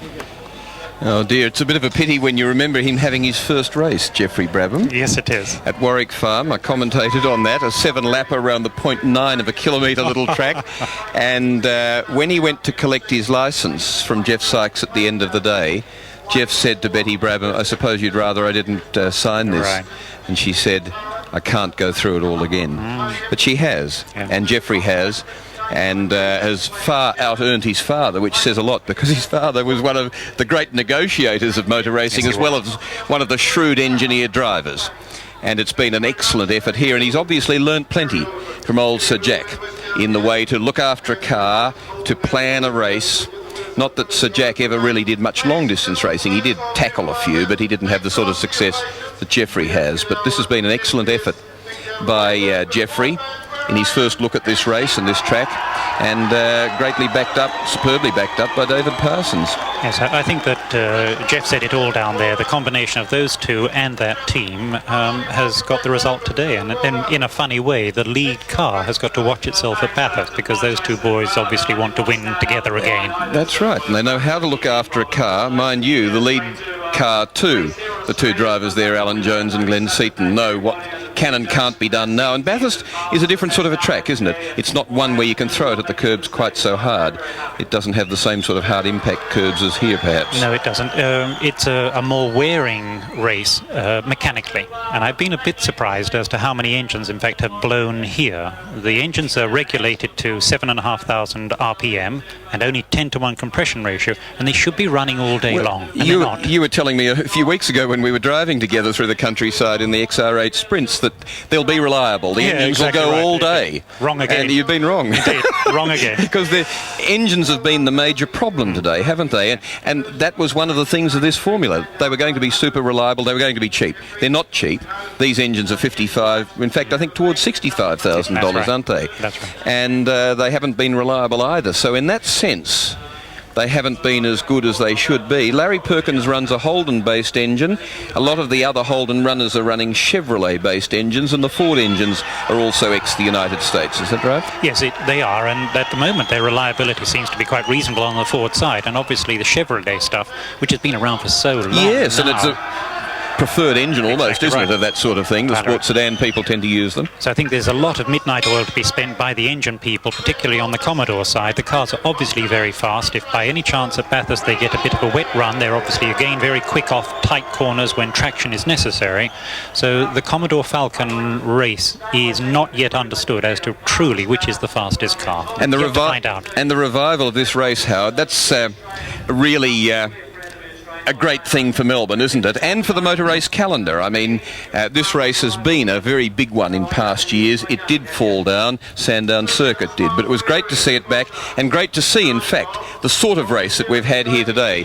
We might go back and have a look at some of those highlights. And the race that we saw starting here some 3 3/4 hours ago, from a great all-Holden front row of the grid, and the lead, Glenn Seaton team car trying to thrust for the lead early on, but failing quite to pull that off. Larry Perkins there, strong and healthy early on in the race. A race that saw 6 different leaders, and this one for only 4 laps. Thomas Mazera in car 16. The view from his team car that he finally got into. Alan Grice further back in the race. They qualified back at about 9th, but by lap 5 they were in trouble. And they'd handed the lead over to Neil Crompton. Very briefly in the GIO car number 7, led us to 5 or 6 pace car periods. I think it must have been, in fact, about 6. And then the race leader on lap 5 through into lap 6 was Crompton. And a slight coming together there with Jones. Yeah, and his day just got worse from there. Not better, worse. And very sporting of Crompton, I think, to recognise extremely that. well this year. Yes, but also to recognise his error, as he then did here. And that was his. He said that was the previous one was part my error. This one was totally. And things got worse from here. Yeah, it did. It still wasn't the low of the day. Just starting. But you can see where the rain's been down during the earlier part of the day, and the slipperiness meant that these people can go around very easily. They're right on the knife's edge here. And when we heard Neil Crompton talking about, it's a little bit black down there. The things a driver has to perceive to work out, but then again, the things that teams can't allow for the end pulling out of a throttle cable. Such has happened to Dick Johnson's car, the only car that Dick's never won, the only major race that he's never won in Australia. And then Mark Gibbs now at the wheel of car number 7, that was one of 6 race leaders of this memorable Sandown 500, but off to the pits for that car with a leaking oil cooler. The splitter at the front on the front spoiler had got into the oil cooler, and Peter Brock was to suffer, had suffered through a lot of the race from leaking oil, but finally the officials and the rest of the competitors didn't want any more of it, so they had to try and soldier on to solve that problem for a car that finally finished in 10th place. And then let's clean the screen, and no hope.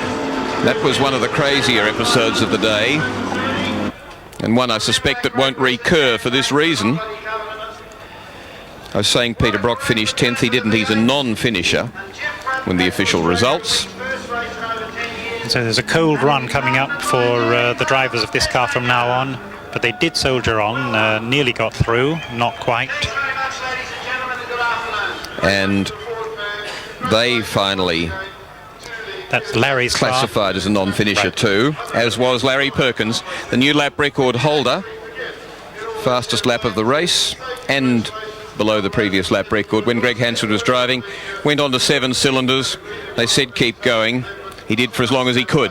And then something broken at the rear here, Howard. Right, indeed. Almost certainly the braking troubles they're having there is because they've broken the part of the suspension. They retired the car within 2 laps of that particular shot. So Jonesy did terribly well to hang on to that car and not lose it over the edge. And Brock in further trouble. One of many, many cars recovered around the track. 23 started the race, and indeed 12 classified at the finish, 3 not classified, and the remainder's non-finishers. But this is young Cameron McCobbin having a great lesson in when you pass one of the more aggressive drivers, come back across him, take your line, take your position through, otherwise he'll break back underneath you. And amazingly, the car that he was arguing with, well, they both soldiered on, in fact. Dick Johnson to continue on and to finish in 6th place, and the other car that he'd been arguing with to finish much better than that. So really an incident-packed day down here at Sandown. A thrilling Sandown 500, which I've greatly enjoyed, Howard Marsden. But it wasn't the only race on the program, though, was it? We saw plenty of other good motor racing here. So one of the other races that we saw was, in fact, a Thunder Sports race earlier in the day. We'll come to that in just a moment, but we've seen the presentations. Let's have a look now at the official results of this Sandown 500. A race started in 1964, won then in an Alfa Romeo by Dr. Roberto Busanello, a official Alfa factory driver at that stage. But here, Ford Falcon victorious over the Holden Commodores of Jones and Crick, number 12, the Commodore 55 of Dunstan and Harrington, and then a Commodore in 4th place, Commodore in 5th place. So an outstanding result for Commodore, but not the big main placing that they wanted.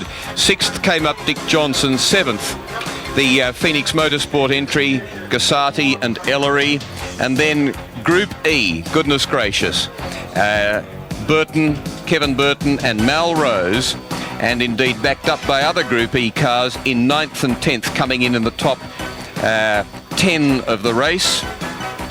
Getting on to 11th and 12th place, the only other survivors, because not classified at the finish was Chris Muscat. Also, car 21, the Mokapan Coffee entry of the Donahers, and car 31, the Kart Mania entry. And then we got on to the retirements from there. And the Holden Racing Team cars, Brock and O'Brien, Seaton and Jones, that looked to have the race well wrapped up. Perkins and Hansford, who were trying to fight with them, and we were hoping for Larry to get back in the car and to see what he would do when he put on the last third of the race and the real frantic run to the finishing line. So car 39, but then behind them even was some further non-finishers, and 3 others not classified, including Colin Bond in the Caltex Team Toyota. So really a great day for the battle between Ford and Holden. A disappointing day in terms of reliability. Everything there for Holden but victory. And lots of work to be done in the next few weeks. Entirely right. And I think that the Group A boys have put on a good show.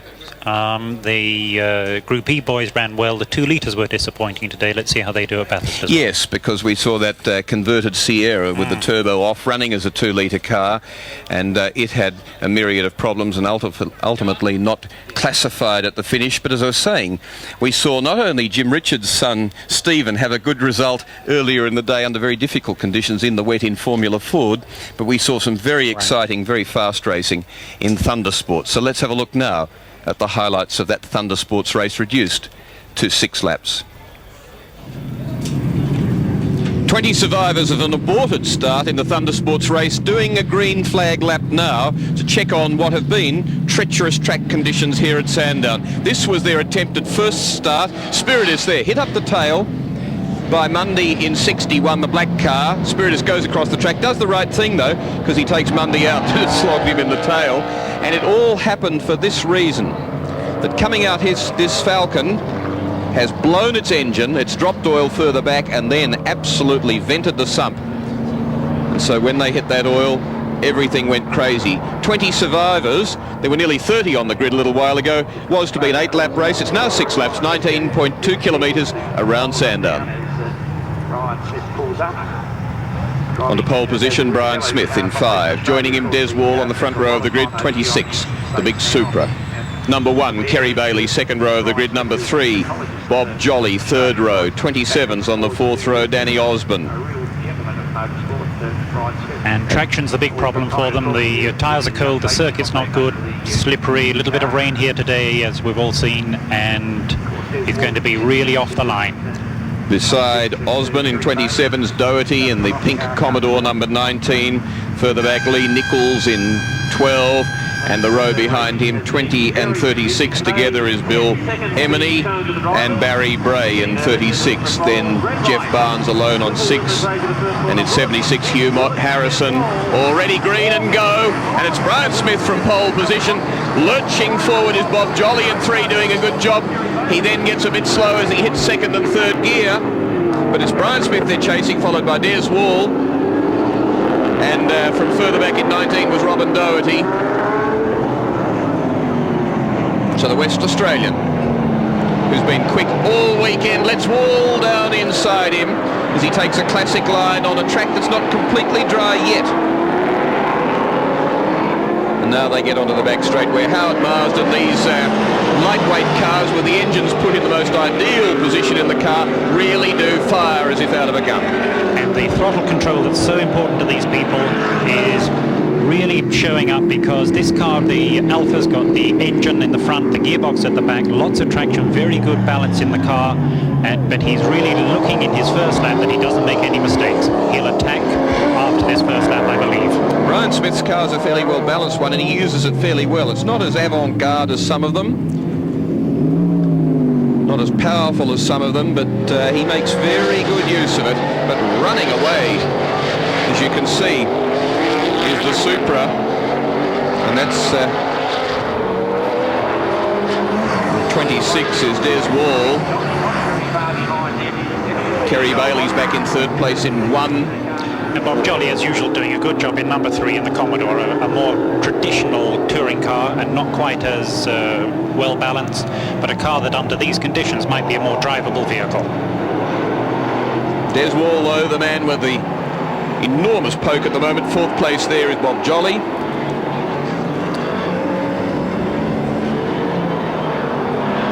And launching themselves up the back straight for the second of 6 times goes Brian Smith, second in the race, leader of that pack.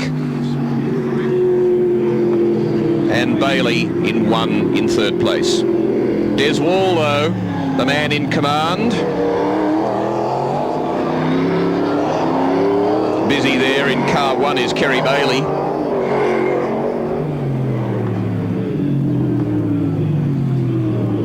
Des Wall doing it very precisely, as you must do in a car with this much poke. You can afford to be conservative in corners and then really rip into it when you've got it straight. He doesn't need to do anything radical at this stage. Completes 2 laps, and his margin over Smith is 1.78, 1.27 back to third placed 1 Kerry Bailey, and indeed a similar distance back to fourth. So the man who was fastest in qualifying, not doing it at the moment, 1.8 seconds very nearly behind the race leader Wall. Sandown is a rough circuit, and it hurts these lighter bodied cars with big power more than it does the more traditional touring cars, and you can see they're having to be very careful through the corners. And Will, you're right, it's into the corner gently in acceleration, a little bit of rain showing up on our cameras there. That won't be helping either the heart rate or the power down on the road. Des Wall really making sure he uses every bit of track he can find. And then when he gets into a straight line, he just lets it go, fires it. Lapping already. Come to think of it, these look a bit like our touring cars with their big wings. Touring cars these days, this coming up to half distance, completing 3 in what's been shortened to a 6-lap race. And ground made by Brian Smith. The gap now 7/10 of a second. He's made a second on the lap. And this is typical Brian Smith stuff. He has a well-balanced car. He drives it very well. He's a guy well in his 40s, and he doesn't spend an awful lot of money on his motor racing.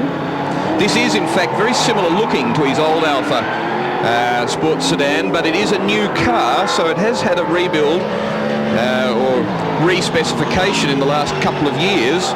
Ran in a series at Eastern Creek a couple of years ago and did very well there. Des Wall's bonnet looks to be sitting a bit high and suspect in terms of its latching. See the car's bumping and weaving. There's no difference in them in power to weight. Straight line's about the same, so it's really coming off those corners. That's going to make all the difference. Yeah, the go with these is to put the engine back somewhere adjacent to the driver. It's usually about a 5-litre minimum Chevy engine, fuel injection, so they've got 500 odd horsepower, often with a Hewland gearbox.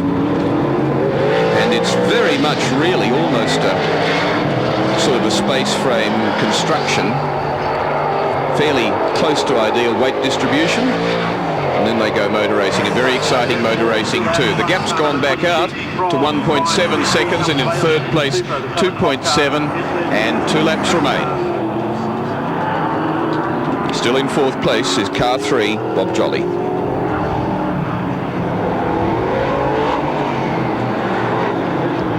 second place Smith, third place Bailey. The two leaders are getting away from Bailey. He's not able to make any impression, nor is anybody able to attack him. So the race is between first and second. Wall heading towards 260 kilometres an hour up the back straight. The thing absolutely flying. You can see it just wanting to walk around a little bit. He drives it very well.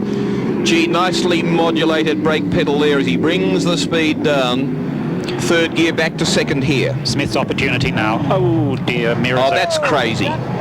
That is crazy. The driver of car 70 really had no idea people were there. Keith Linnell in that Datsun. The experience of the drivers ahead kept everybody out of trouble there. Yeah, that's right. It was good driving by the guys leading the race. But that was silly. I mean, it was very conservative by Des Wall, and you can see the result now. That with one lap remaining as they come across the start-finishing line, Brian Smith is leading from Des Wall by 1.12 seconds. And so the last 3 kilometres around Sandown to sort out that if Des Wall can do it. Smith fairly determined that he won't. It'll be interesting up the back straight, and it'll be real heart-in-the-mouth stuff when they come over the top, when they're trying to haul them back from 260 k's with lap traffic.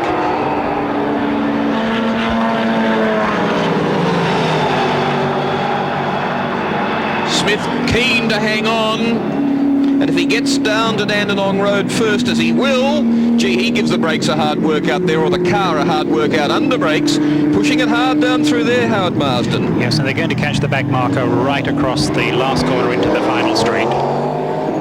So Smith taking good advantage of a situation really which was a bit untoward. Could be another one for him this time instead of for Des Wall. Could be a drag race to the finishing line. It will be. Des Wall lines up. He gets on the inside. He's trying to fire the big car now, and the Supra just won't pick it up quick enough. And so I think Brian Smith can hang on as he races to the finishing line.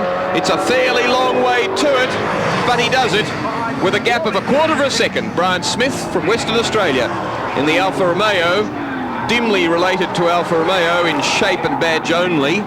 But car 5 victorious over Des Wall in the Toyota Supra, equally little relationship to a Toyota Supra, but well driven into second place, and into third place Kerry Bailey in another Supra number 1. And well driven, those two men. They looked after themselves, kept themselves out of trouble. Great race. And that's it. The 6 laps Thunder Sports Cup here at Sandown. 19.2 kilometres Brian Smith from Des Wall and Kerry Bailey in Supras. Yes, so that's some of the Thunder Sports action from earlier in the day, and once again the Sandown 500 being a very dramatic race, as it always seems to be, this year with a touch of history. The Brabham family, perhaps the most famous name in Australian motorsport, pulling off a victory. Geoff Brabham coming back from 10 years out of the country really in the United States to pull off really a famous victory. Remember, we'll be back on SBS with more motorsport on 21st of November at Eastern Creek, the NASCARs and Auscars for Thunder at the Creek. Don't miss that, live from 2 p.m. Sunday 21 November. From all of us here